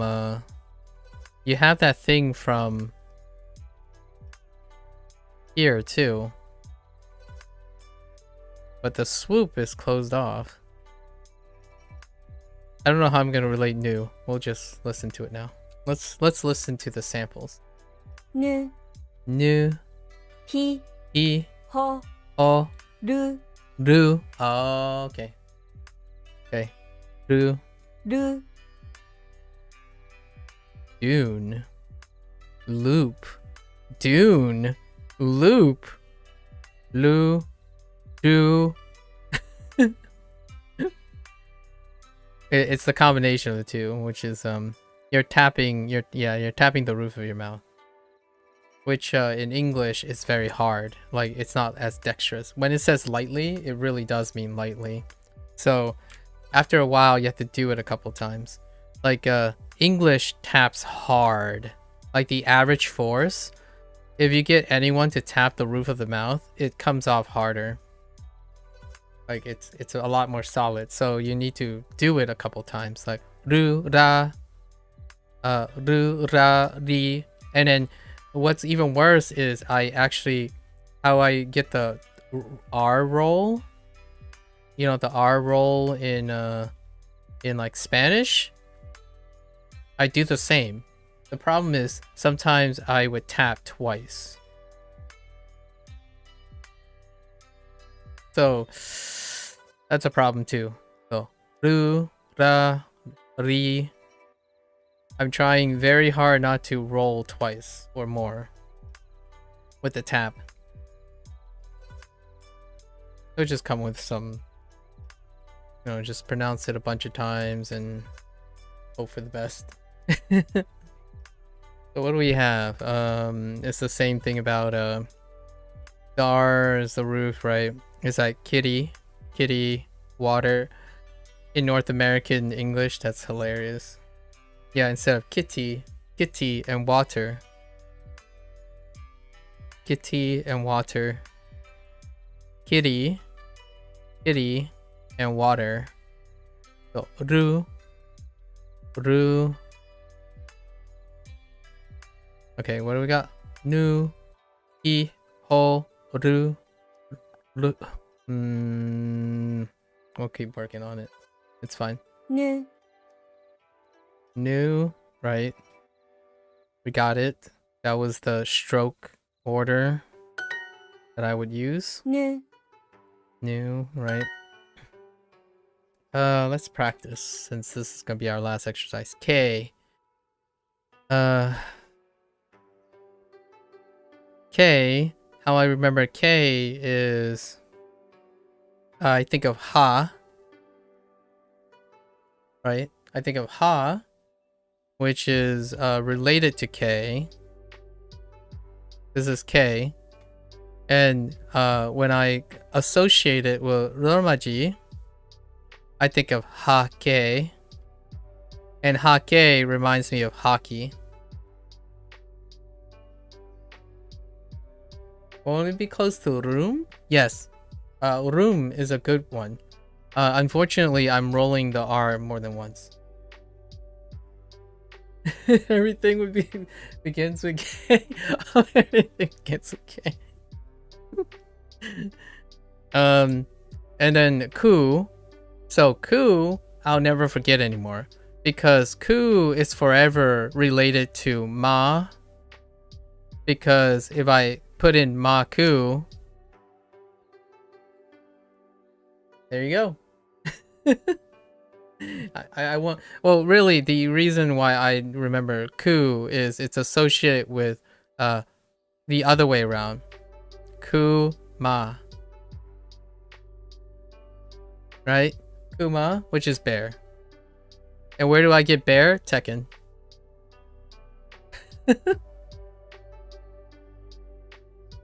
I think it would probably be in katakana, but I didn't learn katakana yet. So that's the whole point. So I didn't learn katakana yet. Hey, Victor. So I can say Maku, but if you say Kuma, it's bear, which is Tekken. And Tekken's bear character name is Kuma. But I usually think Kuma now this way. Right? So that's how I remember these characters. It happens instantaneously. It might seem like a long way around, but that's how I remember things. Okay.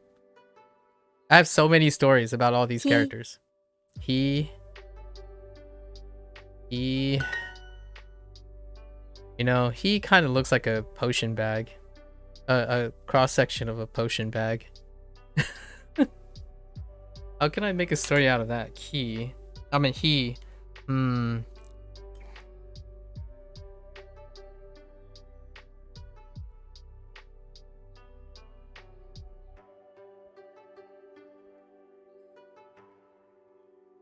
He looks like a familiar package. That's so good. Yeah. All right. Thanks. Thanks, Victor. Thanks, Victor. I'll have to steal that. That's good. He looks like a he looks like a familiar package. He has a good package. He has a good package. That's great.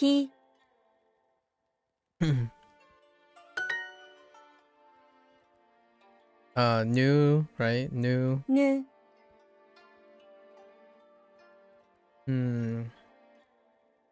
New just looks like a pretzel. We're just gonna stick with the pretzel for the time being. I really like it. I like how new is like the this curly bit. Oops.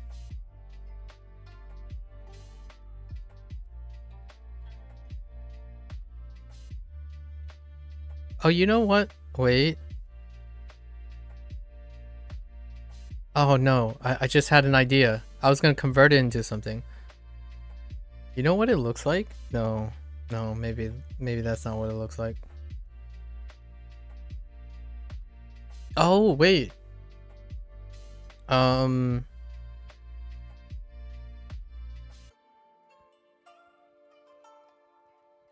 If I widen this, maybe it's like 2 eyes, and then you do this, and it becomes a samurai hat.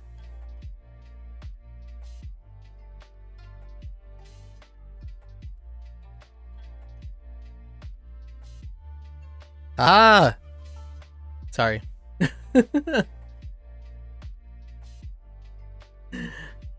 Alright, that's fine. We're fine. I'm having a little too much fun here. Horseshoe. Hey, heel. Hey, heel. Ooh. Oh, I see what you mean. The horseshoe, but it's he, right? Oh, he. That might be a stretch. New is similar to another one you will learn later. Oh, okay, so I haven't gotten there yet. Yeah, that's probably what we're gonna rely on. He.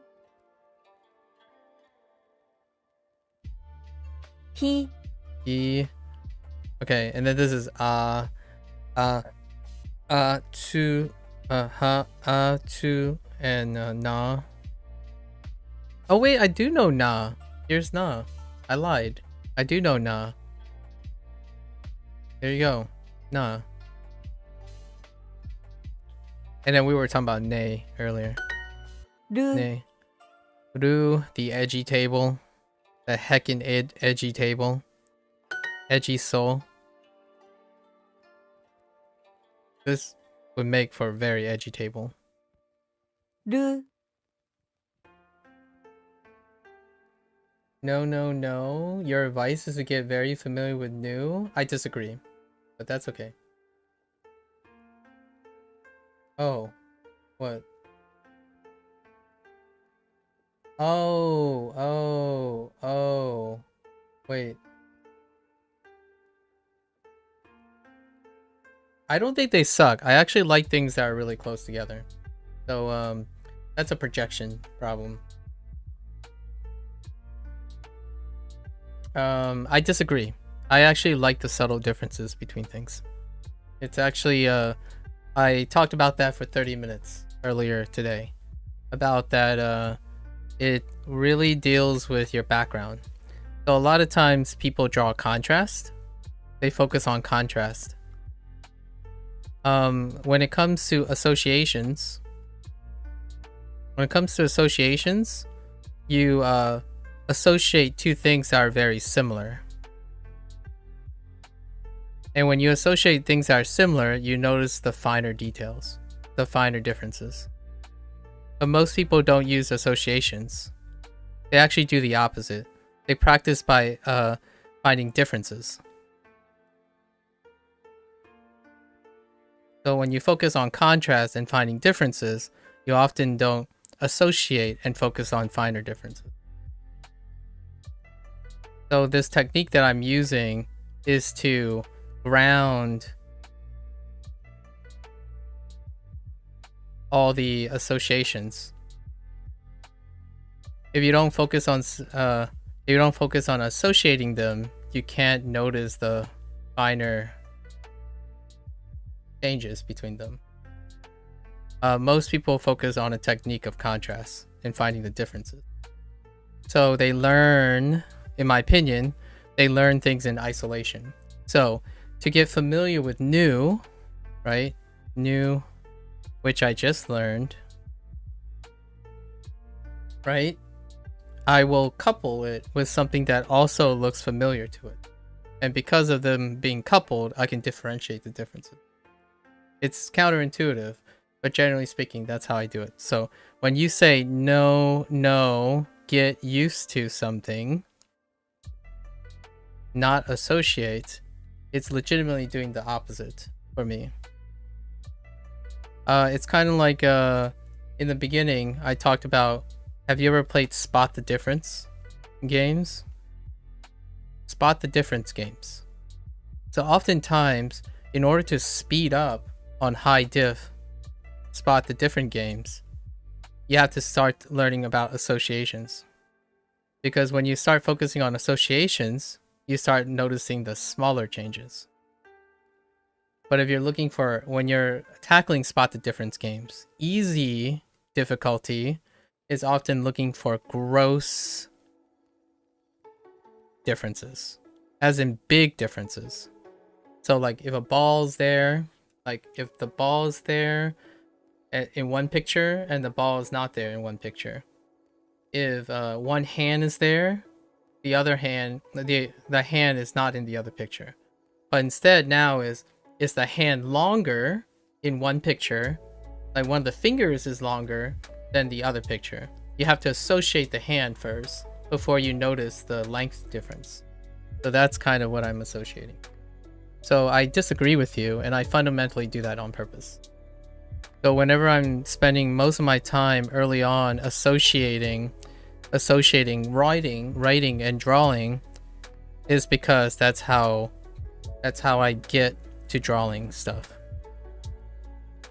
And I don't think writing characters and seeing characters is, to me, any different from drawing.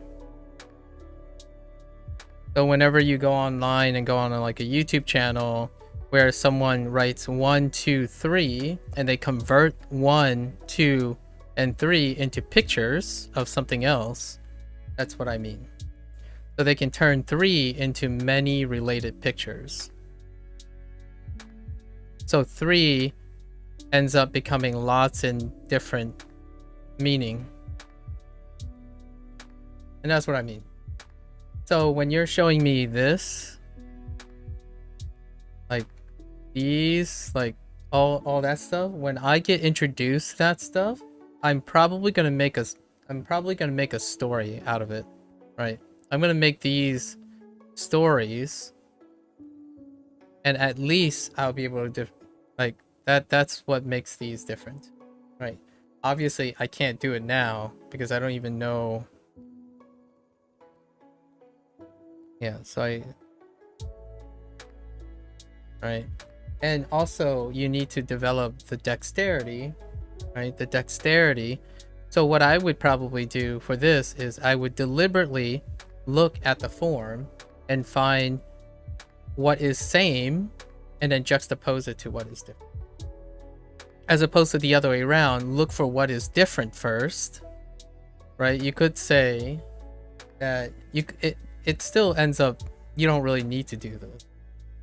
You could say if you draw this, right? And then you do this, and you're gonna look for the differences. So you emphasize what is different. That's fair too. And then look for what is similar. But I look for what is similar first, then I practice what is similar, and then I add the differences back.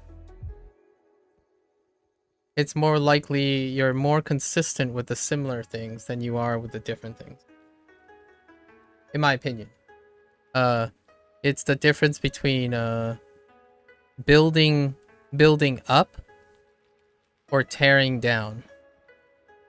So if you take the new, if you say new and I learn new right away, I'm at the top. This is the top. Instead of finding like te and then have te relate to soul, right? This is building up. It's adding to this. So I want to associate things deliberately. And then I order them in a way that it's built up. At least I try to. There's a chance I'll struggle really hard, but it doesn't suck to me. It's actually the most interesting thing about people, or about like language, anything. The subtle differences is what we like about things, right? When we get to know things very well, it's the subtleties that are charming and not the differences. I don't know if it sucks for you guys though. It kind of sounds like you guys have a negative response to that. Like my advice is to get very familiar with new. I disagree that I have to get familiar with this, but I look forward to it.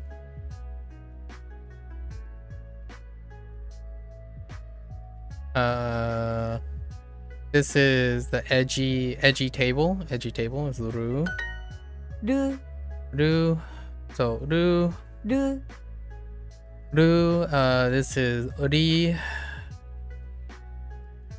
Yes, ri, ra, and tsu.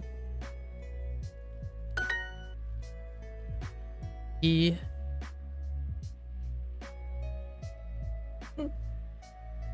He has a very good package. I think he really has a very good package.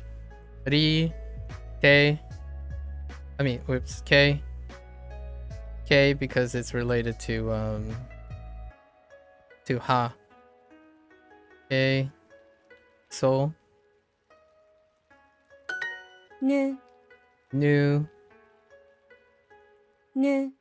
Oh, hey, they put in ne, na, and mo, na, ne. Yeah, there's that funny, interesting loop between ne, and new. It's kind of like if wa, right? My way, wa, right? Which is the ballerina kicking a ball, and then you have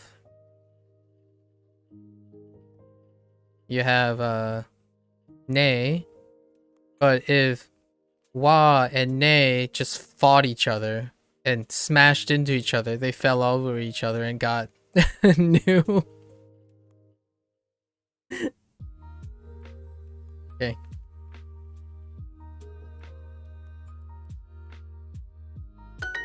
Ho. Oh. The household. Ho. Oh. Ho. Ho ho. Oh, Ho. okay. Oh. Oh. Oh, I just realized I've been not adding the cross very stringently.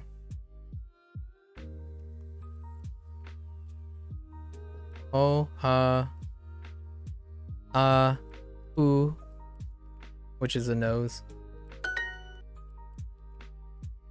Ru, ru, Ru. ru. Ra, ko. Oh, I did see another related. There are 2 or 3 more related things. This is this to me is related to e, and this is related to chi, ra and chi. Ru. Ru, Ru.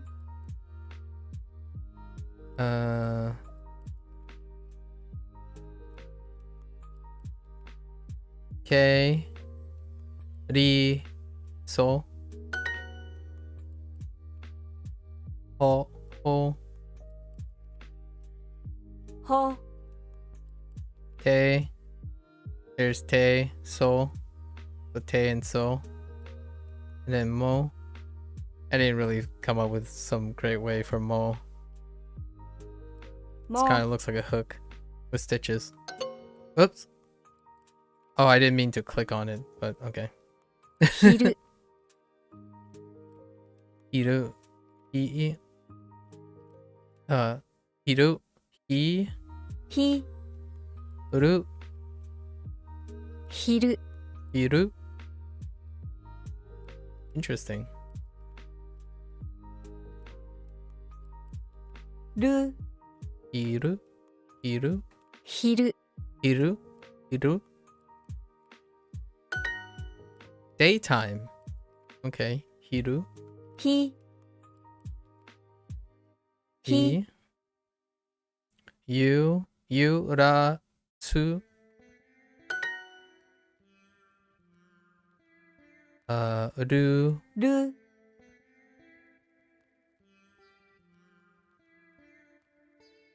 Ho. Ho. Hi. Hi. Nu. Nu. Hi. Ki.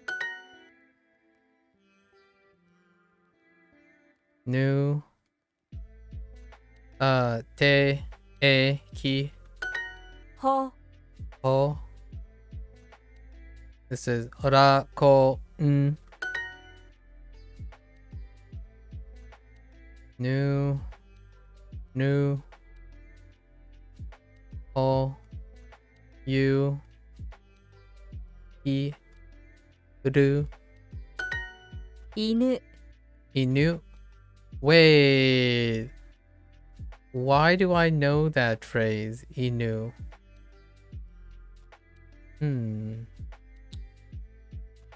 Inu. Oh, dog. That's right. Of course. Inu. Inu. Of course.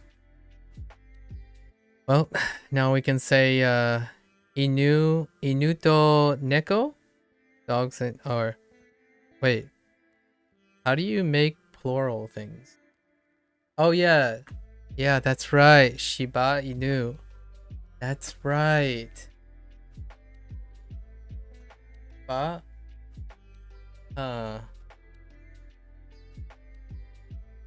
Is it like medium dog or small dog? I don't know. Not yet. Well, I will brainstorm about Shiba.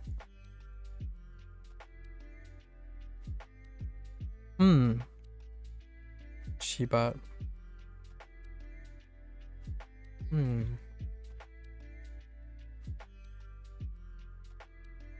This is getting really exciting. Oh. Ho. And then this is mo, te, so. Ah, I absolutely love this stuff. This stuff is so addicting. What's more? Katsu. Katsu. Katsu. かつ Katsu. Kari. Kari. Ski. Ski. Sorry. Ski. Ska. チリ Wait, did you just say chitty? We just talked about this earlier. サリ Oops, sorry. チリ Oh, Lotus, you might be able to tell me. What is chili? Is that a katakana as well? Or does it come out chiri?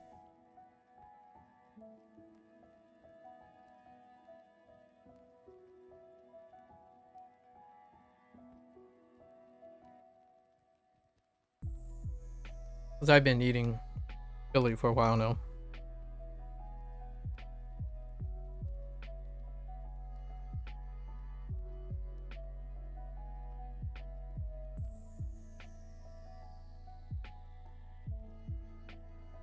It is chiri. Okay.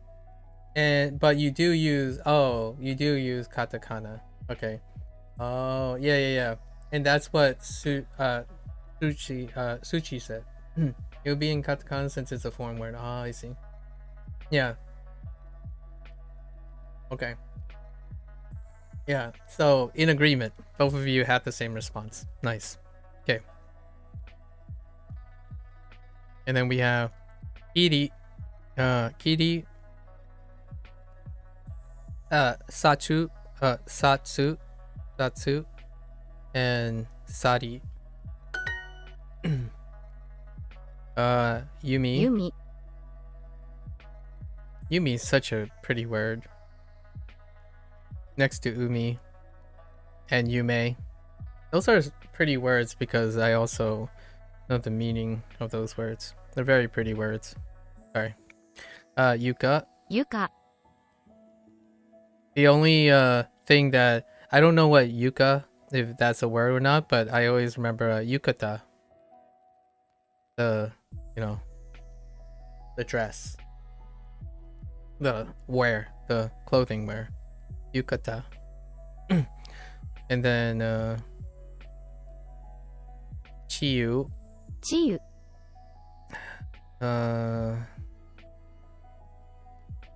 Tsuchi. 土 Tsuchi, right? Because of the And then wari. 割り Wari. つゆ I held wa too long. Wari. Wait, what'd you つ say? ゆ Suyu? つゆ Suyu. Okay, Suyu.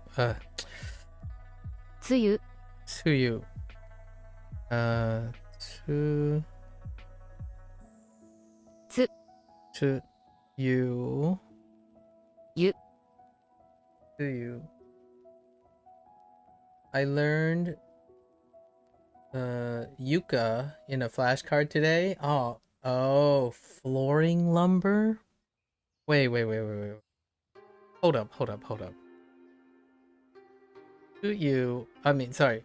Yucca is that? Or is it part of that? Is that kanji? Guessing that's kanji.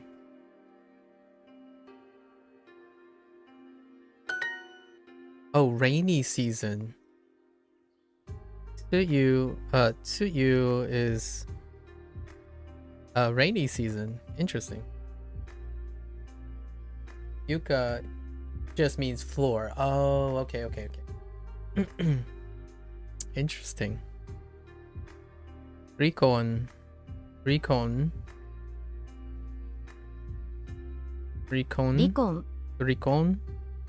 離婚 Recon. 離婚 Recon. Recon. Sorry. I keep defaulting back to emphasizing the R. So Recon. Recon. 離婚 And then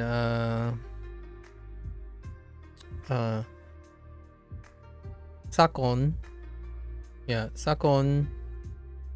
Recon. Oh, I mean, Recon.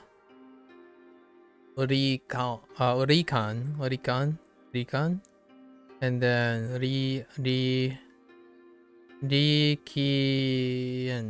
Riken.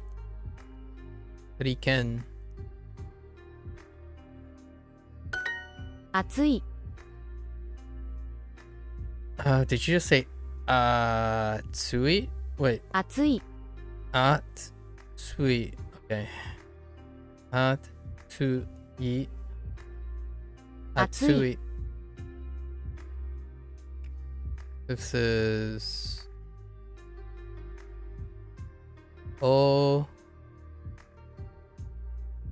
Oshiri. Oshiri. Otsuri.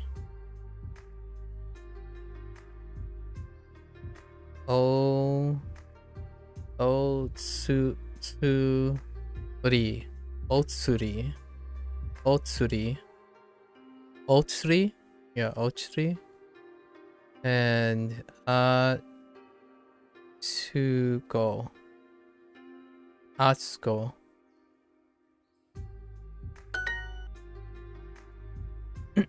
Ooh, these are getting fun now. We're getting like 3 characters. These are getting exciting.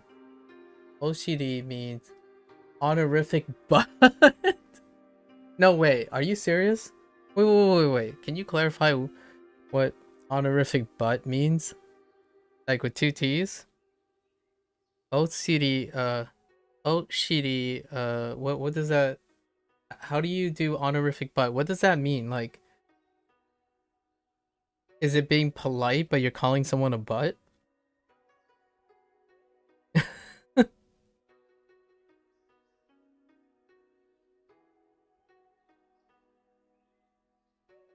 Oh.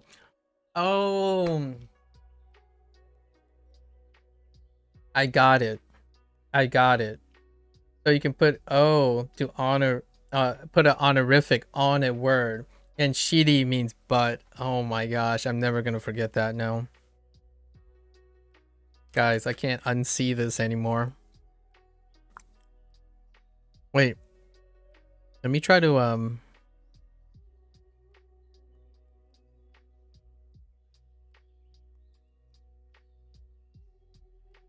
O she Ri. I mean, that kind of looks like a butt. If you think about it, right? Like, let's just round this butt up. You see?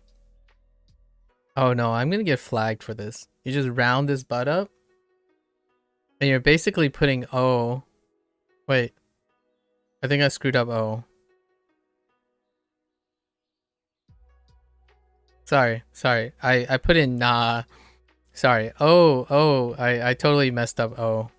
O is why am I drawing a blank on O? Someone give me O right now. I don't want to think about it for too long. Can I find context clues for O? Is O this? No, that's nay.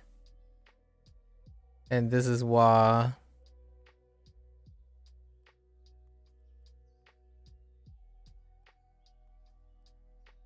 That's so. Oh, is this? Oh. Yeah. Oh. Okay. So let's think about this for a moment. Thanks. So let's say O, right? And then we have she, right? She and E. Oh, wait. I thought I was drawing. Yeah, so let's just round this up. And I'm not trying to draw E. E is I write E a little bit different than that. But we haven't practiced these things. But let's just round this butt up, right? So we just round this butt up. And then this guy is basically throwing money. This guy is basically throwing money at the butt. You see what I mean there? Honorific butt. Never forget, folks. Never forget. Although this kind of looks sus. It kind of looks like something else. So we're not going to go there.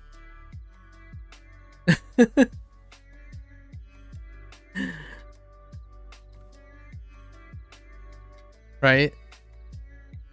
Right? Are we on the same page? I feel like we're on the same page now. So this guy is just very in a hurry to throw cash at the butt. It really, it's like you gotta squint a little, but this is the butt, and then that's the cash, and then we're good. I'll never forget it now. Thanks guys. I will forever credit you guys for the honorific butt. Now I'm gonna think about every time I see the word O in front of another word. There's gonna be so many stories. In fact, now it's gonna be really hard to forget what O is, because it's like pretty much solidified. Okay, let's go back. Rikin. Oh my gosh. I need it's tough. Rikin. Okay. Rikon.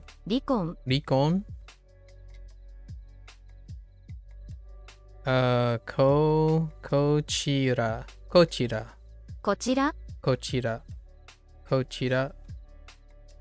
And Irachi.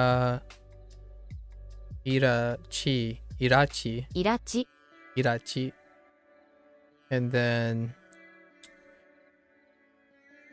Atsui.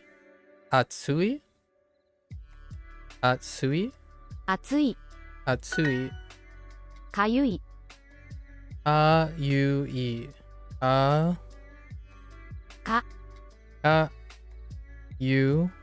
You. Kayui. Yeah, Kayui. Itchy. Kayui. Itchy. Interesting. Wait. Godzilla?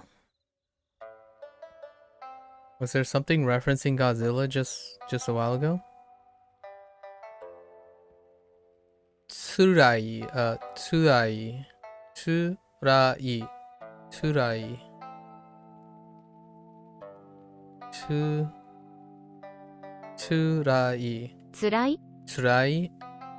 Okay. This is this is Surai. Shirai.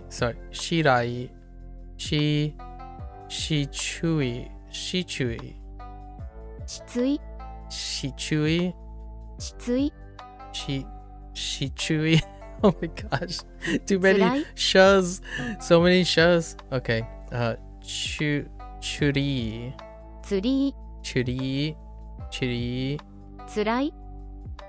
Oh my gosh, these are gonna be rough. I'm looking forward to it. What'd you say? Kochira? Godzilla.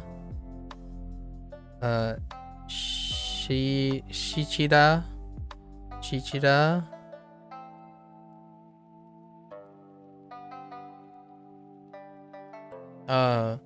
Osada.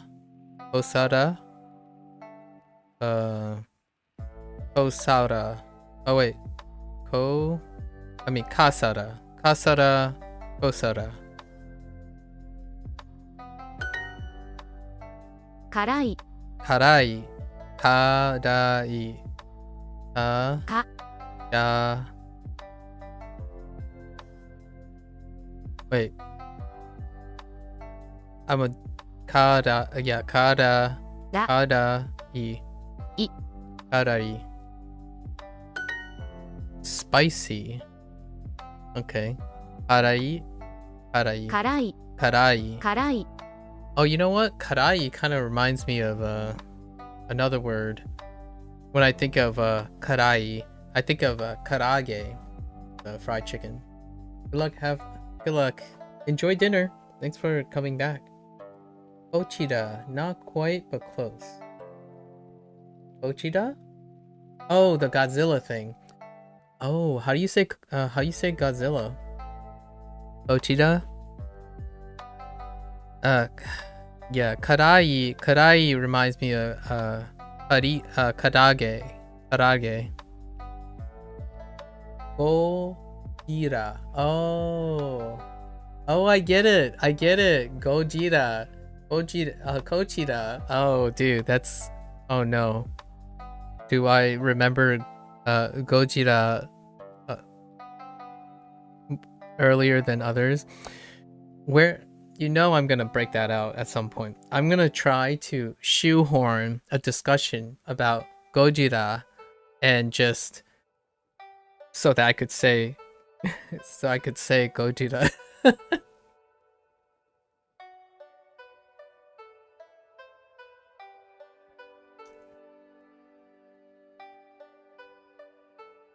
Now I have a question about... question about Godzilla. So when you watch... I watch a lot of the West and East Godzilla films, right? Both West and East versions. And then that stereotype about the... Instead of saying Gojira, right? Gojira. They instead tried to say the Z, the Godzilla, right? What was the history behind that? Like Godzilla, you know, where they really go for it, you know, go for the L's, but it turns out or were they really trying to say? I feel like they were going for the Z's.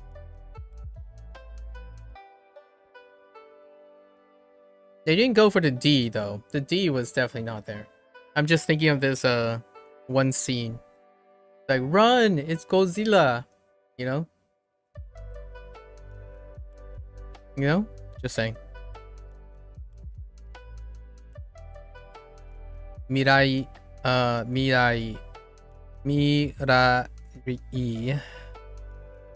Midari.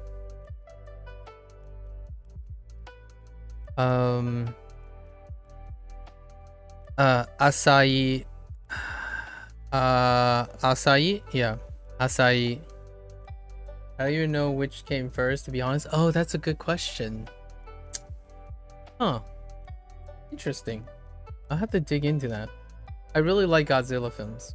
I'm a little what I mean is I'm specifically a little biased towards the Japanese one. So, I haven't seen the latest one, which followed Shin Godzilla. So it's like Godzilla 0 or minus. I haven't seen that one yet. However, there were like 2 or 3 Hollywood ones that just came out with with Kong and stuff. So I think there was actually a more recent one. I kind of like going back and forth between East and West Godzilla. Let's see. Minus 0 was really good. Oh, it was? Nice. Yeah, my friends went to watch it. We watched Shin Godzilla together in an independent movie theater before. Yeah, I haven't watched Godzilla Minus Zero yet. Misai.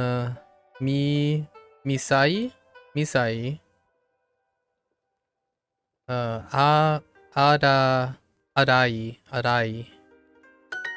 ゆりか Yurika. This is Yuria. Wait, really? Yuria. Why does that kind of sounds Yuria?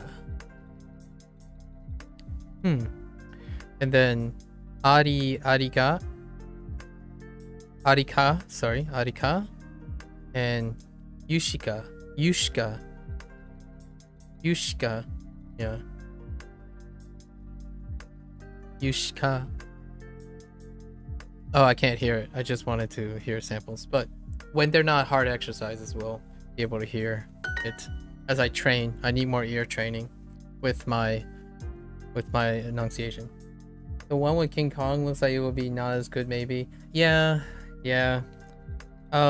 You kind of need a different mindset, right? Lotus. It's kind of the thing that makes watching. I love the east and west thing going on, and then the King Kong, and then the back and forth on King Kong and stuff, because you kind of like have different mindsets when you're going in, and kind of like the compare and contrast and all that stuff. I really like kaiju stuff, and I have a soft spot for kaiju.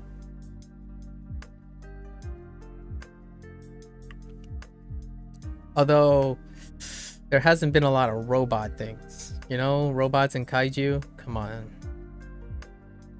Anyways, Yurari,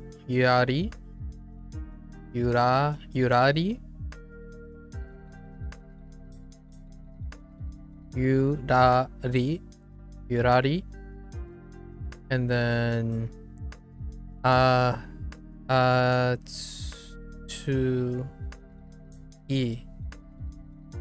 Atsui, Kayui, Mirari,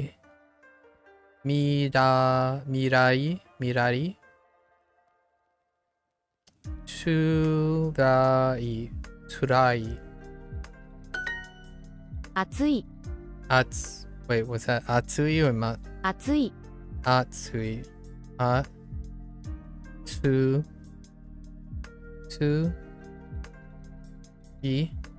Atsui. Hot. Now we got hot and spicy.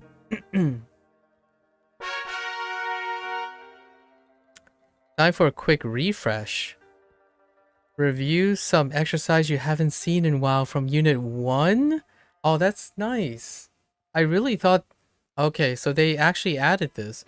I was just making a comment like when you get past a certain amount, they don't review the old ones, but no, there is something. Aww. You will. But there is something in here. Yeah, sure. Let's do a quick review before... Oh. It takes you back here for target practice. Okay. Next time. I still haven't decided when I'm going to do the super thing. It's going to be a marathon. We're going to go hard to test out the super stuff, but I need to decide when. Oh, that's a good day's prompt. I really didn't think I was going to spend so much time on Duolingo, but it's so much fun to talk about stuff. I basically only spent like an hour and a half. The rest is just discussing stuff, which is the idea. Japanese will come when it comes. Meanwhile, I'm still, listening and playing. Yeah. Take care, Lotus. Thanks for hanging out, guys. I am gonna switch gears here. So what I can say is Jane, right? Jane, mata ashita. Possibly. Maybe. I don't know how to say maybe, but Johnny. Alright guys, that's a wrap for today. We did well. It was fun. That's all I could ask for. When you can make learning fun, it doesn't matter how long it takes. You can never reach the end, but as long as you have fun doing it. What is this guy? Someone... What is this person? What is this try-hard person? We're only in Silver League. What's up with this massive experience spamming? Good for you. Good for you. Amy J. Gertner. Good for you. I know for a fact this person like got most of their points from today. Good for you. The community seems to be doing well. Alright, that's a wrap. Thanks for hanging out, guys. Thanks for hanging out. Mata ashita. Okay.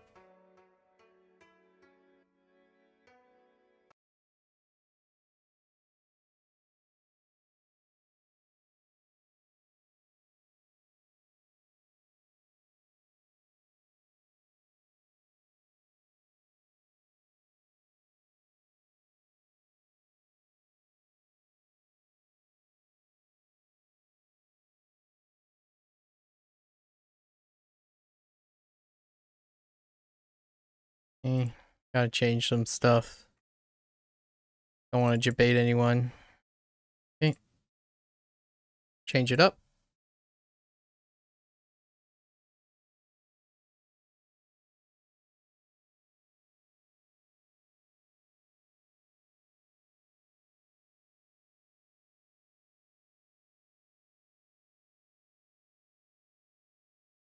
Okay.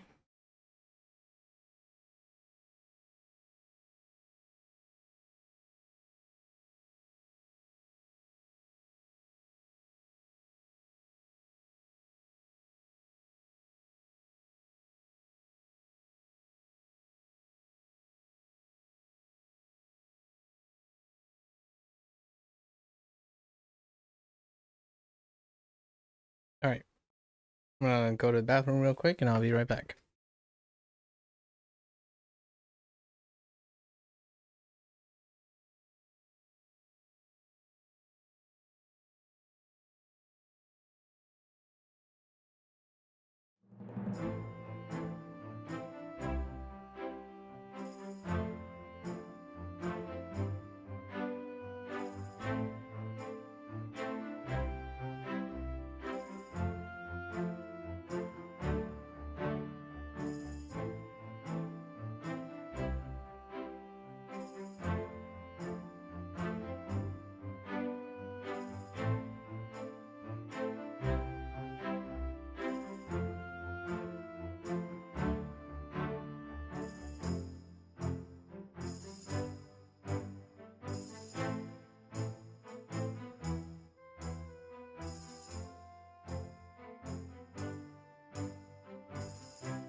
Alrighty, folks.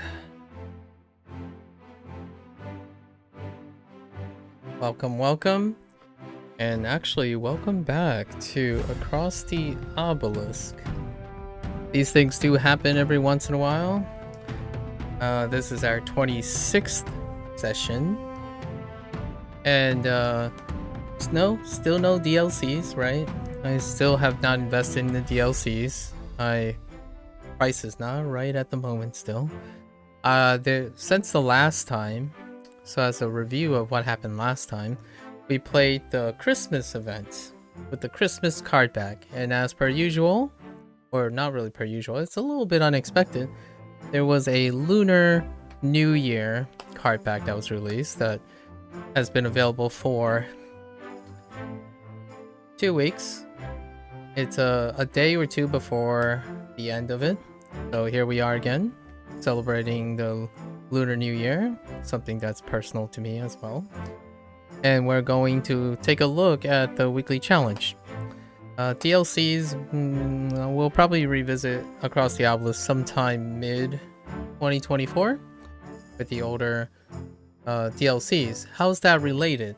Obviously, this challenge allows the opportunity to look at 2 characters that we do not have, and I'm unfamiliar, so it's technically just uncharted territory. And that's kind of exciting. Keeps it a little bit less samey, I suppose, not relying on legacy knowledge as much. Last time we checked with the group, the dev group, it seems like their move up to among the Paradox company allowed them their team to expand, right? They've mentioned maybe 3 people were originally in the principal group, and then now they've expanded by maybe 1 or 2 individuals, and perhaps they'll do other new things. Meanwhile, though, it's kind of getting a little tough for these developers. I would say having a dedicated community manager or some sort of outreach that gives them some flexibility on how to properly be transparent about their agreements and rates on their content might go away to alleviate some of the negativity that's predominant right now since the game's launch into DLCs, right? But anyways, here we are, Lunar New Year. Let's get that one run in. New card back, new weekly challenge, right? And here's the card pack. And I am most definitely a sucker for Lunar New Year inspired things. And of all the games, there was one here. As a side note, there was another game that I haven't actually closed off yet, and it seems like that game has stopped doing these things, and that was a Gordian's Quest, which was around the time this was happening too. But yeah, as you can see the timer, less than 2 days left. Here we are, and we get an opportunity to look at, I guess, the DLC characters, right? That we do not have. So let's start. Yeah, these 2, I am not familiar with these 2. So Amelia and Navalia. Yeah, Navalia. And then we're definitely familiar with Reginald and Magnus. The Magnus will likely be our tank. And then we'll try to flex with Amelia and Navalia. We can't, like, I have no, oh wait. Maybe I do, hold up. Where is, can I view them? I think they added, yeah, they added the flexibility. So, Navalia, Fallen, it looks like Shield and Fire. So it's a hyper class, obviously. Most of the new peeps are hyper classes. Navalia, the first paladin of Bastet, broke her oath when she joined her, so like a Fallen paladin-ish thing. Her people in the war against the Archons when she returned from the war. Bastet cursed her and had her look up alive forever. Believing she did good, her hatred grew for centuries, corrupting her body and soul until one day. So she feels like a Dark Knight, actually, a Death Knight-esque thing. Until one day her confinement ended and a group helped her lift her curse. A warrior who is proficient in the way of the mage. So, kinda like a Death Knight. Kind of. But more Fair enough. A mage knight kind of thing. Mage warrior. What do you got? Bonuses to and shadow. Resistance to shadow. Okay. Hatred. When you are under 50% of your... Oh yeah, this is Screaming Death Knight. When you are under 50% of your maximum HP, all damage done plus 30%. For every 1% of missing HP below... Oh. For every one, gain an additional 4% to all damage done.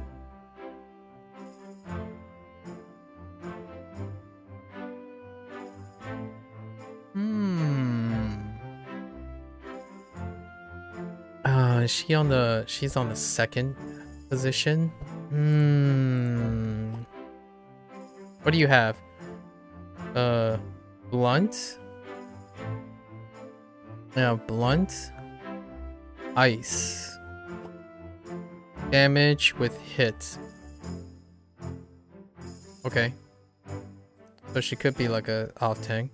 Magic Duality. When you play a warrior card, reduce the cost of the highest cost mage card in your hand by 1 until discarded.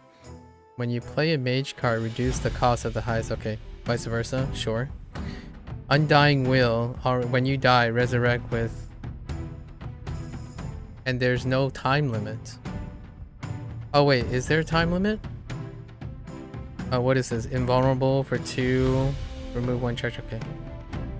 Oh, no time limit. Dies when charges reach 0. Wait. Why does it have 1 doom? Remove 1 charge at the end of turn, can't be dispelled or prevented.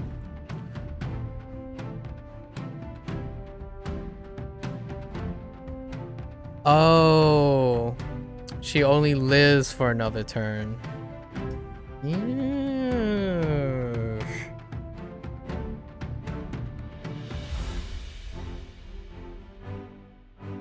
Wait. Can't be dispelled or prevented? Ah, okay. It does make her, if she resurrects with 5% HP and she's vulnerable for 2 turns, that means she can do something in those 2 turns for a lot of damage. I get it. Like a last win. The bonus of hatred is increased to 60% to all damage done when below. HP and the bonuses to all damage is instead... Oh, yeah. Yeah. That is a cannon upon death. Cannon death. That's kind of interesting, but I feel like it's biased towards... The game is biased towards a character that consistently stays alive, though. What else can we do with this character?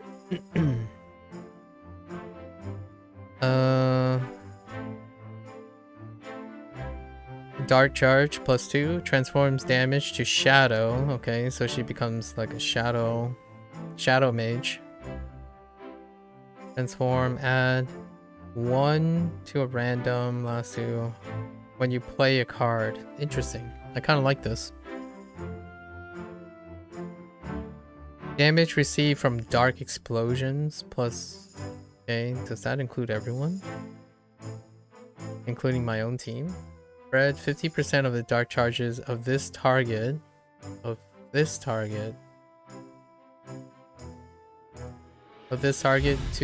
target's side and suffer 1 shadow damage per chill charge at the start of turn. Then remove all charges. This damage can be blocked and is not affected by other modifiers. Spread 50% of the dark charges of this target.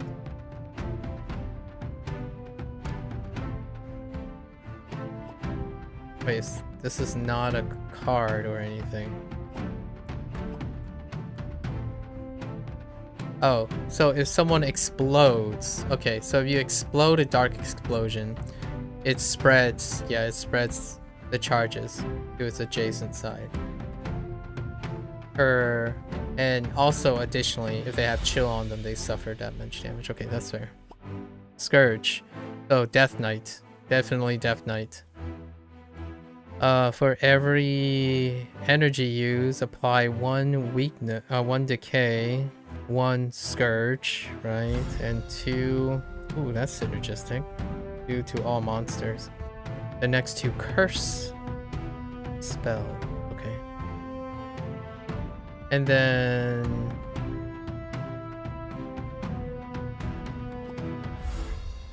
Scourge +2. Scourge on enemies also reduce all resistance by... Oh, that's nice. Alright, so I guess we're gonna do a Scourge, right? I think Hatred is gonna be a little bit sussy in this way. Okay. And then Amelia. Queen. Mage. Fire. That's a lot of fire. After unifying the kingdom of the Wolf Wars, Amelia noticed that her magical powers were somehow becoming unstable over time. To protect the kingdom, she decided to exile herself far away. When she learned of her daughter's kidnapping, her magical powers were unleashed. In that moment, she decided to use them to create a spatial rift and return to Saventhia as soon as possible. Mage specialized in cold and vanishing cards. Okay. What do you have? Eldritch. When you play a spell that costs 2 or more energy, gain 1 spell sword. +2 damage per charge, plus maximum 5 charge, cannot be increased by card effects. Okay, so, and that kind of looks like it's permanent, it's not decreasing, it doesn't decay. Interesting. So big spells. Is there a way to reduce the cost of spells? She's a mage, so she can also store energy and energize into big spells.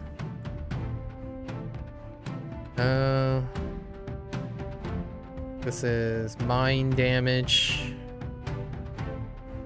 Frost +1. When you play a spell, reduce the cost of the highest cost in your hand with costs in your hand with costs greater than 3 only by 1. Wait, what? How does Eldritch go? When you play a spell that costs 2 or more energy, but if it's reduced to 0, does it proc Eldritch? That's a good question. I guess we'll see. When you play a spell card that costs 2 or more energy, I don't think that's how that works. The active cost is probably first. Ice, okay, +2. The next spell deals 5. Apply Ice Chill to highest HP monsters suffer 2 chill. Frost. Reduce the cost requirement of Eldritch to 1 or more energy. But Spell Sword increases all damage by 1 per charge. When you reach 5, put a Frost Discharge card in your hand. What is this? Time loop? Change the spell card type requirement Eldritch to any card type. Once per combat when you reach 5, so shuffle all the mage cards in your vanish pile. Oh, that's interesting. That's a really interesting mechanic. So she can go hard on vanish. Oh, it's gonna take a while though. It's level 3. Rift Force. Insanity. +1. When you apply Spell Sword. That's interesting. Time Paradox. Gain the Time Loop trait if you already had it. There it can be activated twice per turn. Once per turn when you play the Eldritch Discharge card. Put a copy of it with a 0. I think we're gonna lean towards Frost here. Resistance. All heroes gain. Interesting. If you have less than 3 Spell Sword charges at the start of turn, gain up to 3 charges. Maximum charge increase. Yeah, we're... Okay, so Frost Amelia and Shadow Navalier and Reginald. Oh no. Do we really want to make Reginald heal? I guess.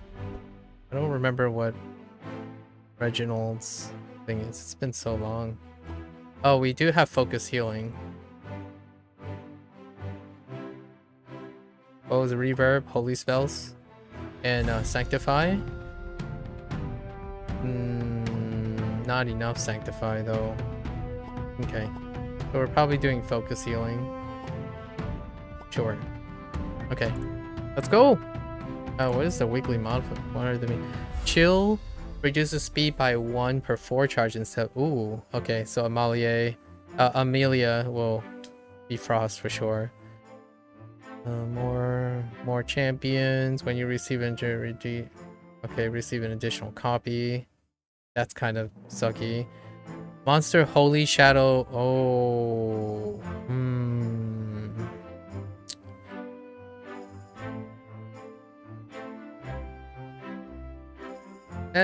we're still gonna do it. Let's go. All right, Magnus. What are you gonna have, Magnus?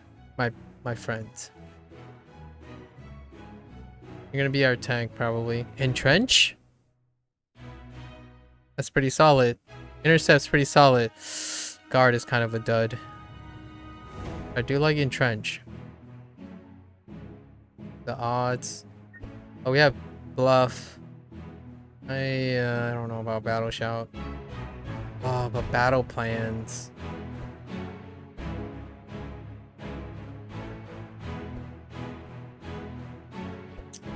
Those are good. What will be our third? A second Entrench?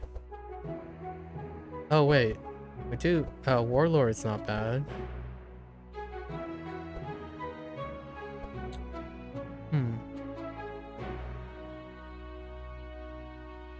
Wow, this Marauder thing is pretty alright. This is not that bad.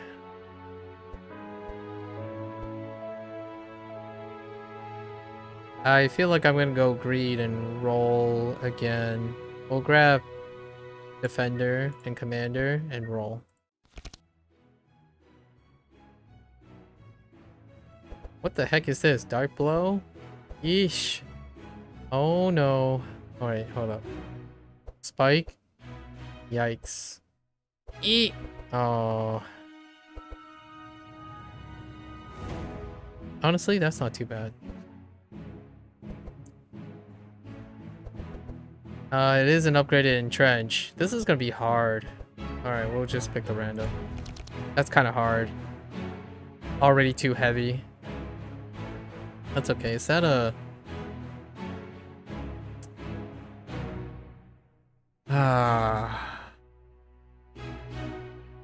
It's got to be a push forward. Yeah, we're doing push forward.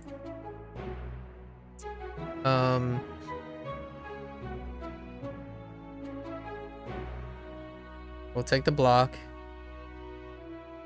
Passive speed.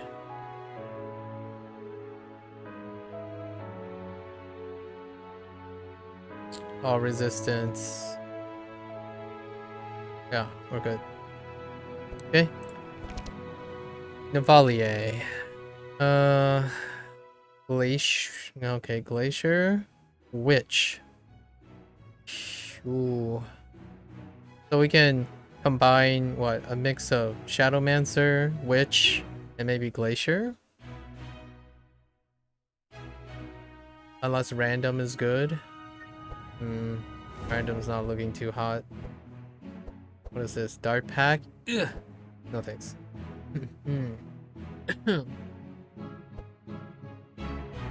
Oh. Wait, what was your... Oh no. I can't tell.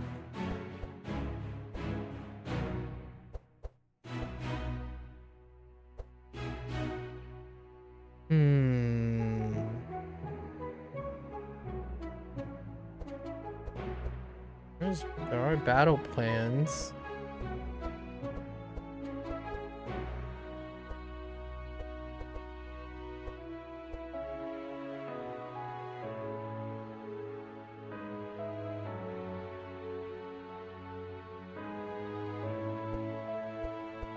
This is a dud right here.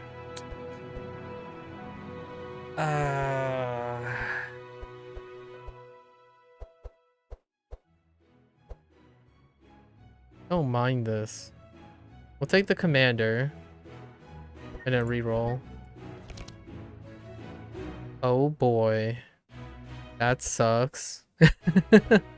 Oh no. I think we rolled even lower. Oh no, we rolled even lower. Drain life. Get another life tab.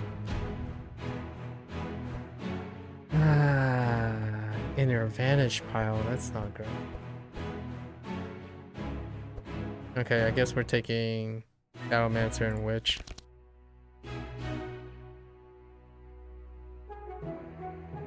Whoa.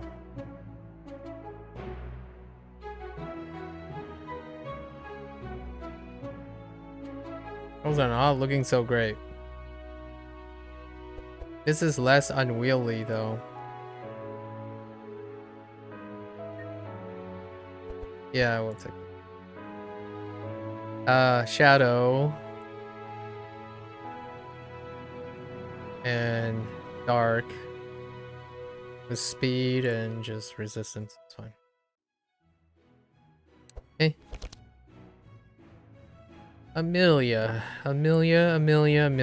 Can I get you to give me some energy? Scribe.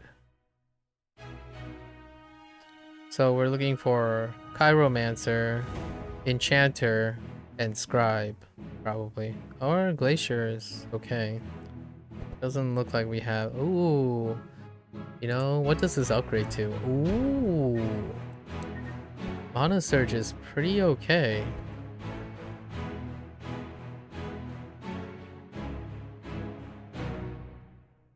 Does it cost less to swap the modifier on this?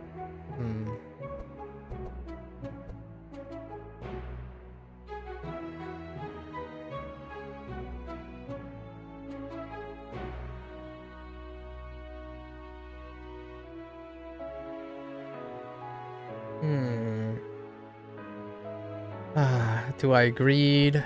I mean, Scroll of Intellect is fine too. These are kind of...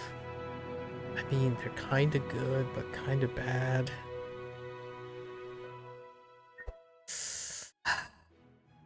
Yeah, fine. We'll see if we can swap this. Yeah, swapping this would be great. I'll take the Enchanter. You got me. So do I want this? Or go greed and reroll? I'm gonna reroll. That's not too bad.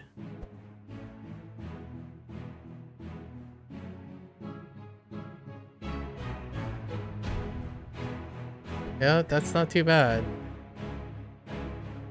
We're looking for sort of big spells. Sort of big spells. Occasional big spells. Oh, actually, I think we're done with... Yeah, if we're doing this, yeah, we're done. Like, now we just get mana. We need energy fixing. Sheesh. Oh, wait. Was it spell? Yeah, it was spell type. Oh, and hers was curse. I just realized that. So I took on shadow spells.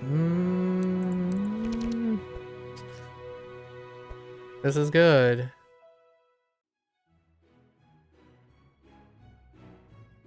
Yeah. Alright, probably chill, hold, speed, and resist. Alright, Reginald. You're the linchpin here. I need some good heals. What do we have? We could use Protector, Healer, and Friar. Saint is pretty okay too. Not the greatest.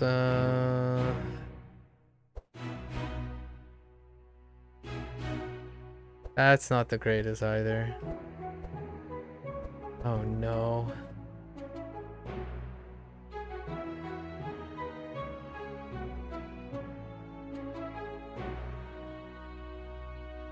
So we don't need protector really.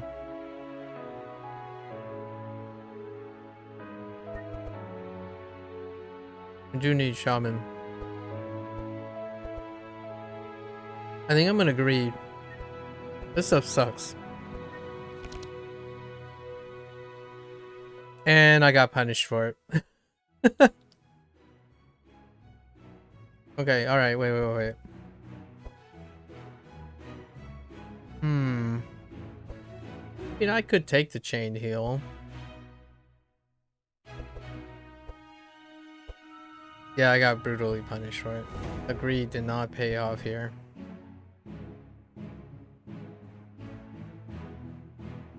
An innervate is not too bad.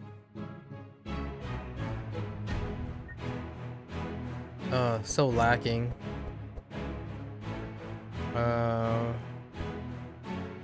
Clarity. That's just a burn, so it's fine. Like a card burn. I do wanna... Scrying?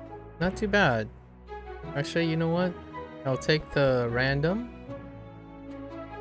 The healer. And the Ray of Hope.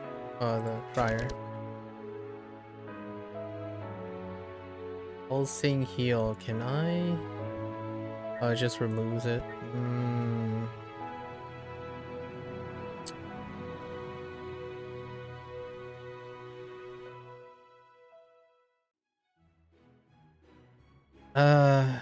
I mean...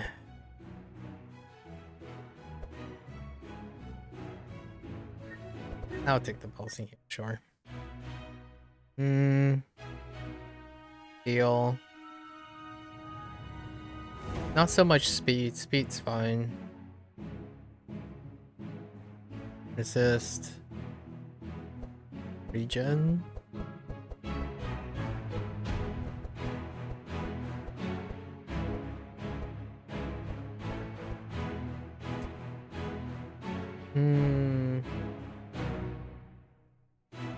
Health. Let's just do the same. Fine. Oh, that's not good. Not good, not good, not good. Okay. Yeah, we'll take this.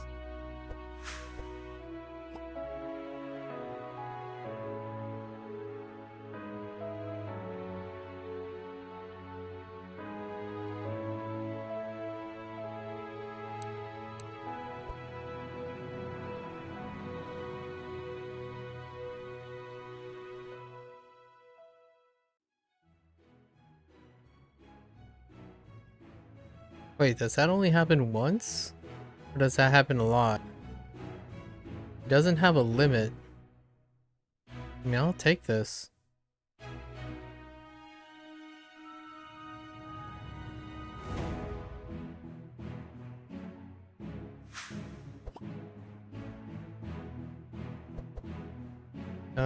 Resistance plus speed.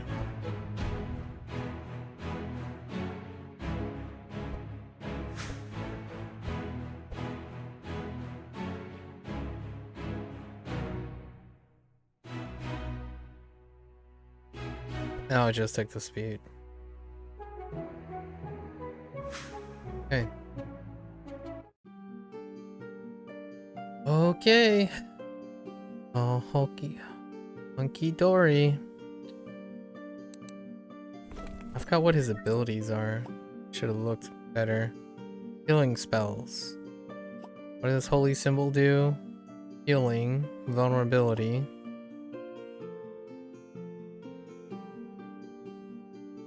Healing done, charge, focus. Okay. Alright.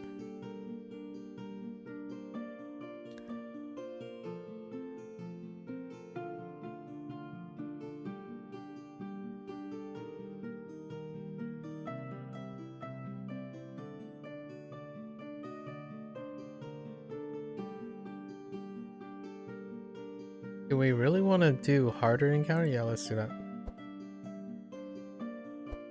3 dragons. Red, green, and blue. All monsters gain +1, add... That sucks. That worth that? Nah. Nah. Cute though.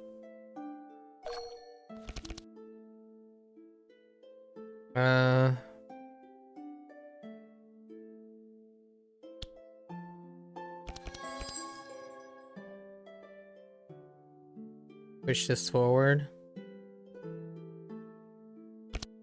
And then trench. Okay. How did Elrich... How did this stuff go? Oh, it just increases Scourge? Okay.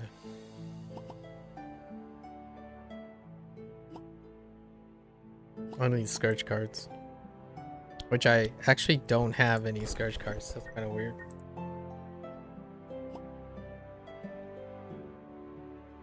And in Dark. Scourge and Dark. Alright.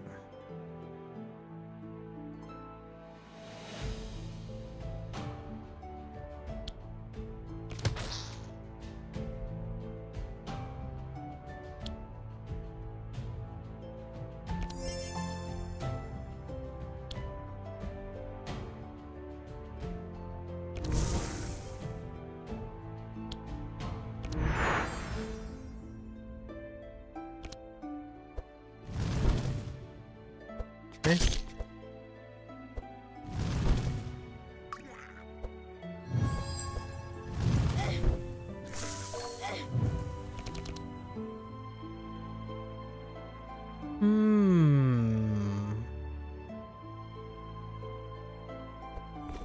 How did her skill work? Gain 1 spell. Okay. 1 spell sword for spell card. Dang it. That's fine though.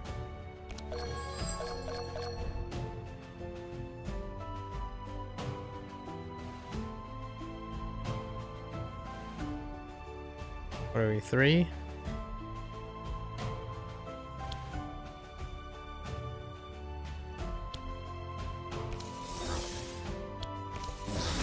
Oh, I did it in the wrong order. Okay, never mind. Oh, he has Divine Grace by,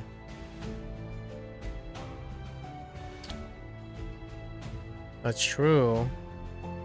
I did pick up Ray of Hope.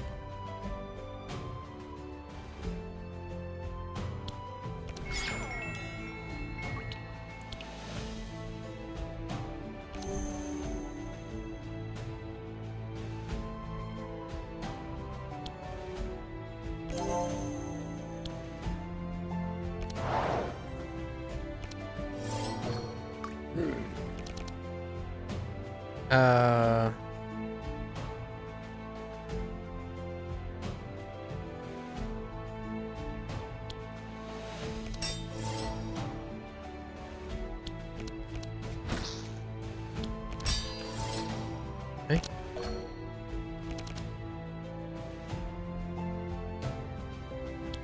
Vengeance. X equals lose X equal what the heck?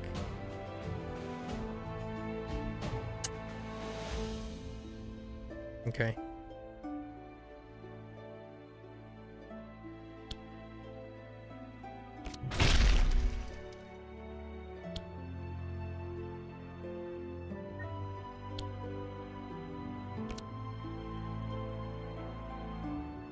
Wait.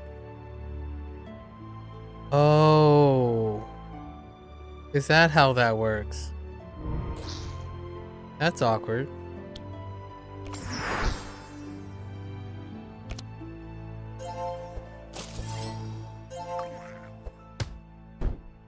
I can popcorn. Stop it. Okay.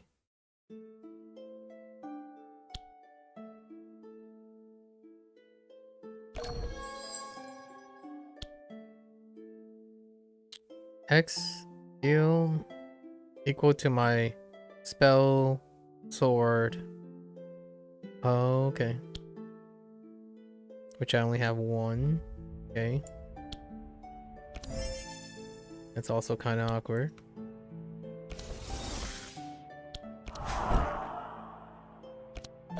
It's okay.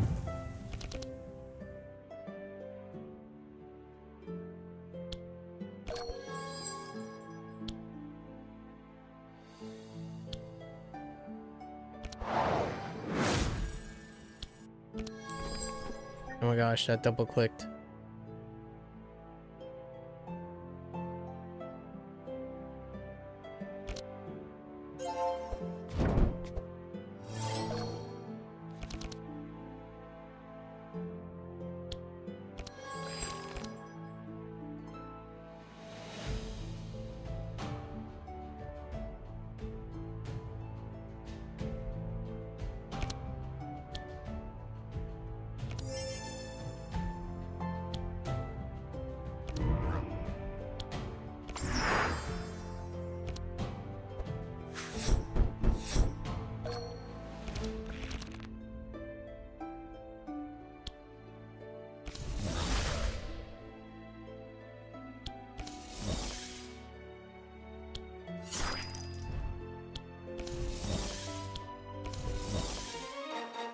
Not bad. Team has a pretty good basis. Intimidate.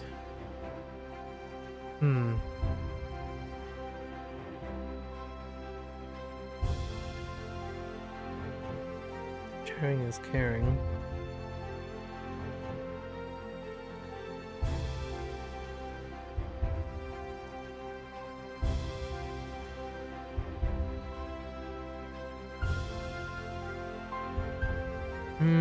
We'll take the intimidate, and not the rest.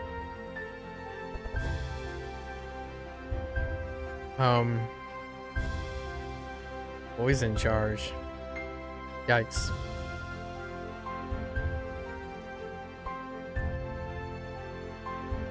That's okay. I'll take that. I'll take that. That might come in handy, Ninja Scroll. Pass.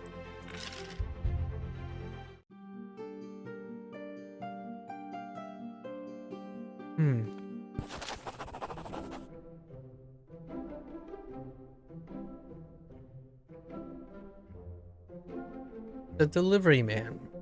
You come across a man who looks exhausted next to a large package. As you approach, he says, "Hello, I am from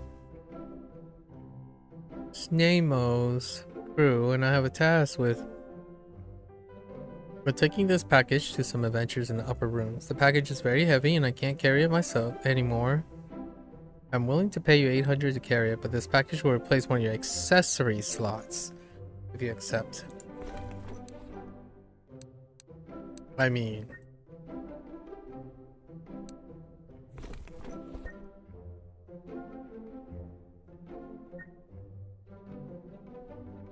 that pays dividends in the long run. No. Yeah, alright. -3 speed, that's okay. Remember that adventure is waiting for... Okay, fair enough. In the next place.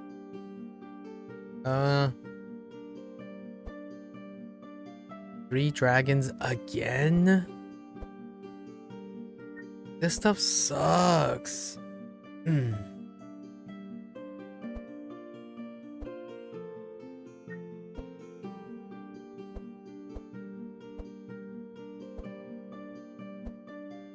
Oh wait. Oh no, it's every round. That's it's...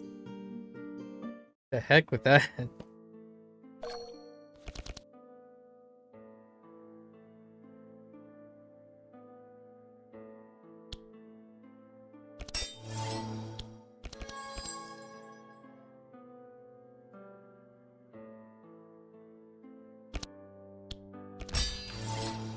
Man, double in trenches. Ooh. What a start for Magnus.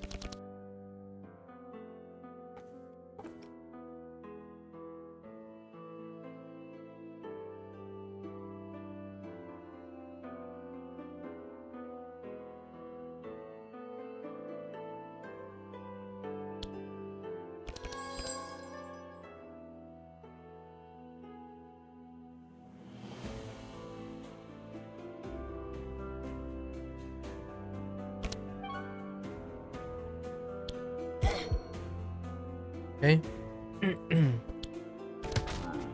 Kind of tubby.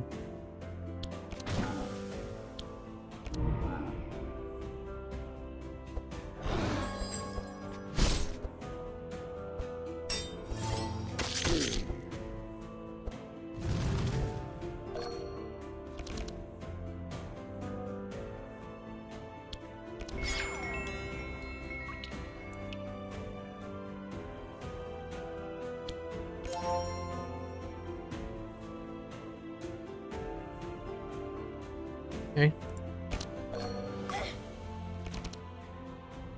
Okay.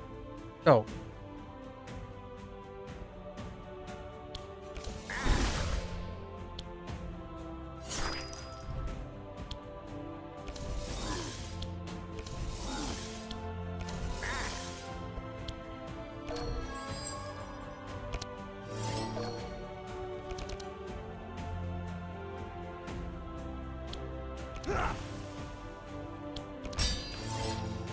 I need more energy somehow. Magnus needs more energy.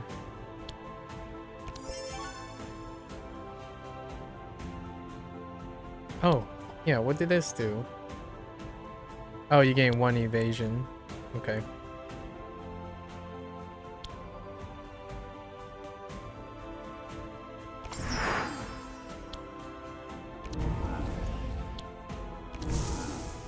How's this guy still alive with all that, man? Oh, Reginald's gonna get spiked by the stealth guy here.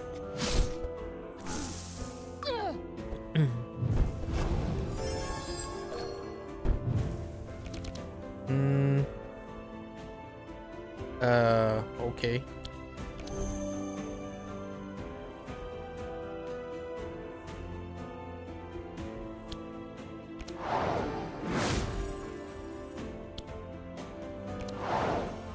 Reginald still got it.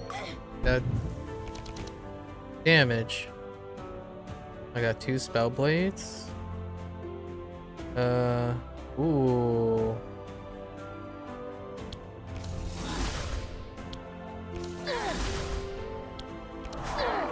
Dang. She is so powerful. Holy Amelia. You are kinda overtuned.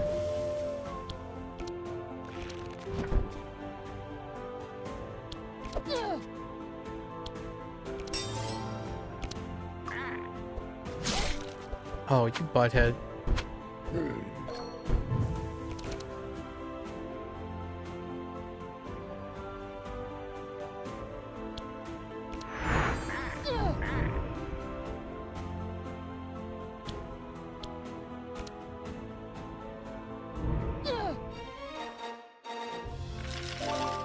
Okay. Not too shabby. Blood Rage? Yeah, you know? Yeah. Can I remove? Ooh, that might be worth. I'll take the Blood Rage.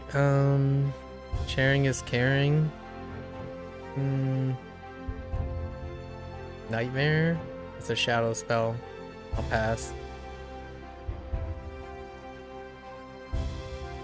I'm looking for higher quality Scourge Nightmare. It's pretty okay, but not good enough.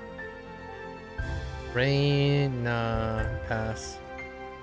Nah, pass. What's a passing right now? Feels bad, man. How much money do I have? Yeah. Small shop. Let's go. I'm also willing to buy any precious gems. I don't have any precious gems. Yeah, let's just look. It's not really that big a deal. Recover plus 18 and gain 1 per turn. Once per. Stealth 2. Lightning. No. That's not bad. What do you have right now? You don't have anything. That's pretty good. When you play a spell, put a copy into your hand once per turn. That's not bad either with Amelia. Oh, the package? No, I can't afford both, so let's just buy this. This is pretty good. When hit? Yeah. Might be able to double up. Fine. Do I want to take out more peeps? Guess we'll take out one down here too. Firecrackers. Oh, let's not forget this. Wolfguard. Shadow imbuement. Oh, it turns everything in, so that's fine actually. Wait, how many uses is that? 12 uses. Actually pretty good. And then we're doing Frost.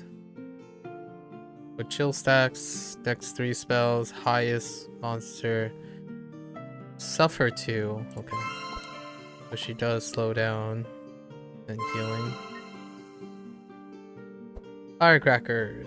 All damage +1, including all monsters. Every turn deal. Or prayer of healing, that's not good enough. Get out of here with that weak offer.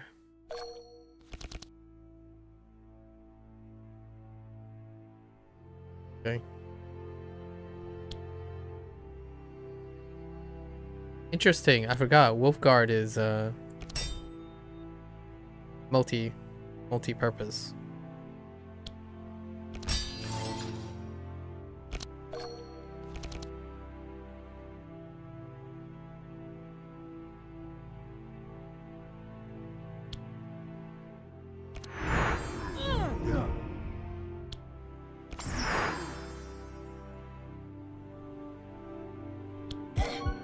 I'll bank this, sure.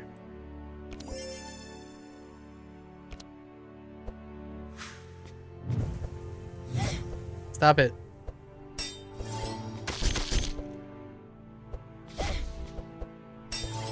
This guy's kind of cute. Okay,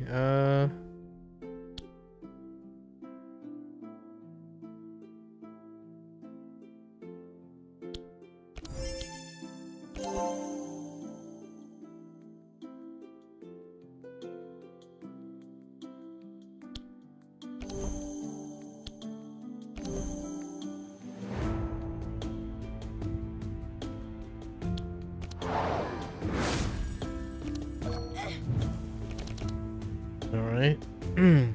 Now, how do we do this?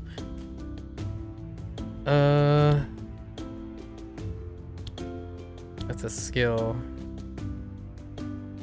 We'll take the Regal Cold. Oh, we don't even have spells. That's kind of weird.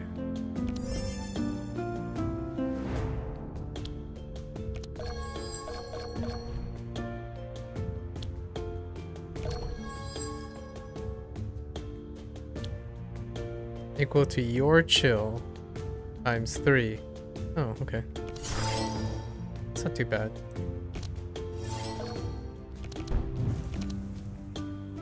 There we go. Let's bluff our way for a moment. Battle plans. There we go. Nice.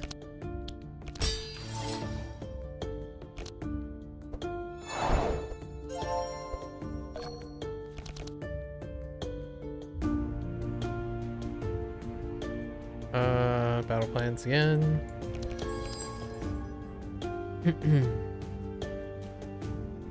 Charge times 2. We're not doing that. Probably doing these. These back.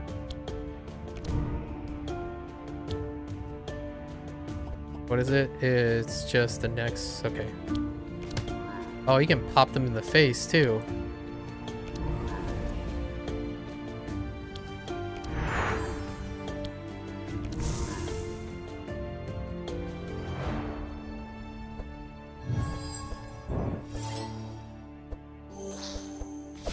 Not as strong as I would like.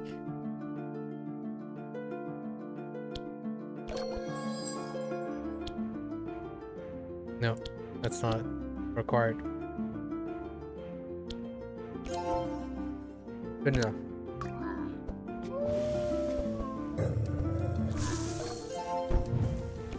Okay. Oh boy.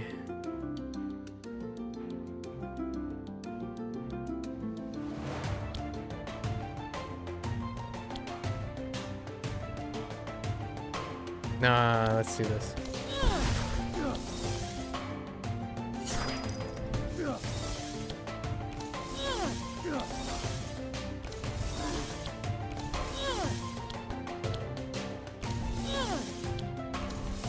Get him, Amelia. Get them all. Kick their butts.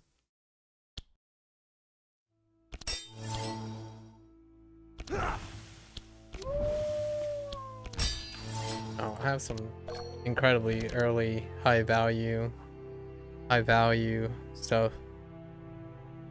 Very high value.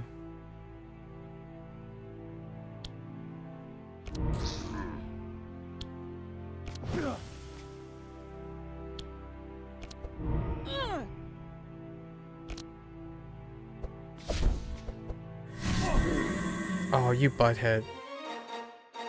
I didn't know they can self-destruct.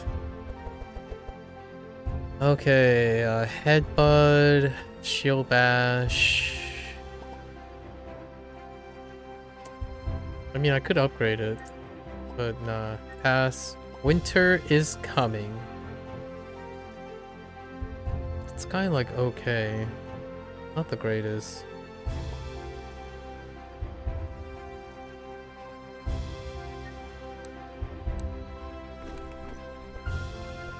No, I think we'll pass. Shatter? Can improve shatter?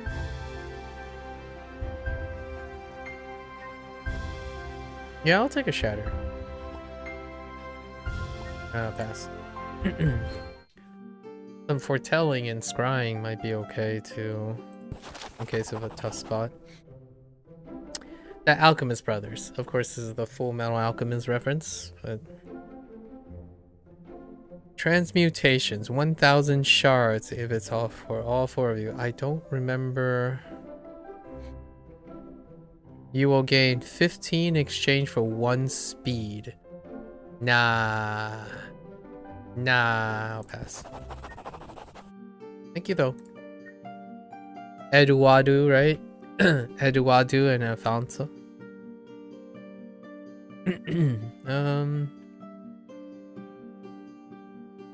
Amelia gets this? What the heck?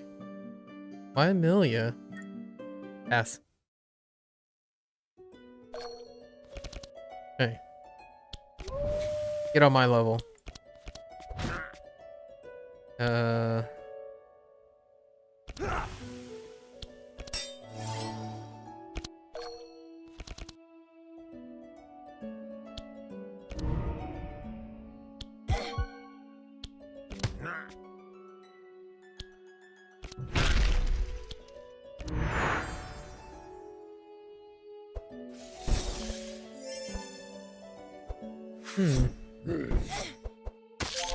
No, stop.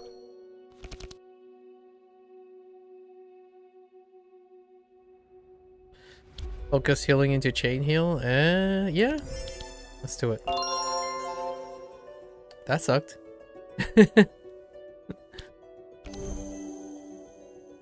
I could manipulate her hand. Cross Nova, that's pretty good. We'll save that for later.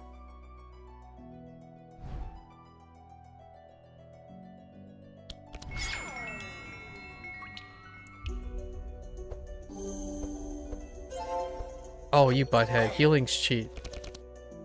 Only I'm allowed to heal. There you go. Cross Nova.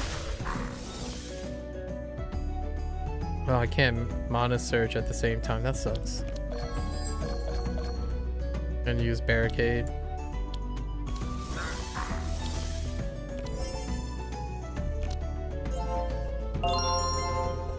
Oh my gosh, there are 2 healers in that group.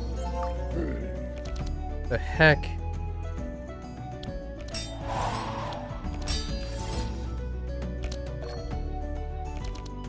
Okay.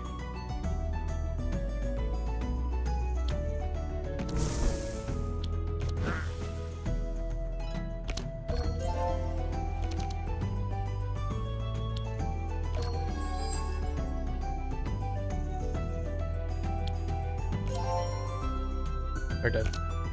Let's be a little conservative here. All of them heal. It's actually, what the heck. Very toxic.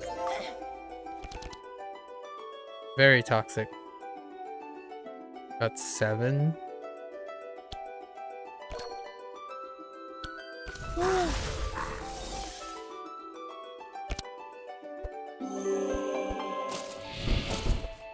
Wait, did you just dispel the chill stacks? Oh my gosh, you little butt heads. Oh, it's like a turtle.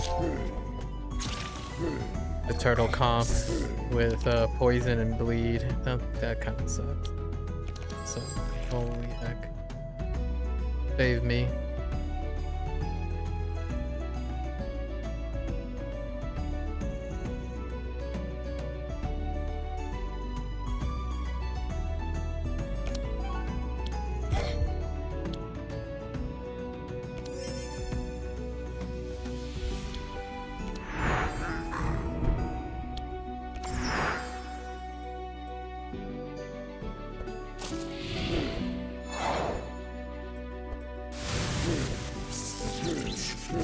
Oh my gosh, there's electricity. I didn't even realize. I thought I was safe.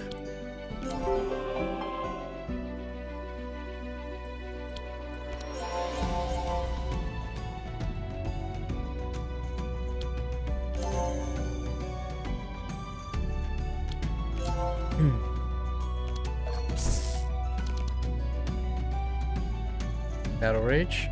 Or...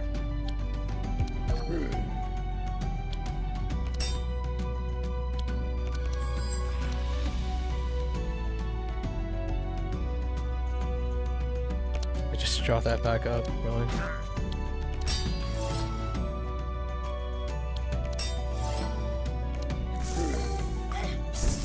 It's looking sketch. Okay,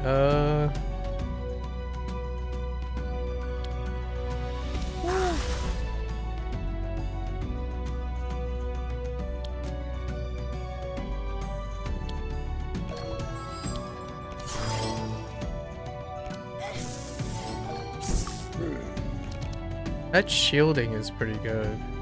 I do like the shielding.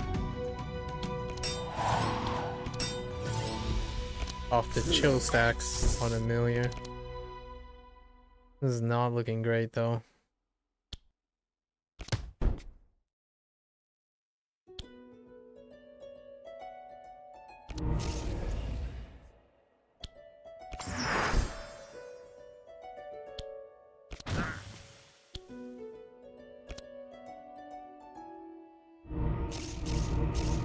Oh my gosh, it lived!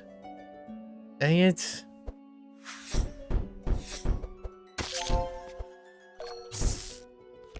Okay.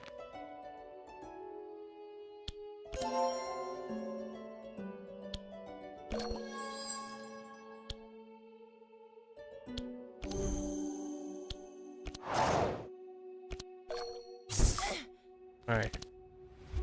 This is it, right? How much spell do you have? You do have quite a bit.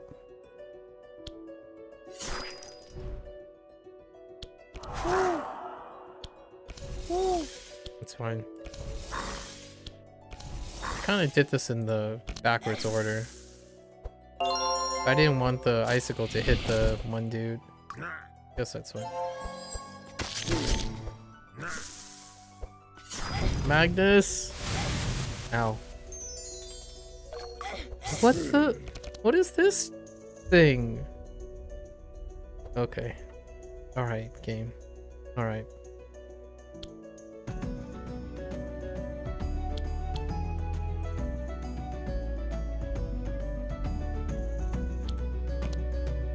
Oh, that's how that works. Actually kind of sucked.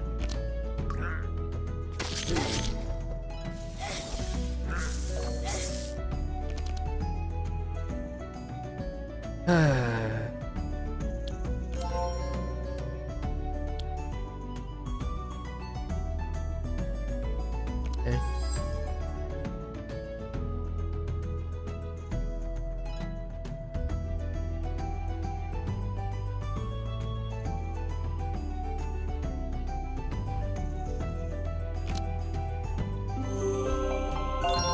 Oh my gosh.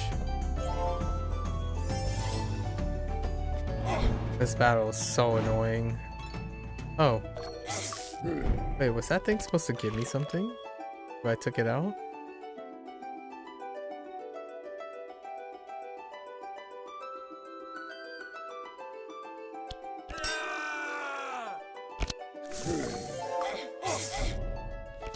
Okay.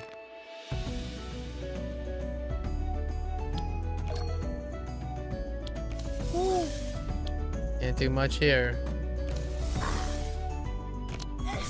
It's getting negated like crazy by turtling.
There's so much turtling.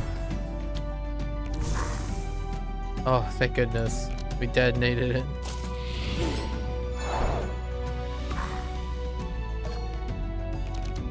Okay.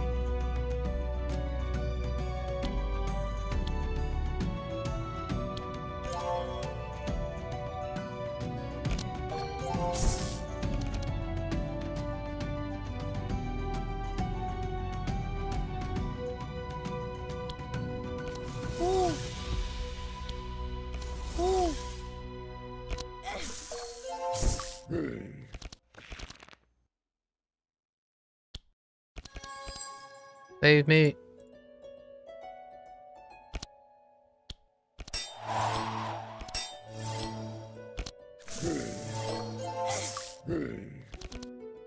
Yeah, this is heckin' abysmal, man. Getting slowed down by that one skill was really, really terrible.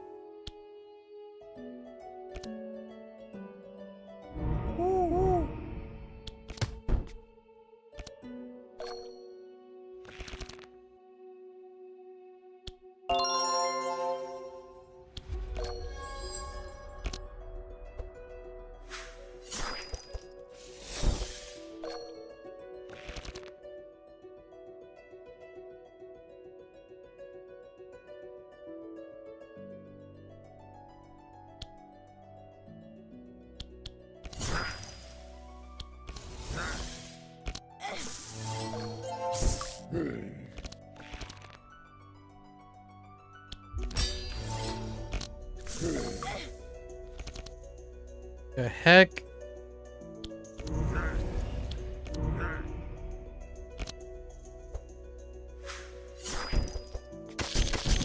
Oh my gosh, you need to stop bleeding, please.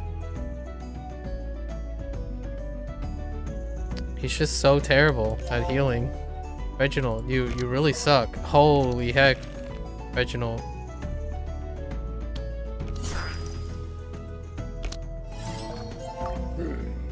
I need to dispel. Original. Oh my gosh.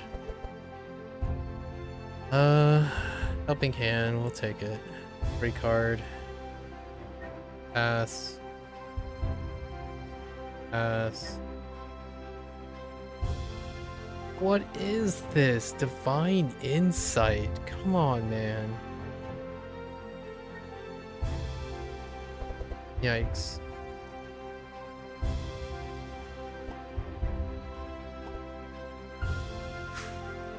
When you play a book?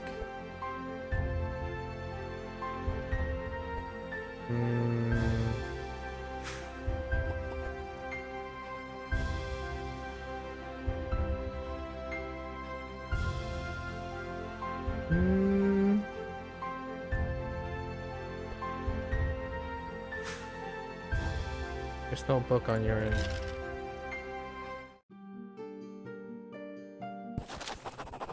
Yeah, we're gonna take the heal.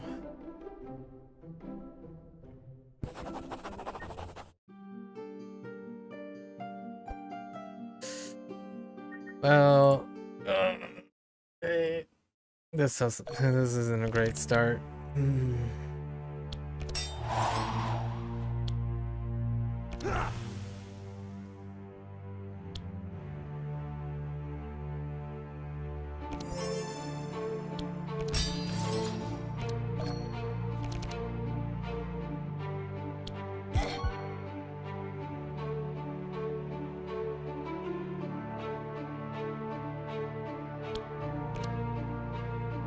Kick its butt. Aww.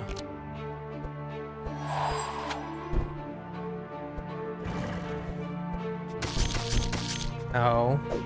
Oh no, not bleed again.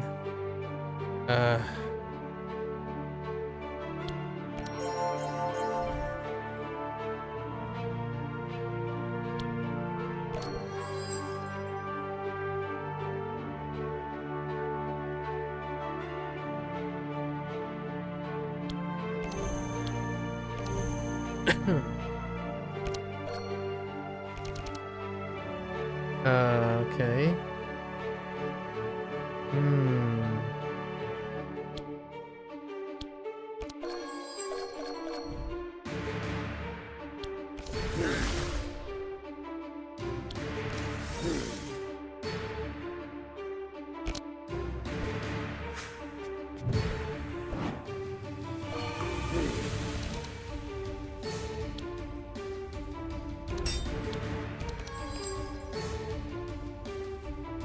Oh, come on.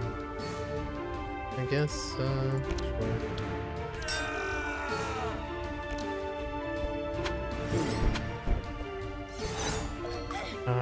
Couldn't get it before they disappeared.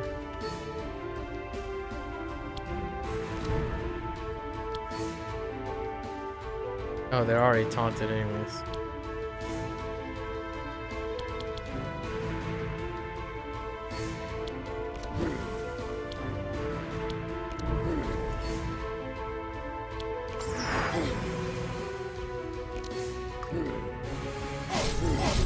Ow. Oh, come on.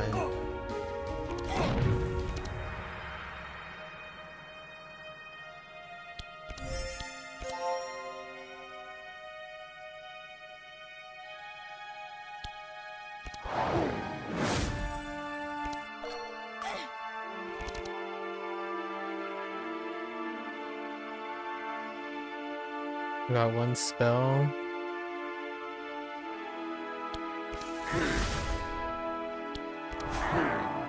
Not enough. Feels bad, man.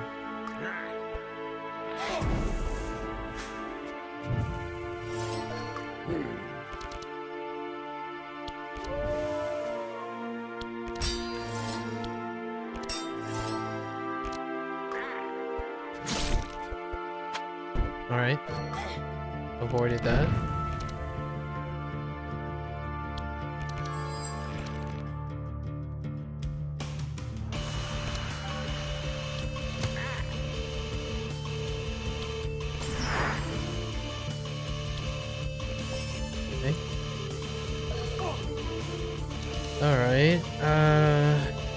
that's not too bad. Divine Grace. Let's get rid of that stuff.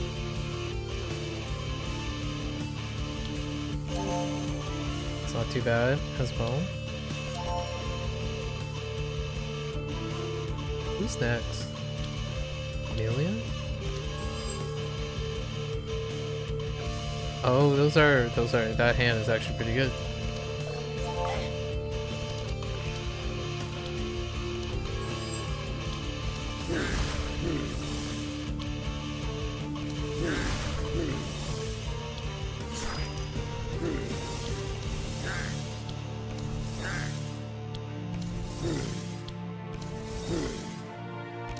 Go, Amelia.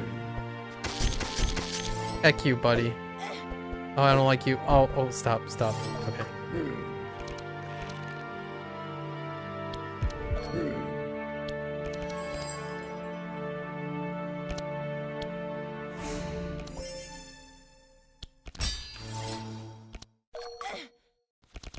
Okay.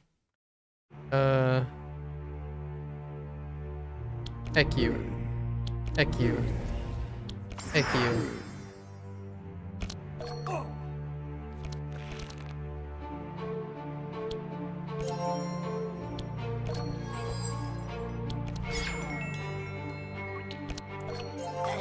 Come on, Amelia. Let's see it. Shatter?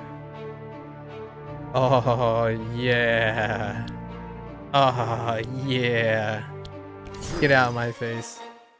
Sorry. That went really well. Demoralizing shout. Double my E. I mean...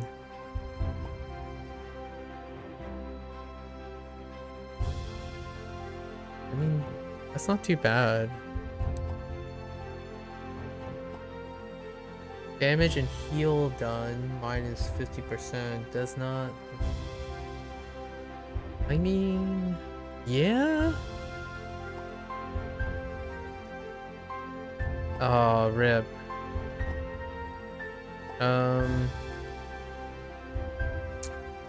Well, you know...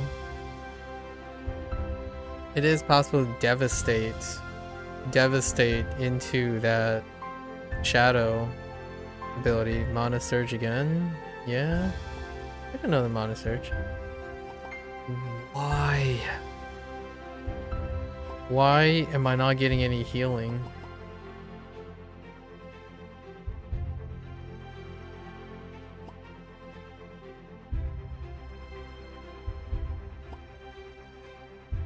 Entomb.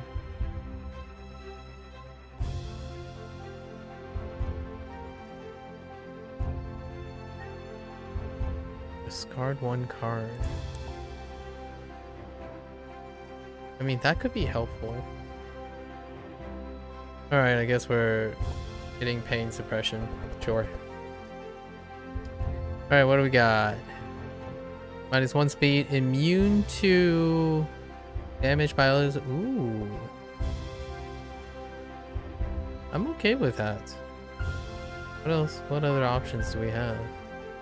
When you play a skill, Beer Mug is like, no. Beer Mug is like, meh. Ooh. Oh no, but we're doing shadow damage.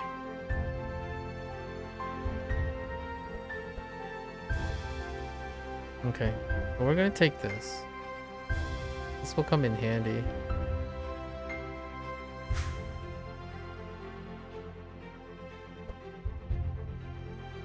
+2 speed.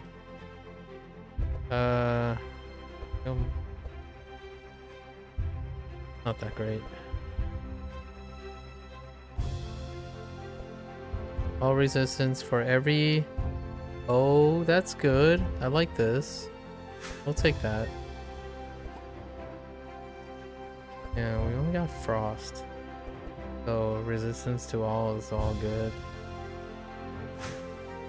And speed, fine. Okay. That worked out pretty alright. Resistance and +1 to all damage, plus Uh.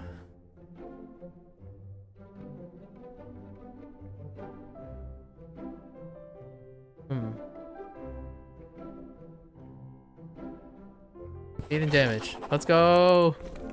Okay. I mean, we kind of have two defensive characters, but that's okay.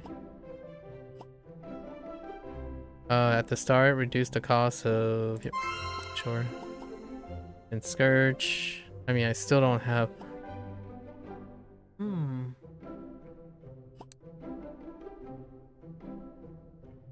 I have no Scourge cards. But I do have...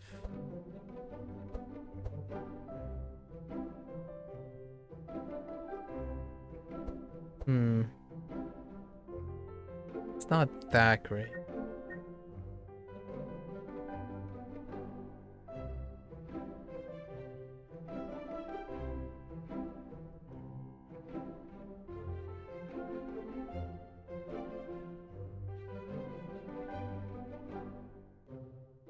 I can run the risk of trying to get a Scourge card, or... Does this provide Scourge? Yeah. Or do this.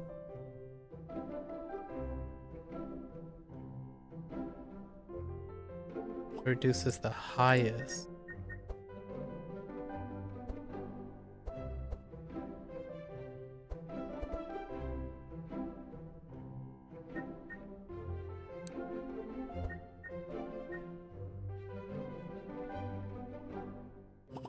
I'll take the magic duality, sure. And this is reduce the cost requirement Eldritch. Yeah, I'll take this.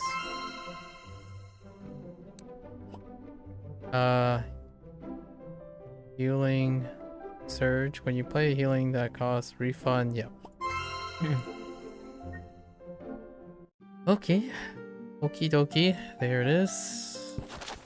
How much shards do I have? 2,600? Let's upgrade 2.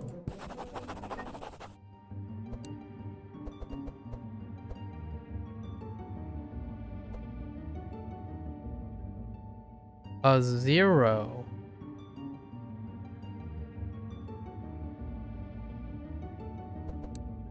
Wait. Is there any way to... yes. Yep. That was an easy choice. Easy choice. Okay.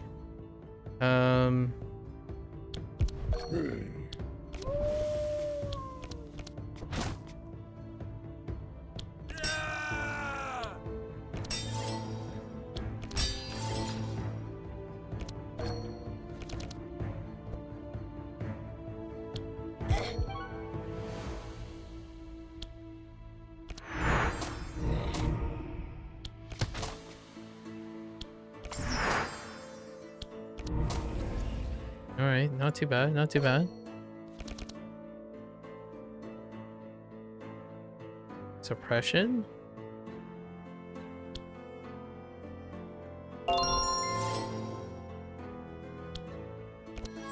What do you have? Not bad. Take those.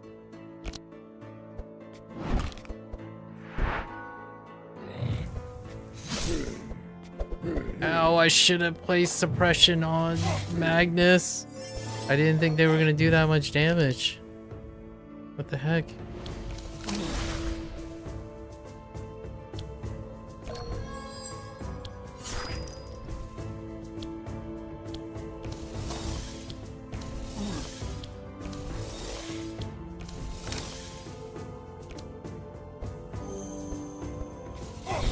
Oh, you heckin' butthead.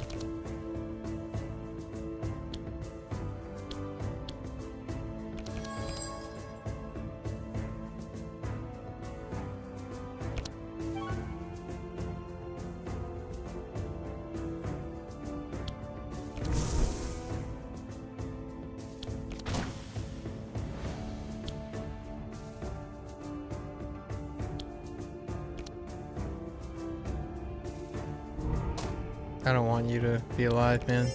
Get out of my face.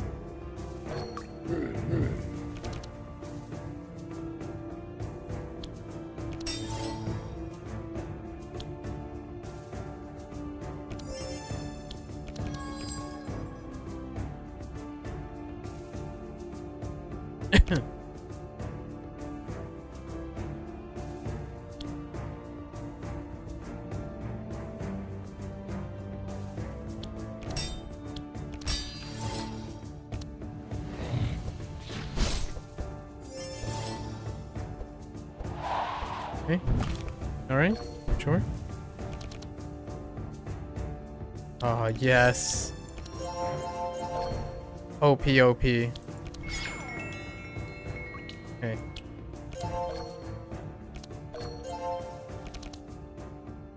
Alright. That is very unfortunate.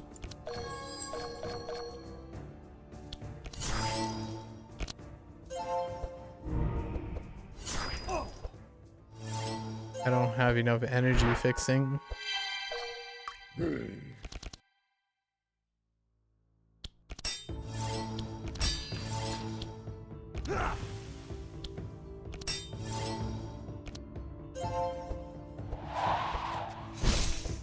Stop it.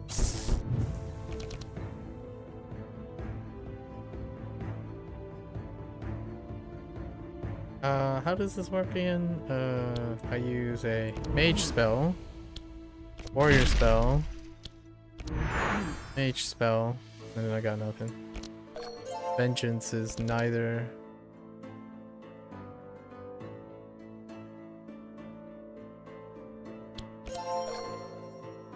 Good enough. Oh, right. You get refunds. That's fine. Ah, that sucks. Really?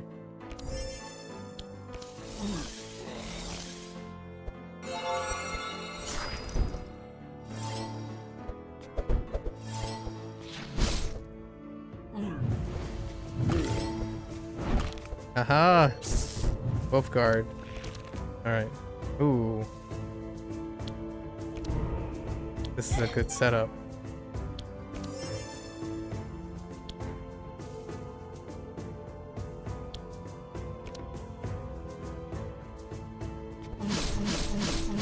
Direct.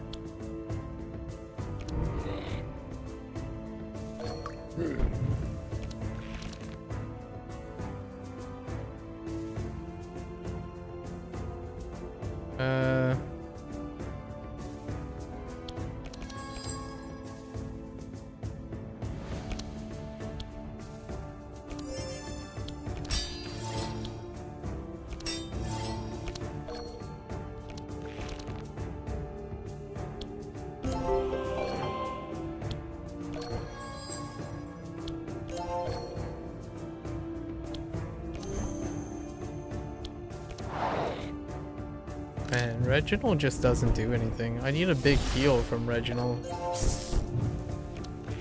There aren't any big heals.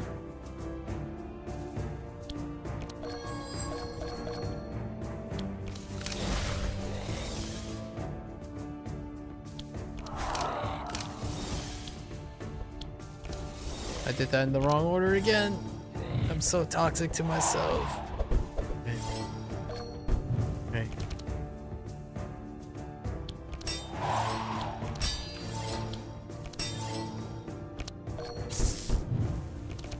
Okay.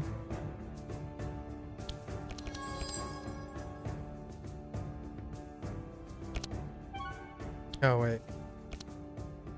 Get out of here.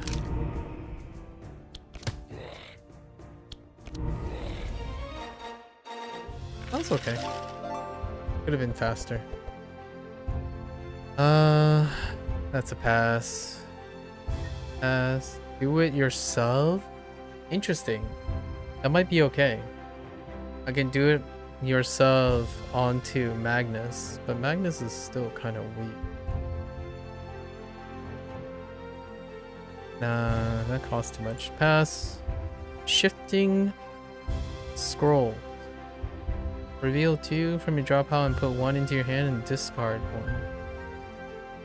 It is 0, and it is a scryed. Let's take it. Sure. Holy Aegis. Come on, man. Well, it is... I don't have a big draw pile. X times 4. Can I really make that work? I mean, yeah, alright. Just, you need something. Alright, here it is, you bums. The restless adventurers. In some rooms, you meet some adventurers who seem very restless, as if they are waiting for something. As you approach, they said to you, "Leave us alone unless you have something for us." After that, they go back to their business. It is clear that... Yep, let's go. Here you go. What do you get? HP plus 10 when you play a skill. Recover plus 5 and gain? The adventurers jump in excitement and pick up the package. One of them says, "Thank you very much. We've been waiting for these supplies and new equipment for a long time. As a reward, you can keep some of it. Take what you need. And these magic shards. I'll give you this ancient figurine I found in the ruins." For her, it's actually pretty decent. To gain powerful. Okay, well now, damage with hit. That is very great if I actually had something. I mean, still it's just an improvement, honestly. Singing sword. What else can you do? All resistance. Okay, no.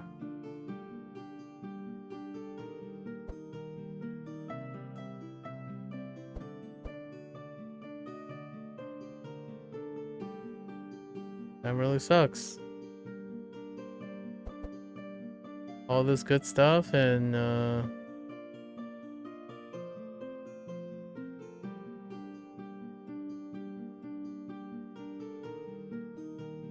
I mean,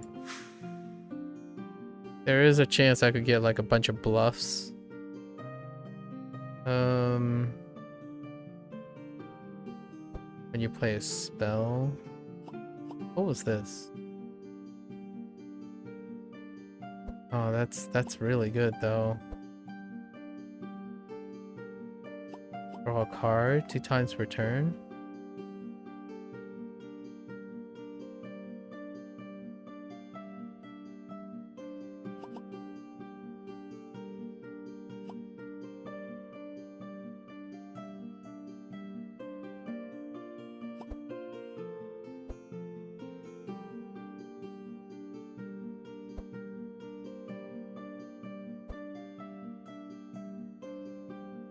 I guess this is okay.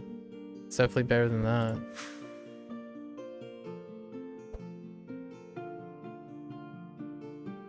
When you play a spell, honestly.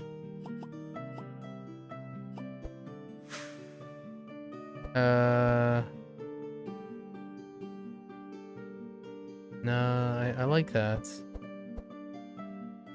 Oh, okay, this works too. Alright. That was okay. Turned out a lot better than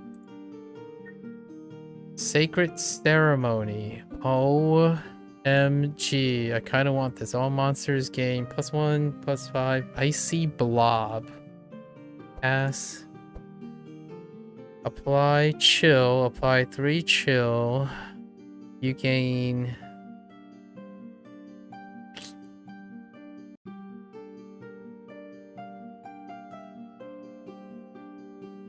Ah, it's only 1-time use. We're already past that. It's fine. Ooh, this thing looks pleasant.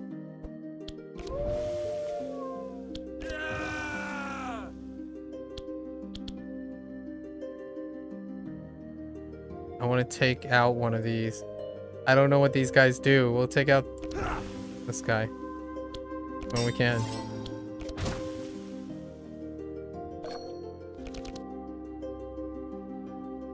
Dang it.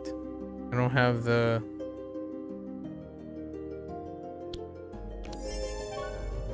Okay. Gotta juggle. Oh, wait, what? That didn't count? Okay.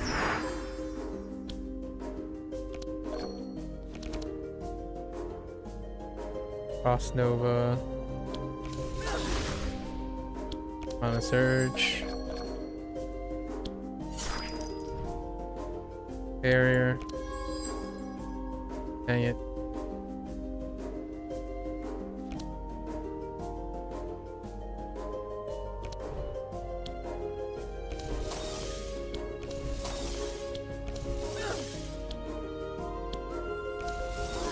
I couldn't take out this pelican looking thing. Okay.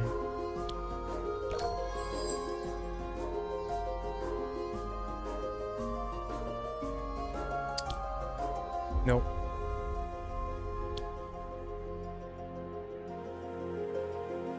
Now we'll stay. Stay put. Oh, freaking stockade. Okay. No.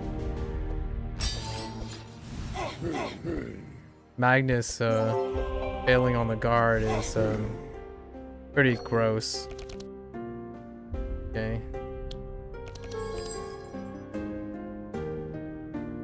Okay.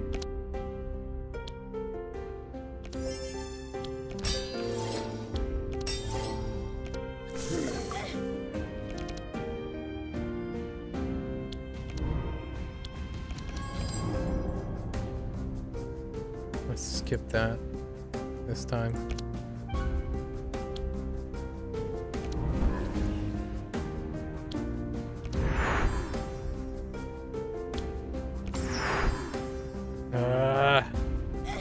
Still alive. What does this do? Damage by others? A scourge. Okay.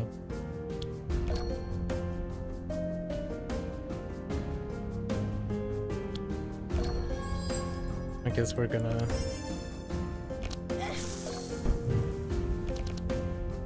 play it safe. Might draw power. Okay.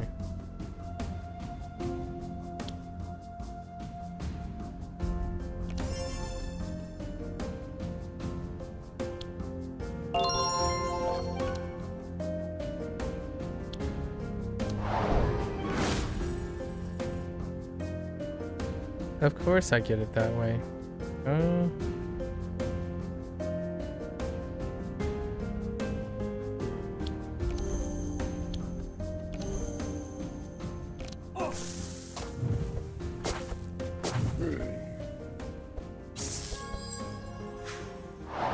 Don't you dare heal.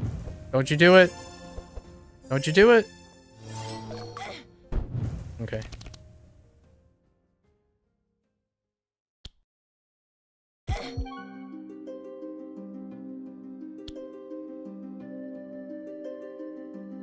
I need to use a mage spell.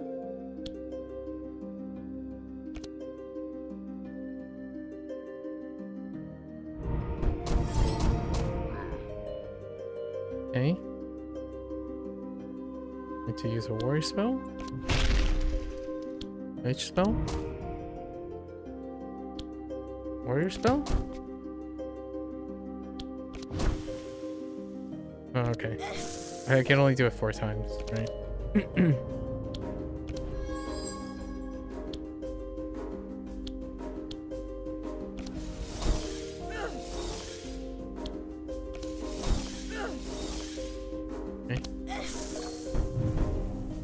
Not bad, not bad.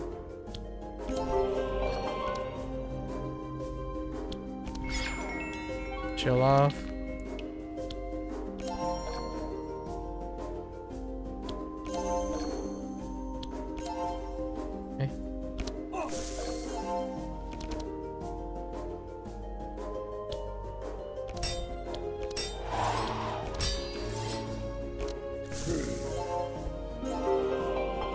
Oh, that guy did have a heal.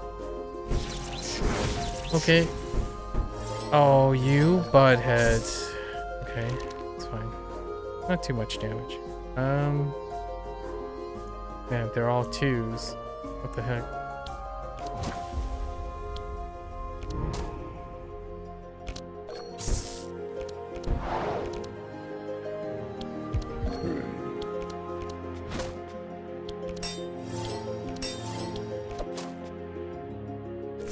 Is this all resistance? Oh, that's actually quite good. It's fine. I like it. What is this? This is disgusting. Right.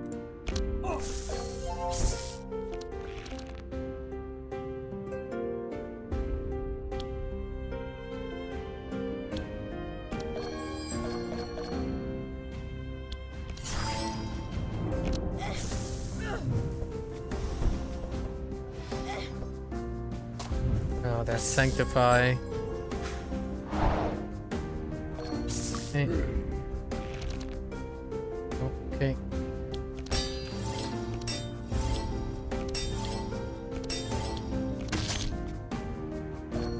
Yeah, that weapon works pretty well on him, considering he can't do any damage. Oh, you.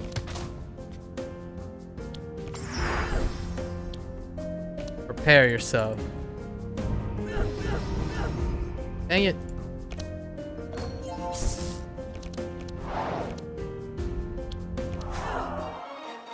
Okay. Not bad, not bad. It's okay. Another barricade. X equals speed difference between yeah, hamstring. Another upgraded barricade. No. Ooh, I'll take this. Curse of Torments. Hey, Winter Orb. I'll take this too. It's a repeat. Nice. Got some power pickups. Really? I mean, man, he might as well become a healer, a shielder at this point. I mean, I'll still take it. I'll still take it. It's like dying for some action. A mana gem. All heroes suffer every round.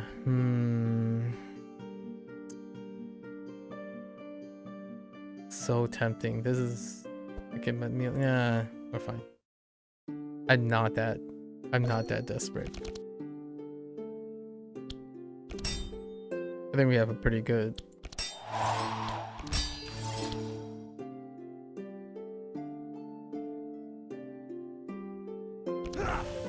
Let's go for the squirrel.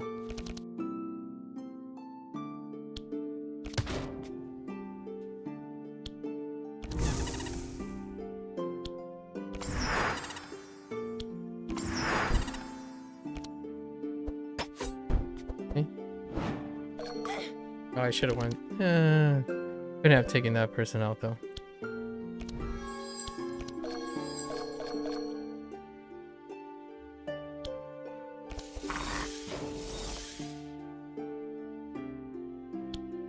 Ooh, it's up pretty good. Way to combo that.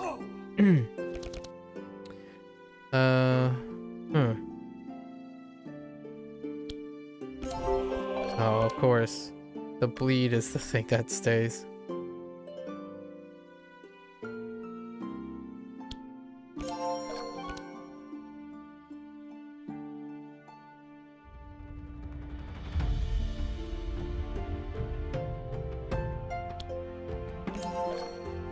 Okay.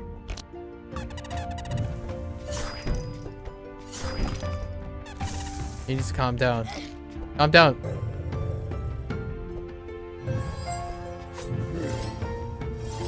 Okay, that kind of sucked. Oh my gosh.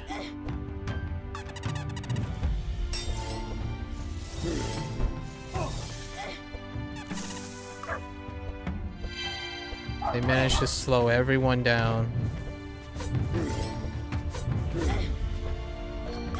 What was that nonsense?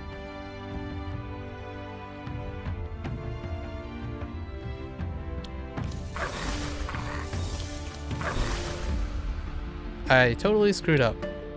But let's not talk about it.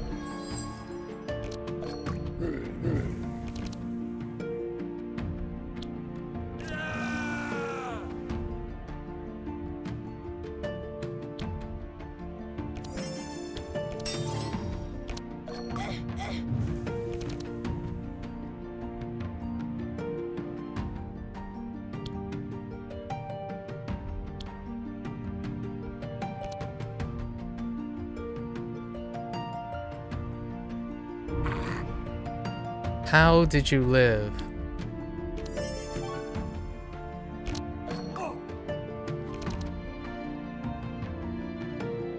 Oh no. Oh, there's focus healing.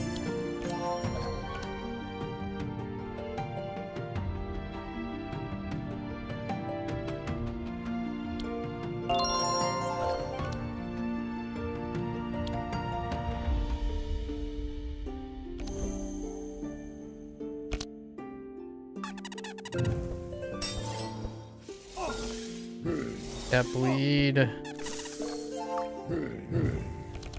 Okay.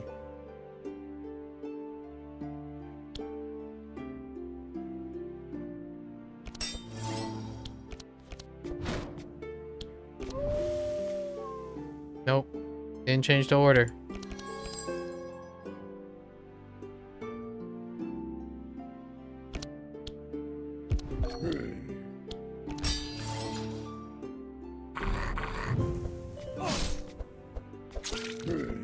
Ow.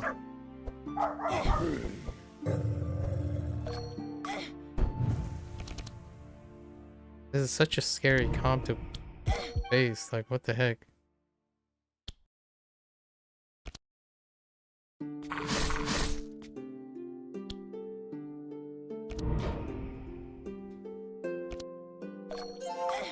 How is this bleed constantly multiplying? What is actually causing this?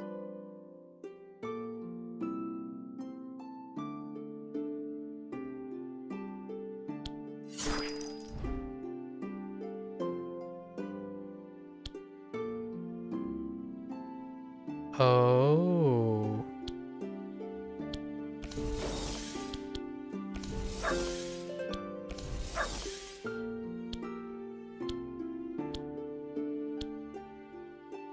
Oh, that's interesting. Didn't hit this guy. Can I get rid of your... Yes.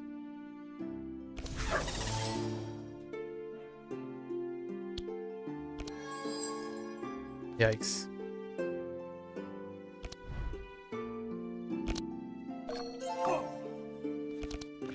I need a dispel so bad. Okay.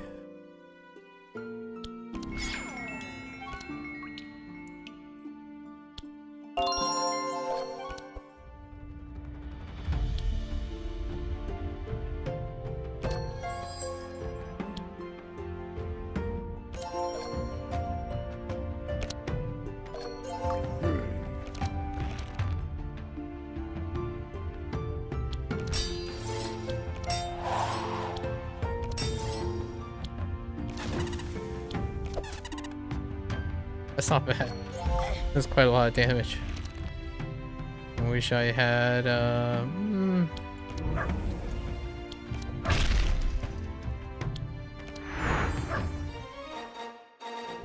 Stop me from bleeding out. That's kind of nice. Another entrench? Yeah, sure.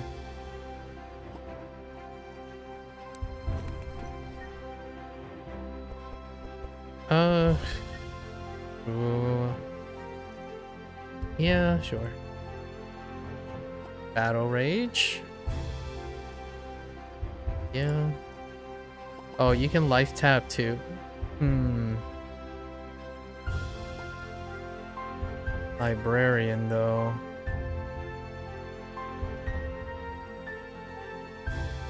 Spark of light. Ooh, okay. Okay, we're librarian. How does that work with... No, let's take the life tap.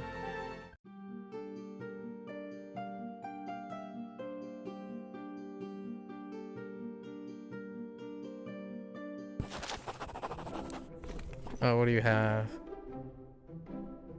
A random peel. Okay. Right. What's this for every? Absolutely. Defiled legacy. And then this is the... what I'm looking for, right? Yeah. Or am I looking for this? No. No. And then holy symbol. All resistance plus 15. Hero receive damage by other. Only last one. Damage by others less than gain invulnerable. The current hero. Okay. Oh yeah, the corrupted bell. Oh, this is for the upgrading. Sure, let's ring the bell once.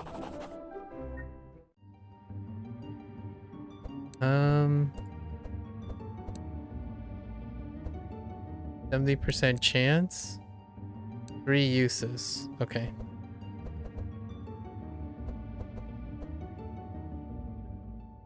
I need a healing spell that will go the distance. That is not great. Oh, do they all become... Oh, they all have vanish. Anything that becomes corrupted gets vanished. Okay. So I can do it on vanish things already. That's not too bad, right?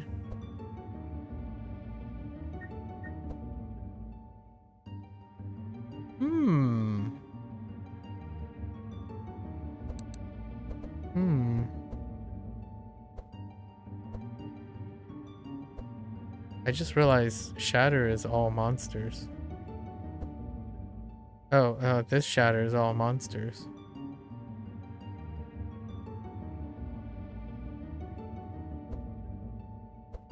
Oh. That's too hard.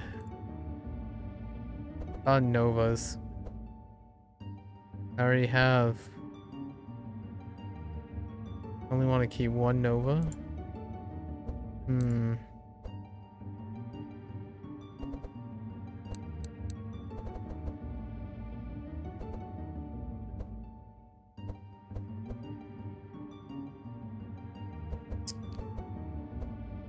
Bluff?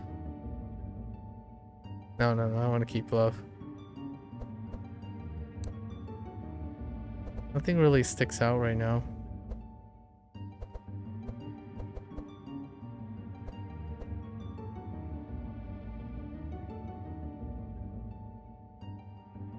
I mean...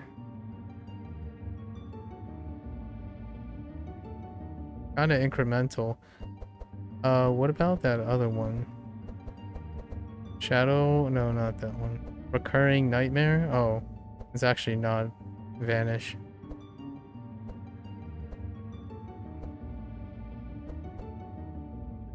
Oh, well, Blood Rage is Vanish. Oh. Oh, that's kind of lame.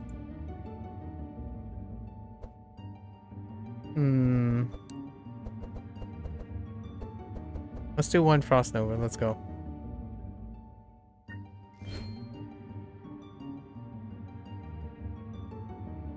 Okay. That's fine. And, we can slim down something.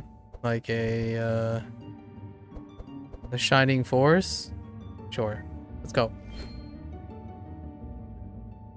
Fair enough. Alright, that's good enough. I'm good.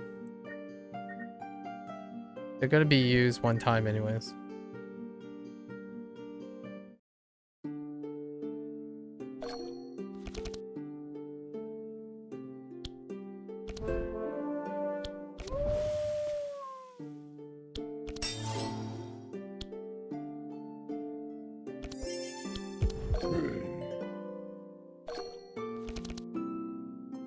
Okay.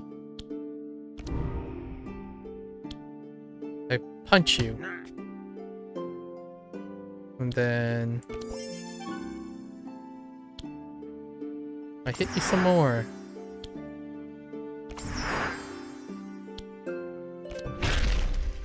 It's pretty good. Unfortunately, I didn't land on entrench. Stockade. Why? Why stockade of all things? Okay.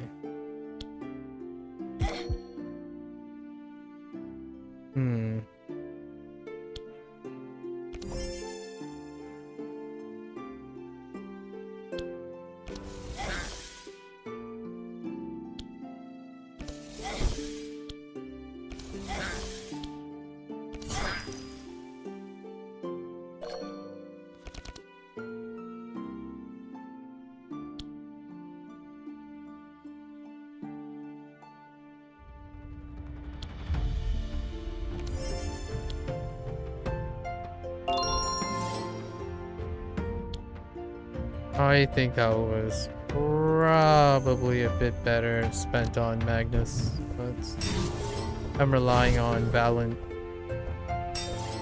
He's surviving next turn.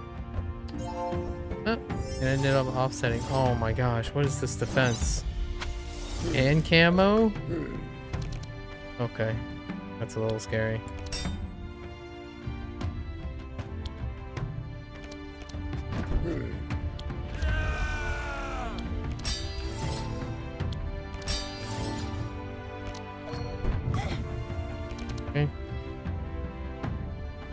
Okay, so skill, battle plans. Ooh, okay.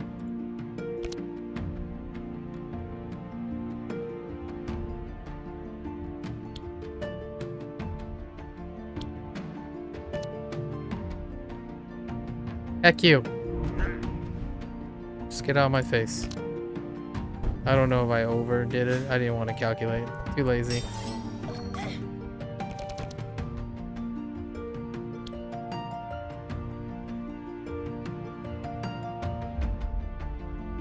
That sucks. Set this up.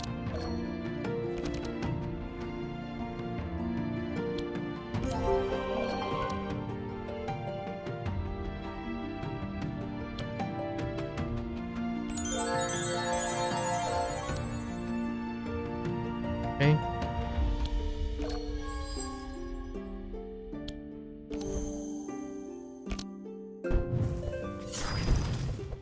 Don't do it.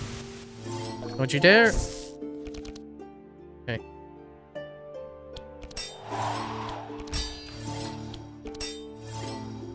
Aha!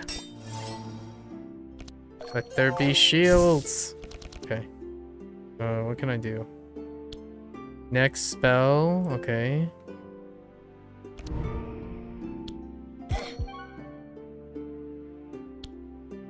Oh, come on, evade. Alright, sure. More evade?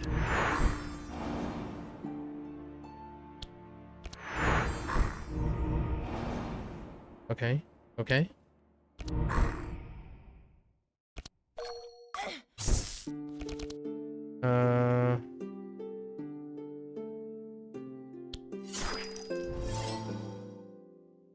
Oh wait, what did this do?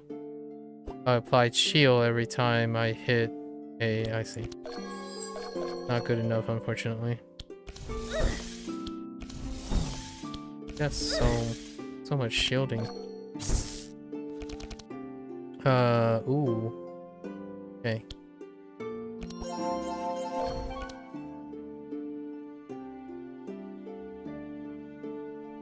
Yeah, I want to rain. Raw pow, that sucks.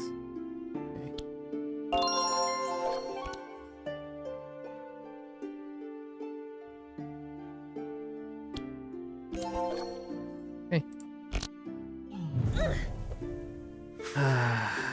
They're so tanky. Why are you guys so tanky? I mean, I'm pretty tanky too, but Holy heck. Can you guys chill out just a little bit?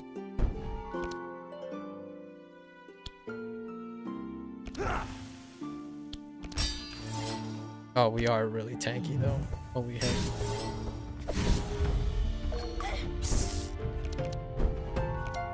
Okay. Mage spell, nah. We're not just gonna juggle. Let's go slap this person. Get out of my face! Oh, rip.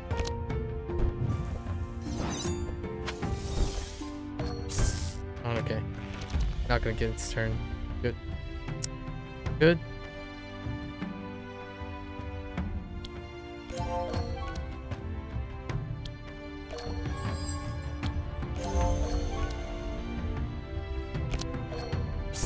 Okay. I'll take it. Hiya! Hiya! Hiya!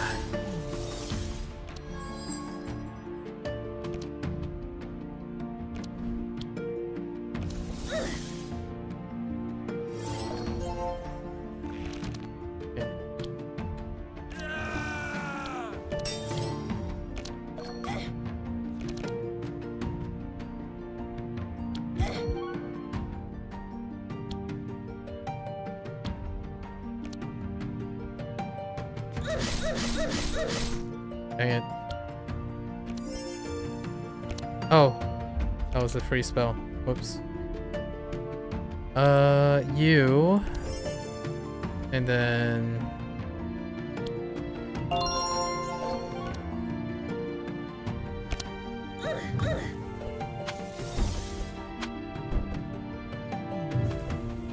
I need a dispel pretty badly. Someone's got to have a dispel, right? At some point.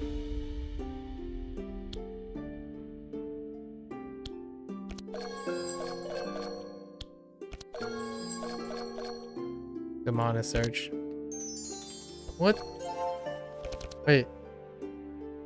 Does this give me something? Lucky Scarab. Complete the requirements of each scarab to get a bonus at the end of combat. Kill it before it escapes to earn... What is the green one? Kill it before it escapes to... Oh, okay. Interesting. Oh, that's 4 evade? Come on, man. I could get a multiplier here. Can I get a multiplier? Answer is no.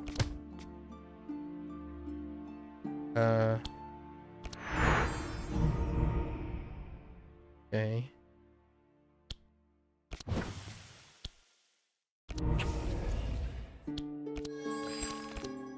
That's awkward. When is its turn? Okay.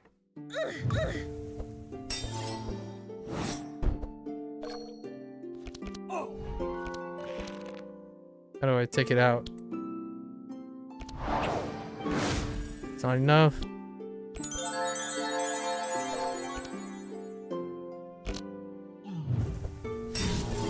Oh, you would guard it. Oh. I tried.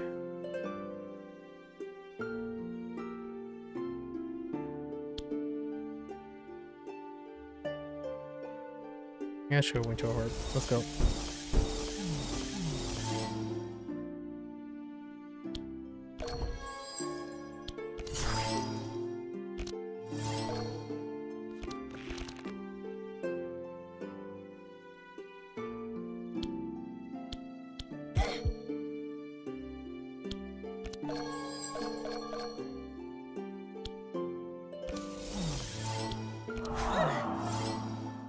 Not enough. Oh, you would snipe. Get out of here.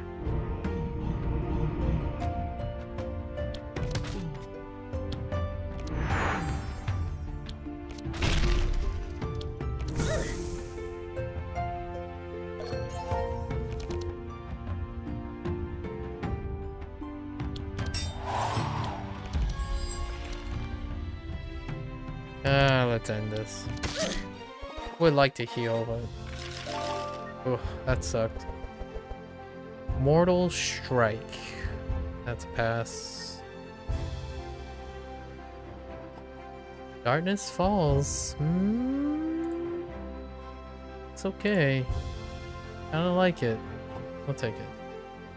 Another transmission. No, we're good on that. No. Oh. Yeah, I'll take a Dispel Magic.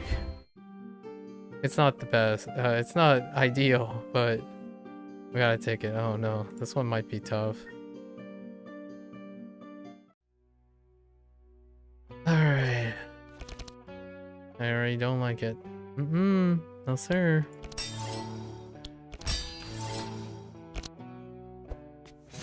No. No. Oh, these guys can steal buffs. We gotta take this guy out.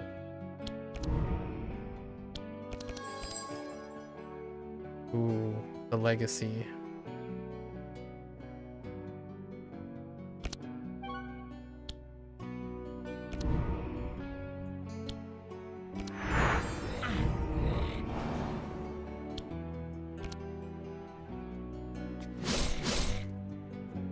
That guy is so thick.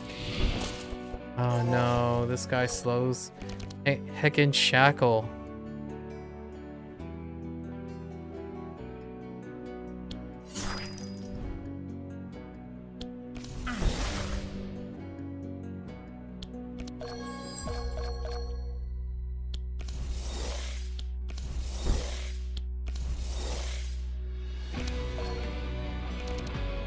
Ooh. Wait. I can't dispel.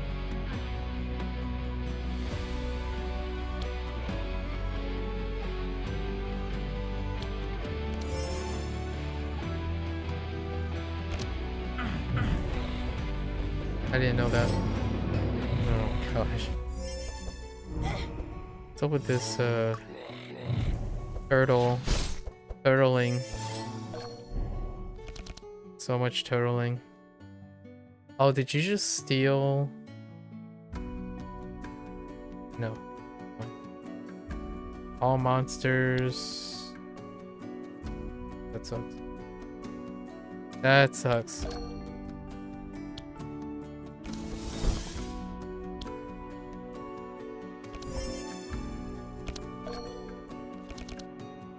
Oh, okay.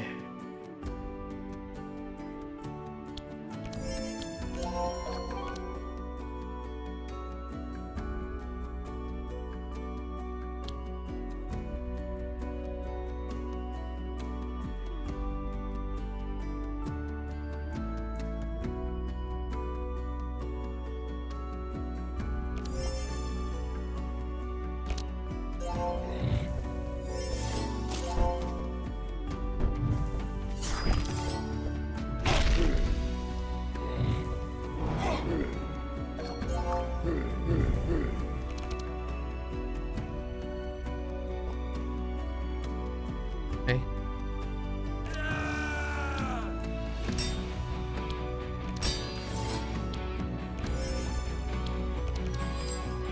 Doesn't matter.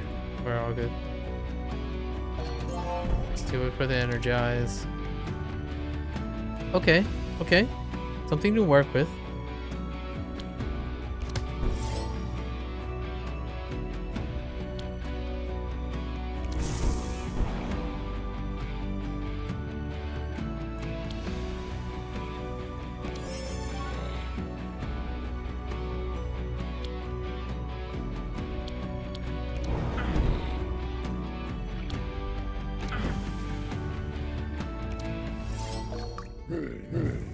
Oh, that hurts. That hurts a lot.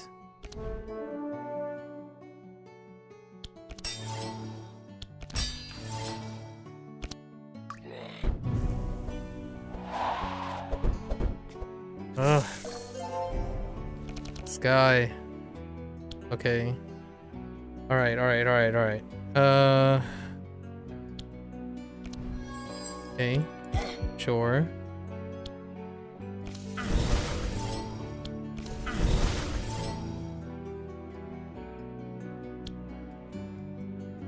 That sucks.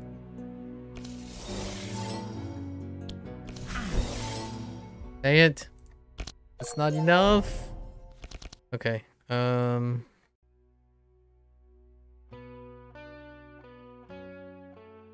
no. Well. Let's get rid of that stuff.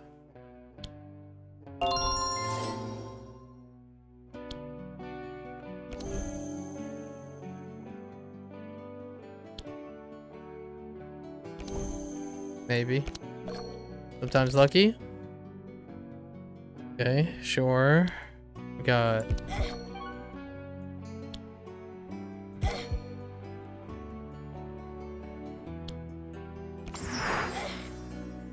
Oh my gosh. Explosions.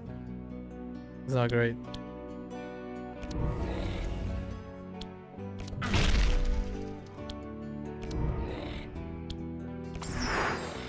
Dang it!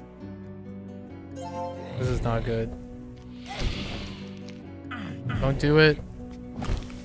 Have mercy. Mercy. Okay.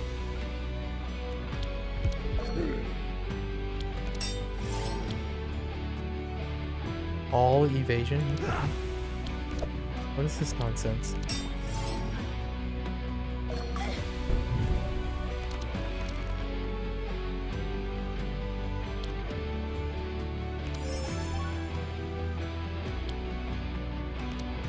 Fuck this, you butthead.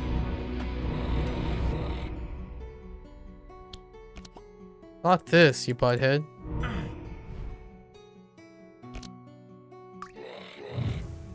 Yeah, that's right.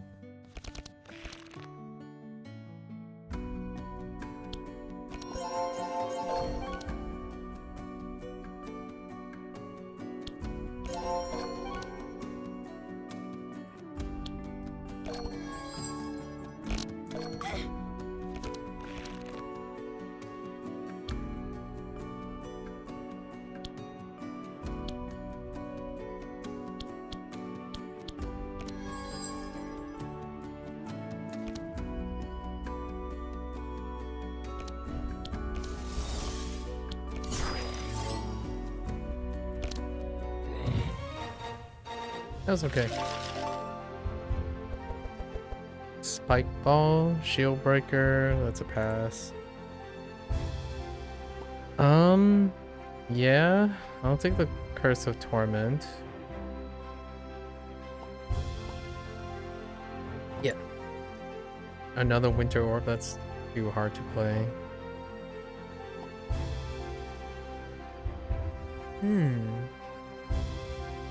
It's only on self. Can I remove this? Oh no. I can't remove this and be used for everyone.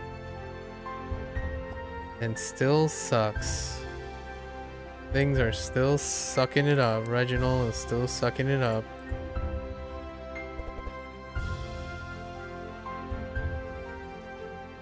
Kite shield is not too bad. I don't know. Yeah. When you play a cold spell, it's only once per turn though. It's just not as good as that. Is it?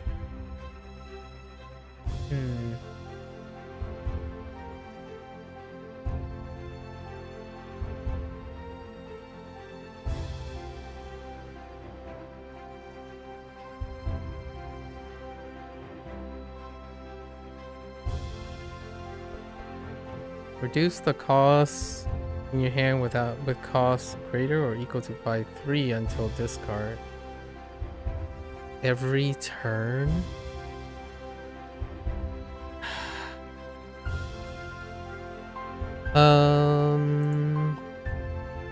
Honestly,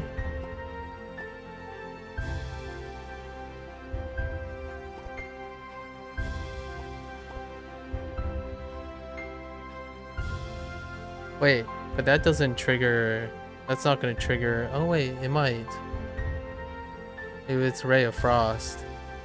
It's the highest, right?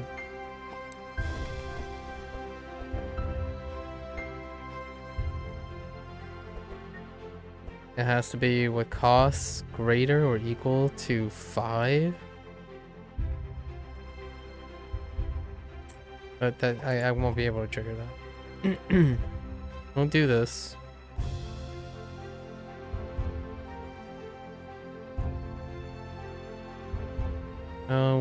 Drawing a card doesn't really help. And Bloodstone doesn't really help either. How big are your cards? Not big at all. Oh, that sucks. That really does suck. Oof. Oof. Ooey.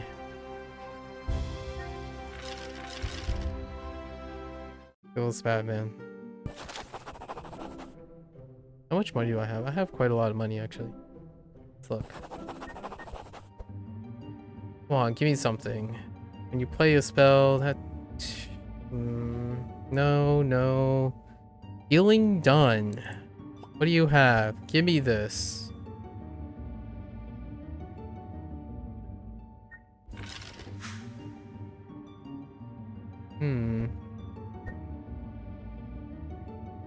That'd be kind of hard. Chalice.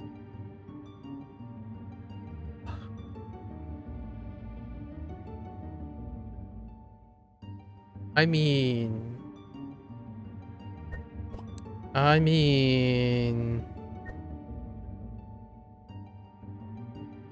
there's no regen on it, or for a shadow thing. Nah. +1 speed. What do you have right now?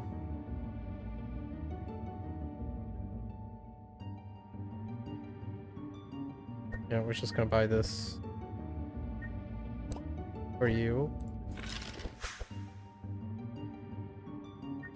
I don't think...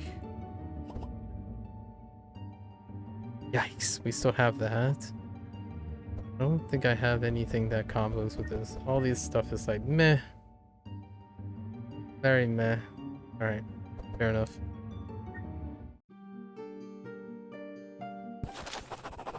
Actually...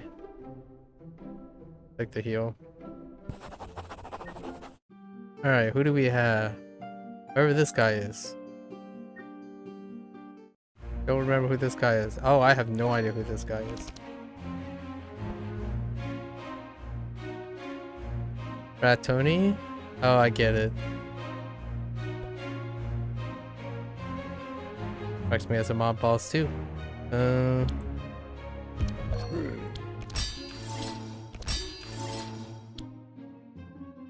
we go after... we might as well go after his peeps and see if he summons.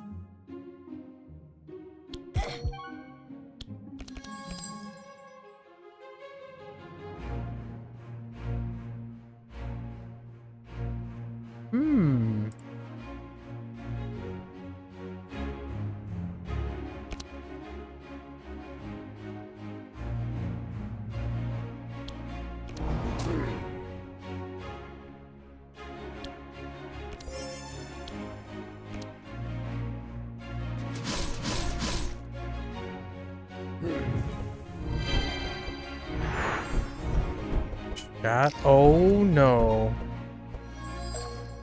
Yeah, I have no dispel.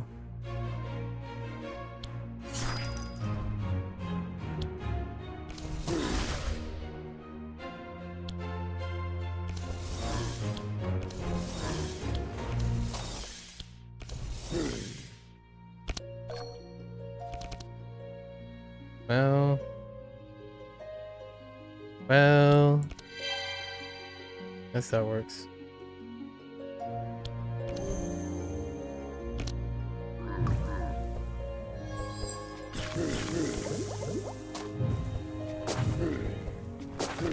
Stop, please.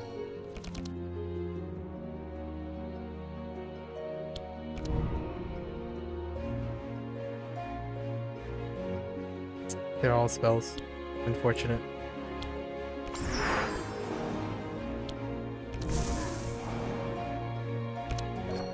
Not enough.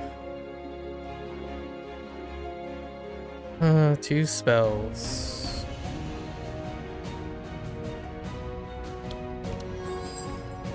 Ooh.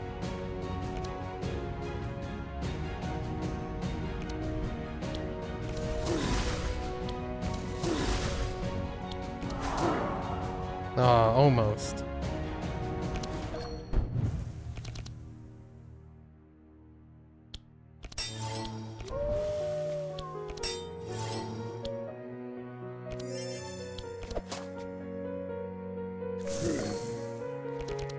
Can I hit you? No. I want to remove that though.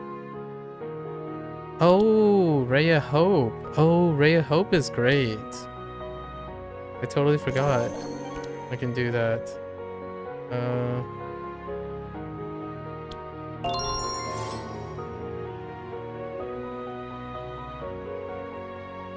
Did this do? Damn, mitigation. Nope. Okay. Who's going? Oh, she's gonna give it to me.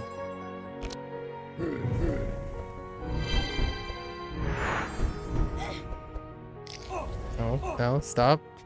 Stop. Stop being a butthead. Okay. Oh no.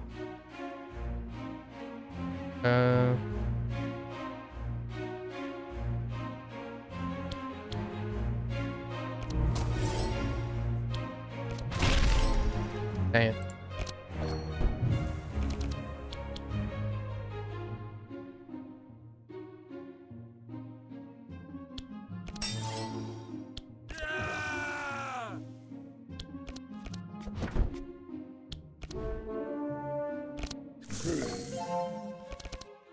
Okay. Dang it. Oh.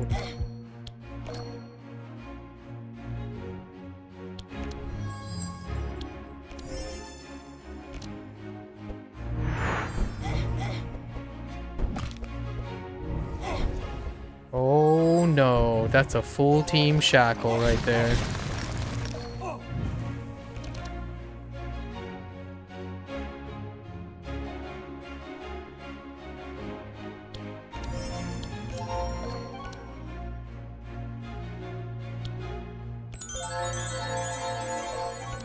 That sucked. Oh, weakened. Okay. Oh no, explosion! Dude. Okay. It's fine. Get stymied.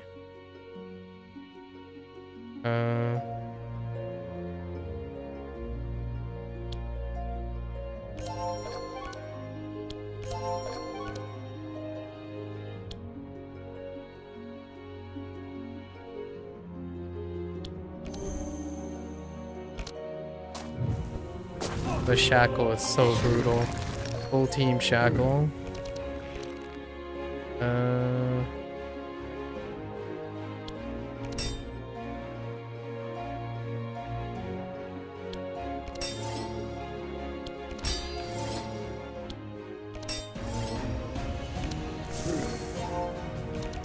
Okay.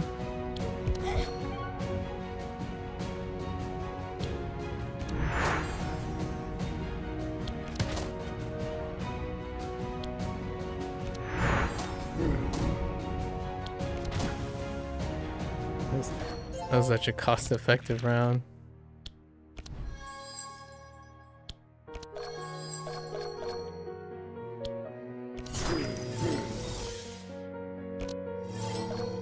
Saved! Reginald survived by like 1 HP. And now we're back. At least I think. Okay, spell first. Let's do spell. And let's do Devastate.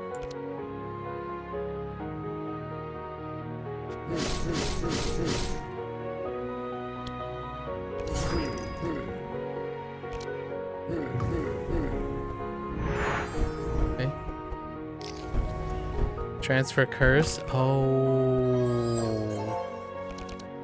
Oh, that's no bueno right there. Are you serious? That consumed his...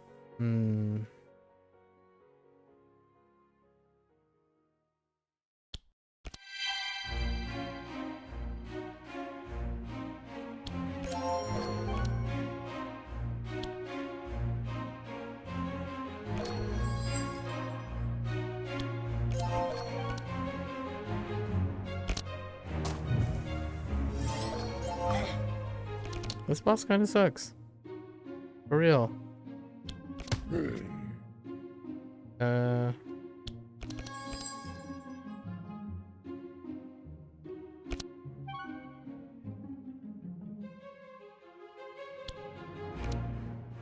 OD or OC. That didn't do much.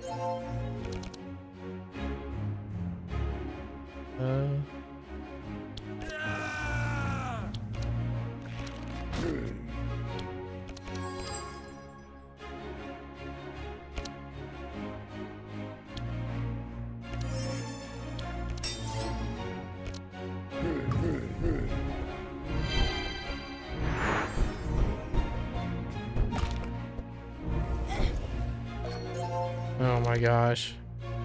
So many stacks.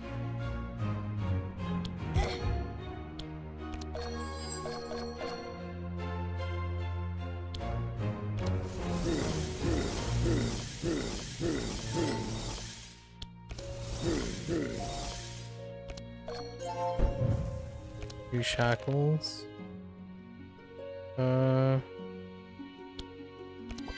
Yes. Landed it.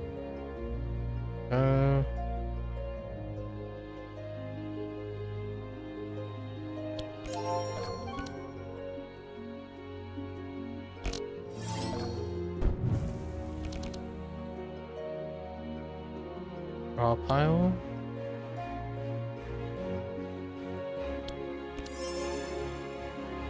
There's some dispel there.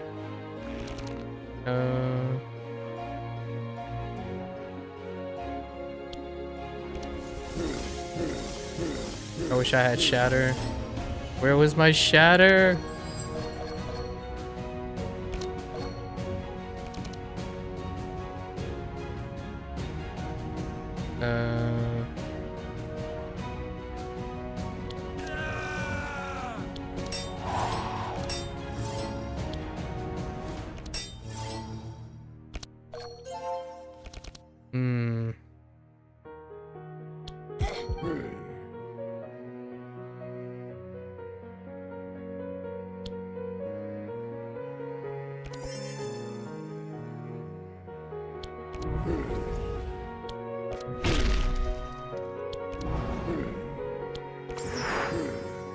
Still not enough. Close, but no scar. Oh! 90. Oh, it transferred the... Oh, it transferred the stacks. Oh, you're such a butthead.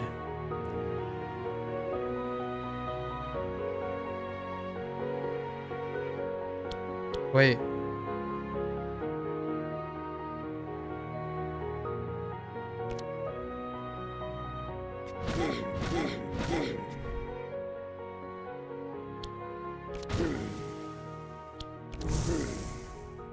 I know. No, he's gonna go again. Have mercy. Mercy. Okay. I can't stop the death. I need healing. Come on. Good.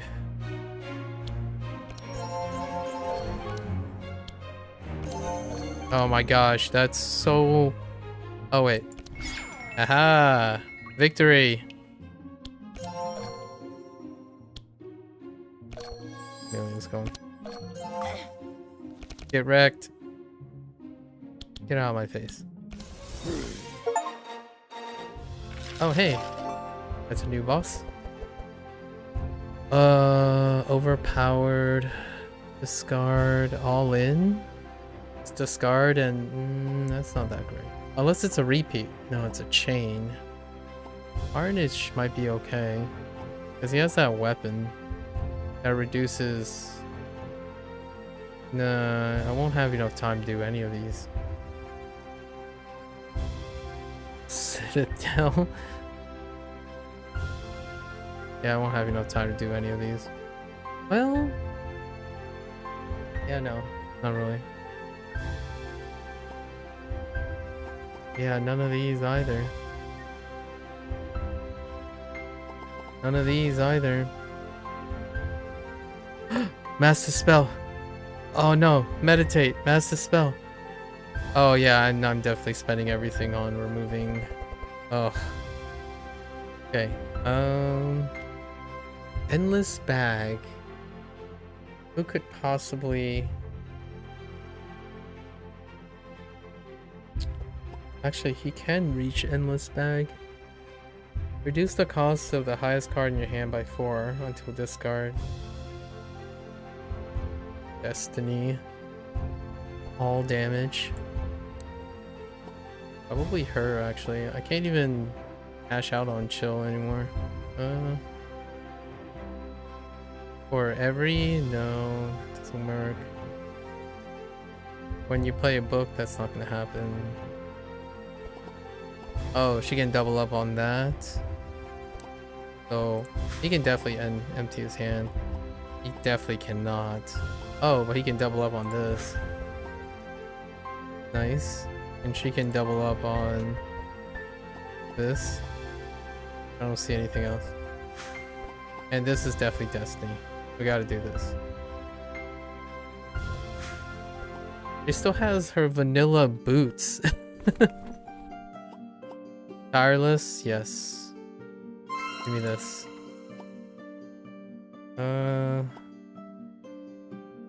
I want the bonus of hatred isn't. No. I really didn't make good use of that. If you have at least 3 charge at the start, gain up to. Oh, if you have less than 3, interesting. So I always want to end with. Oh man, that's so good. Yep, and then we're good. All right, last staircase. It's the chill dragon. Yeah, take this. All right, last floor. We're definitely. What was it? We're definitely upgrading something. Oh, right. Upgrade 2 cards. Where's Master Spell at? Heck yeah. What, can I upgrade a regular Dispel? 3? Honestly, that's actually kind of good. Is there anything else I really want to upgrade? Not really. Yeah. Oh wait, but we can upgrade a big card.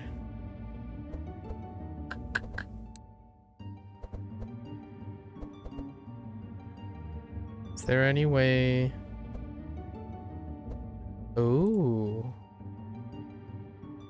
Oh yeah. Yeah. Okay. Oh, it's 2 uses per person? Oh, snap. Hold up. Totally. Can we get a small thing in?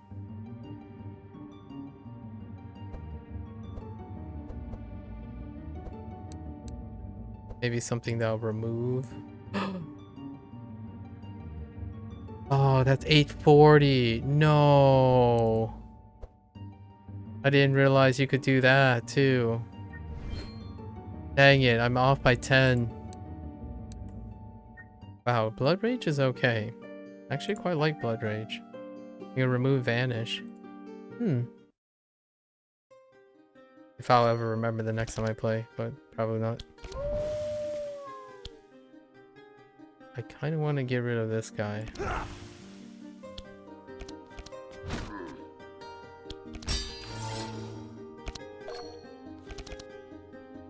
Okay, okay.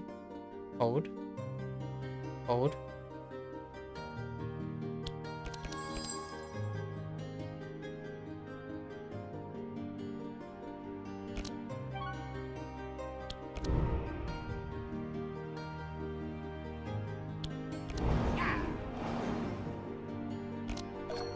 Not the best, but good enough. Ooh, you are going to get it. The question is,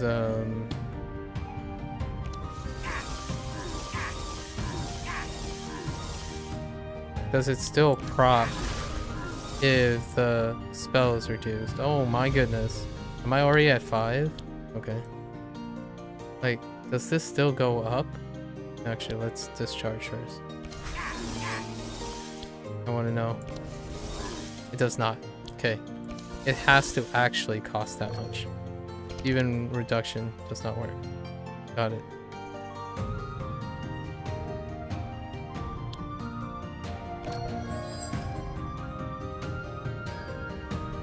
Okay. Couldn't take this guy out though. Add armor. Oh, this guy has healing.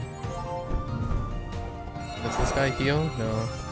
Oh, sanctify. Okay.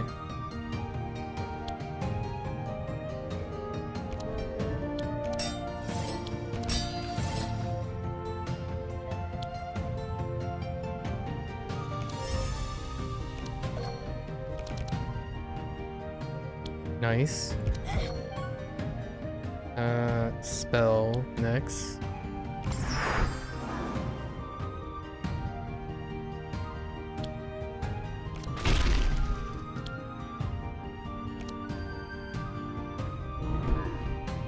Couldn't do it.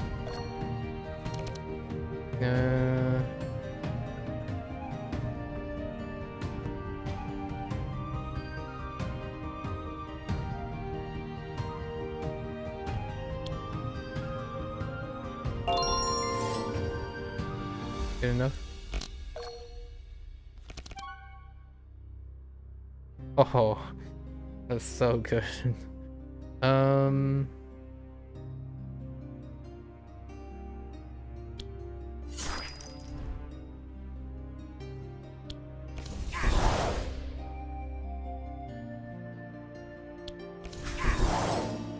Holy heck. Amelia is so powerful. Does this do 0? If it, oh yeah, it does.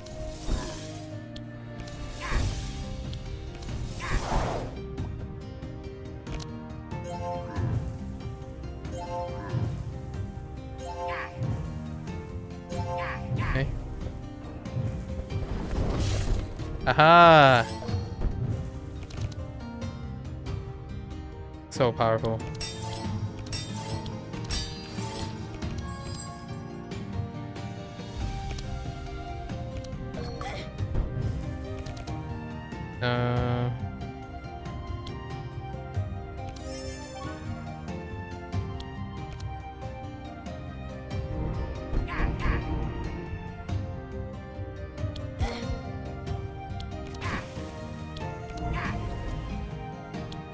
Get out of my face! I don't care. Okay. Void Crush. Oh, you know. A shield wall. Nah, I really like push forward. Yeah, push forward. A divine strike. I really like that picture. Everything else, it's just pass. A monogem? Give me monogem. Once again, Reginald does 0. His pool kind of sucks. Or my polls were kind of sucky. What the heck? This guy's just randomly here? Okay. Sure.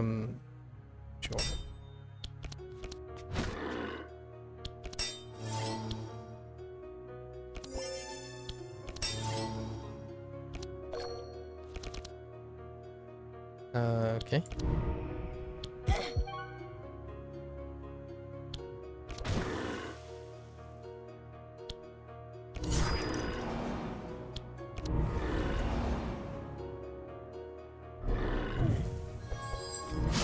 Ow.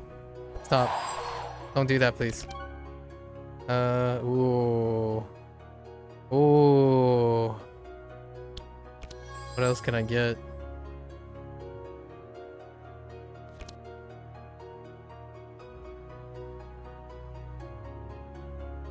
Let's keep it efficient. That's fine.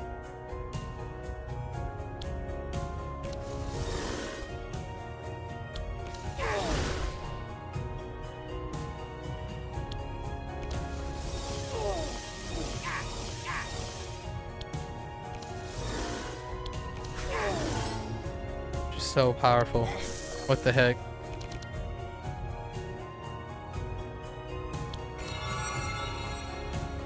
Mass Dispel. OP.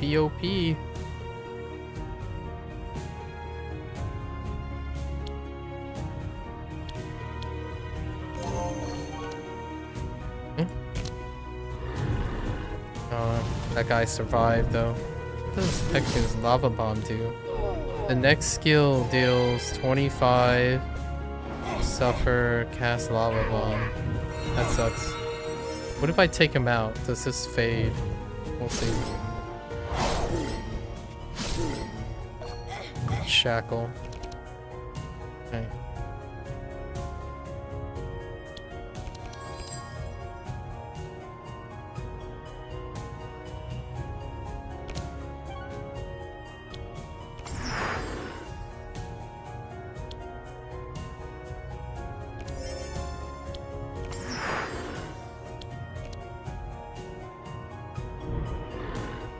It doesn't! Oh no! Oh no! I'm scared. Maybe I do this.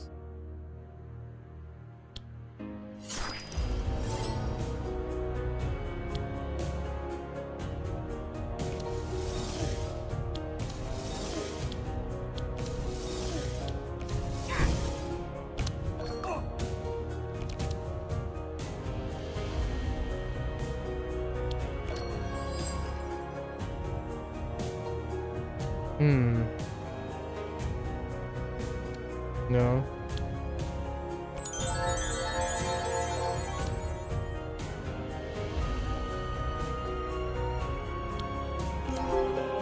Got rid of the shackle. Nice.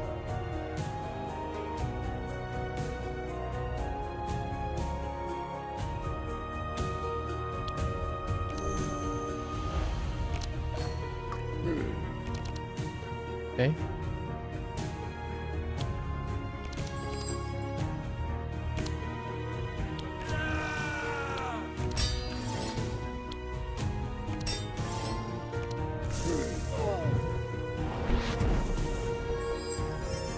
Okay. Sure. Alright, we have enough. There's this is good.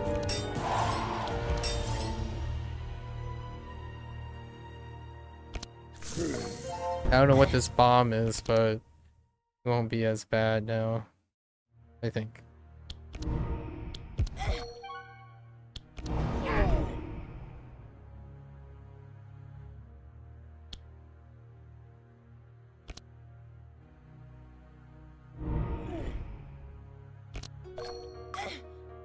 Oh no. That might be bad. Hold up. Oh, oh, it... What? Oh, you just... Dude.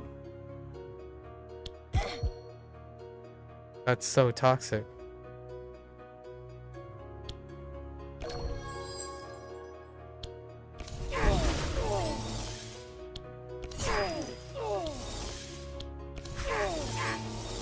Holy heck. So powerful.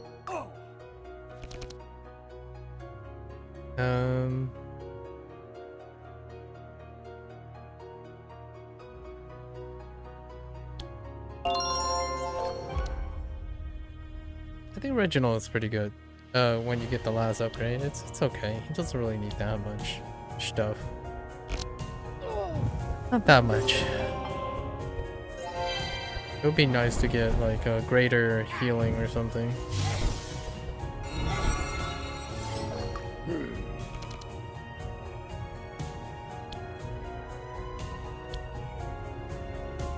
Try to avoid skills.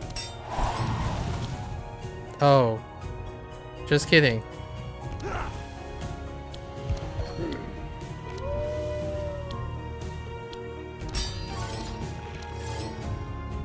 Oh yeah, that's right. He can empty his hand.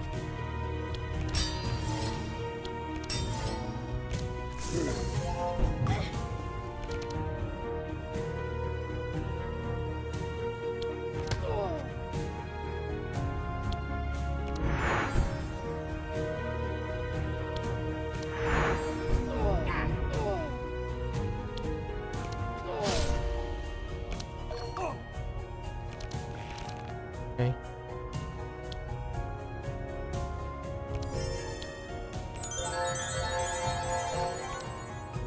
Pretty good.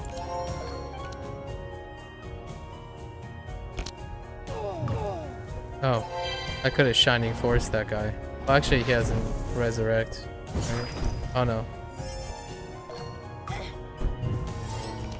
How'd you live?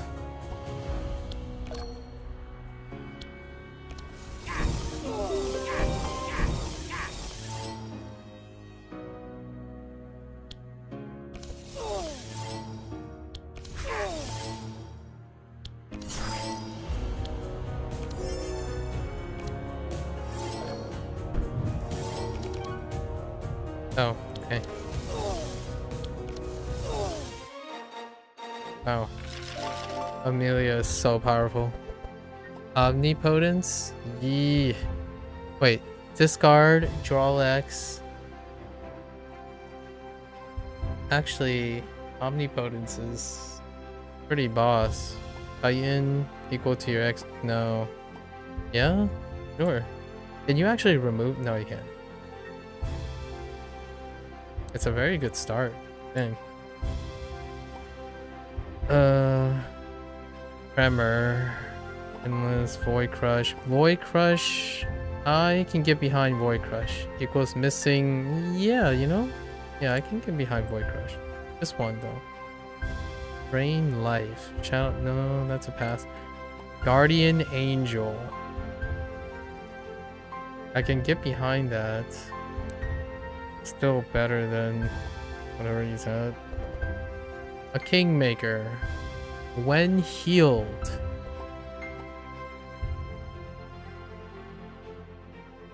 What does Bless do? Oh. Oh no, wait. This sucks.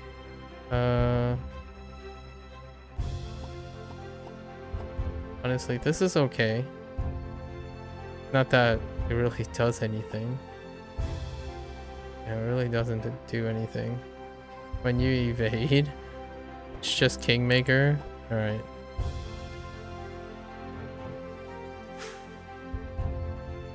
Oh. Feels bad, man. Oh, actually, this is fine. It's still better than that. I didn't get an accessory for him. Alright, alright. Here we go. Last one.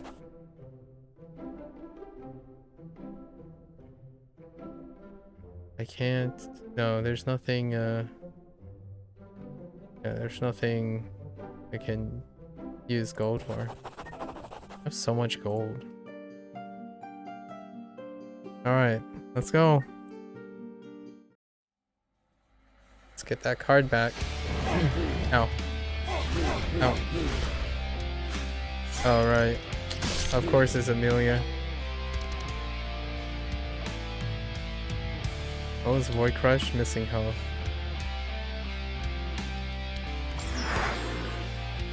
Oh no, why did it land on Void Crush?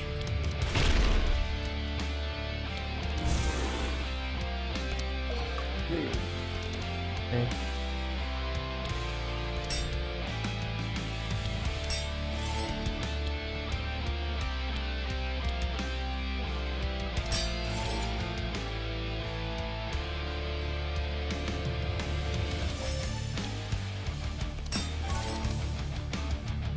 Oh, that's right. Nice.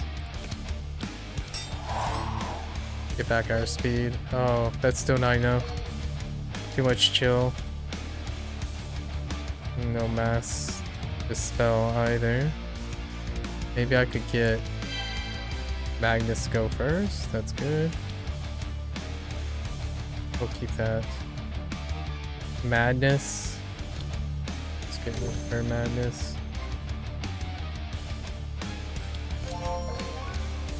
Okay. Alright, cool.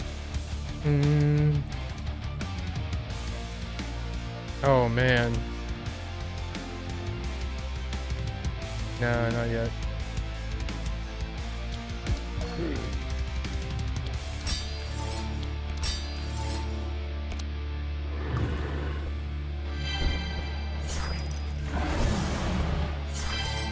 Stop doing that.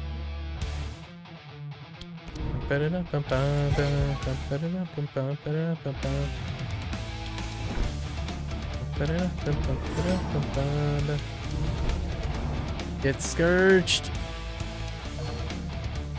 Okay. What do you got? That's a good start. Also a good start.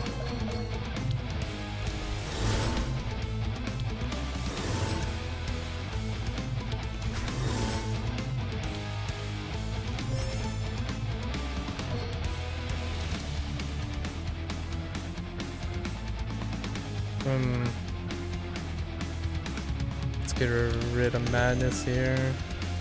It's unfortunate. It's a very unfortunate hand.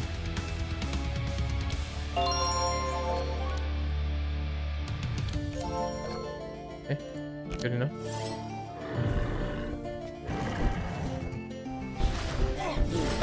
Stop! Oh, this fight is gonna go on for a very long time.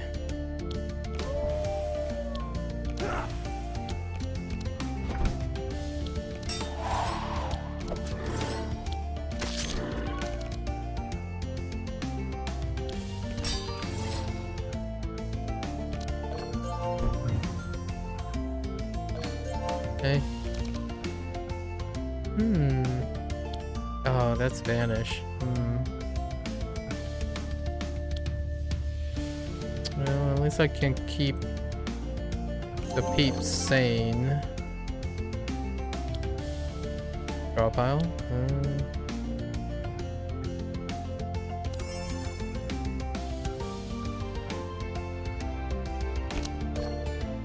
Alright, Amelia, let's see. 13 chill. That sucks that this is the boss.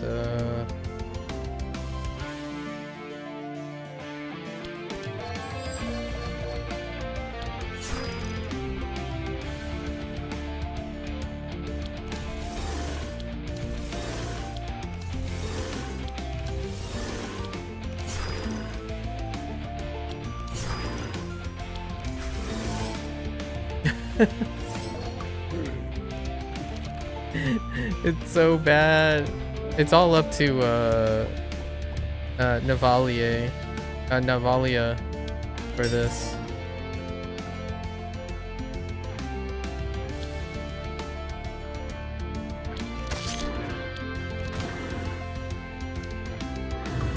not up to Amelia.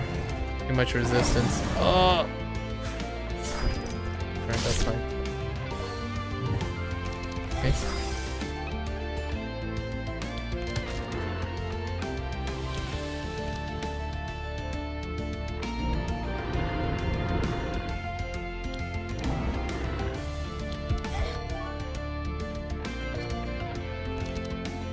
I get the master spell, thanks.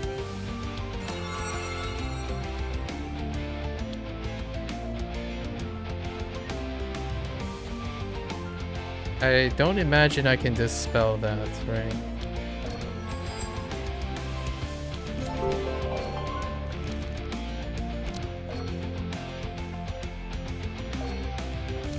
Okay. Yeah, let's do it.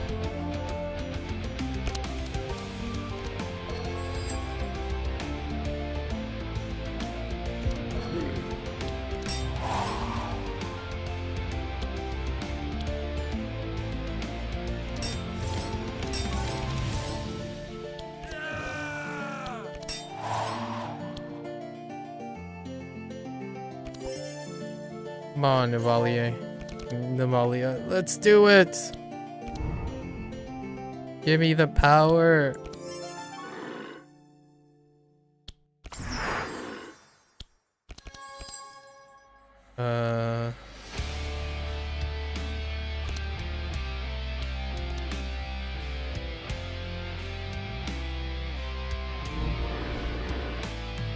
That's not good enough. Alright, Amelia. I know. Oh my gosh, what is this?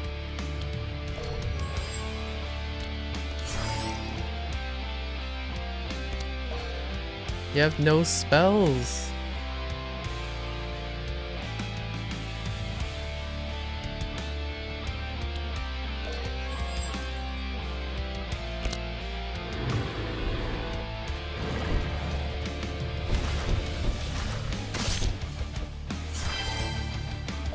Okay, sure. 4.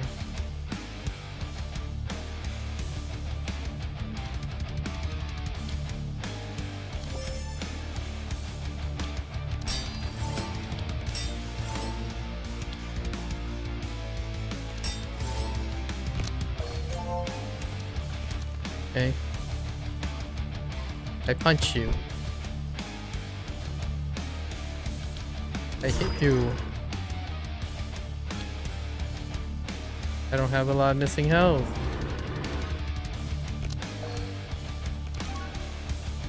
Okay, okay. Sure.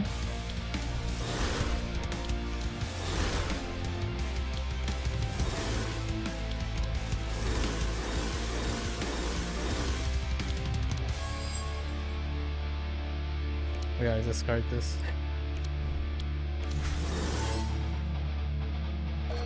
Can't do any damage. Too much resistance.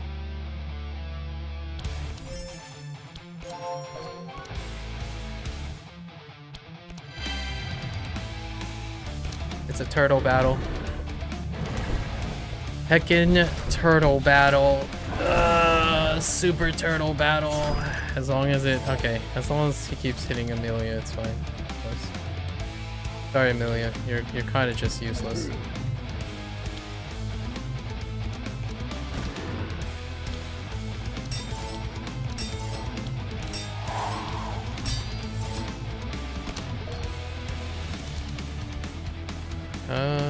Four. That sucks.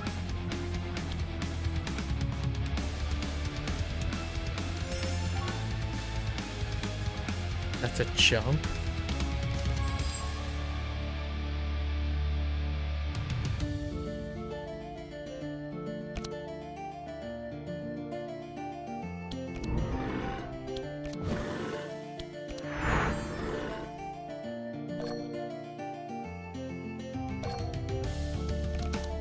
So slow. So slow.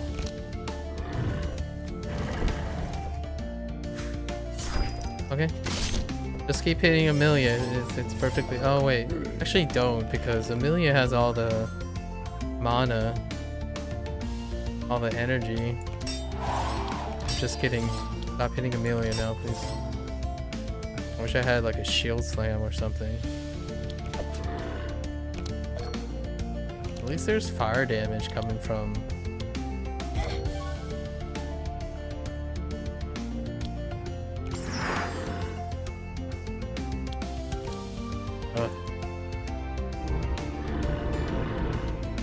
Doesn't work. It's so weak.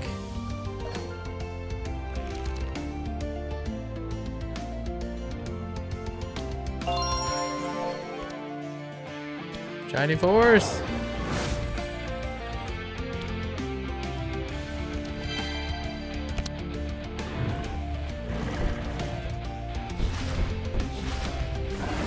Slow but steady.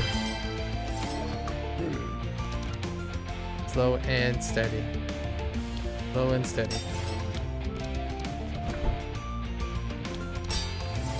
Fine. I mean, this is kind of one of the safest third boss errors. So, yeah.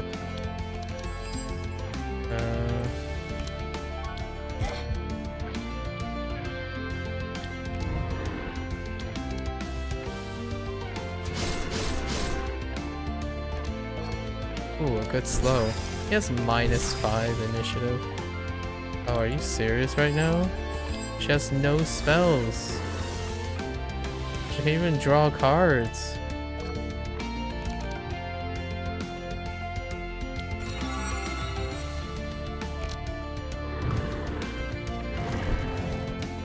Alright. Are you... I was just kidding. Stop hitting Amelia now, please.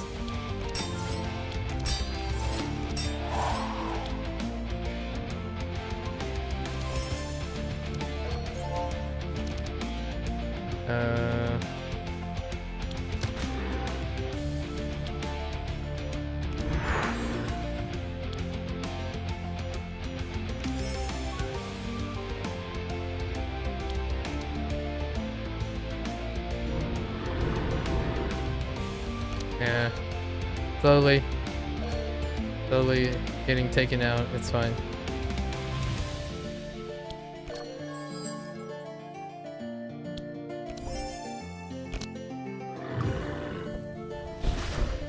Suffer. Burn a slow death. It's always Amelia. Burn a slow death.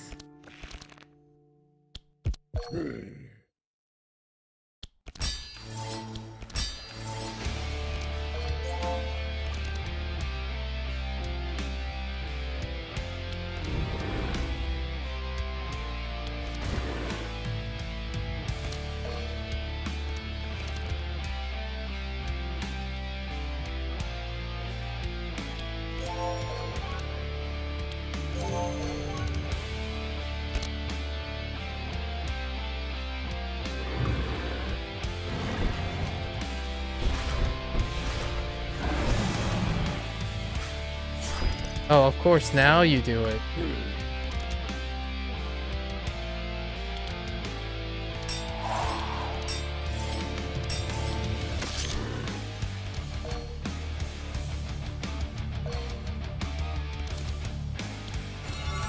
Aha. Get stymied.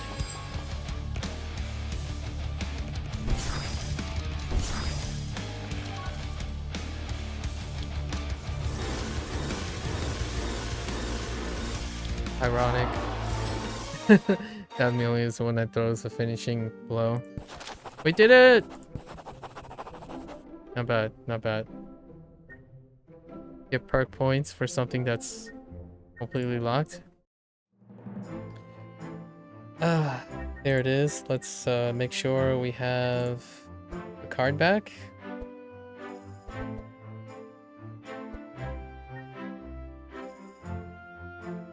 There it is. Lunar New Year card back. That was fun. Well, there you have it, folks. The Lunar New Year challenge. Pretty good. It was okay. I think Amelia is pretty powerful.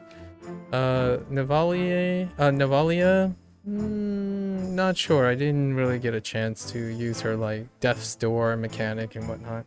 I don't think it plays that well into the random weekly challenge. Anyways, thanks for hanging out. Thanks for listening. As always, feel free to share, discuss your experiences with Duolingo or, you know, Across the Obelisk. Until next time, stay safe, stay healthy. Catch you on the next one. Bye now.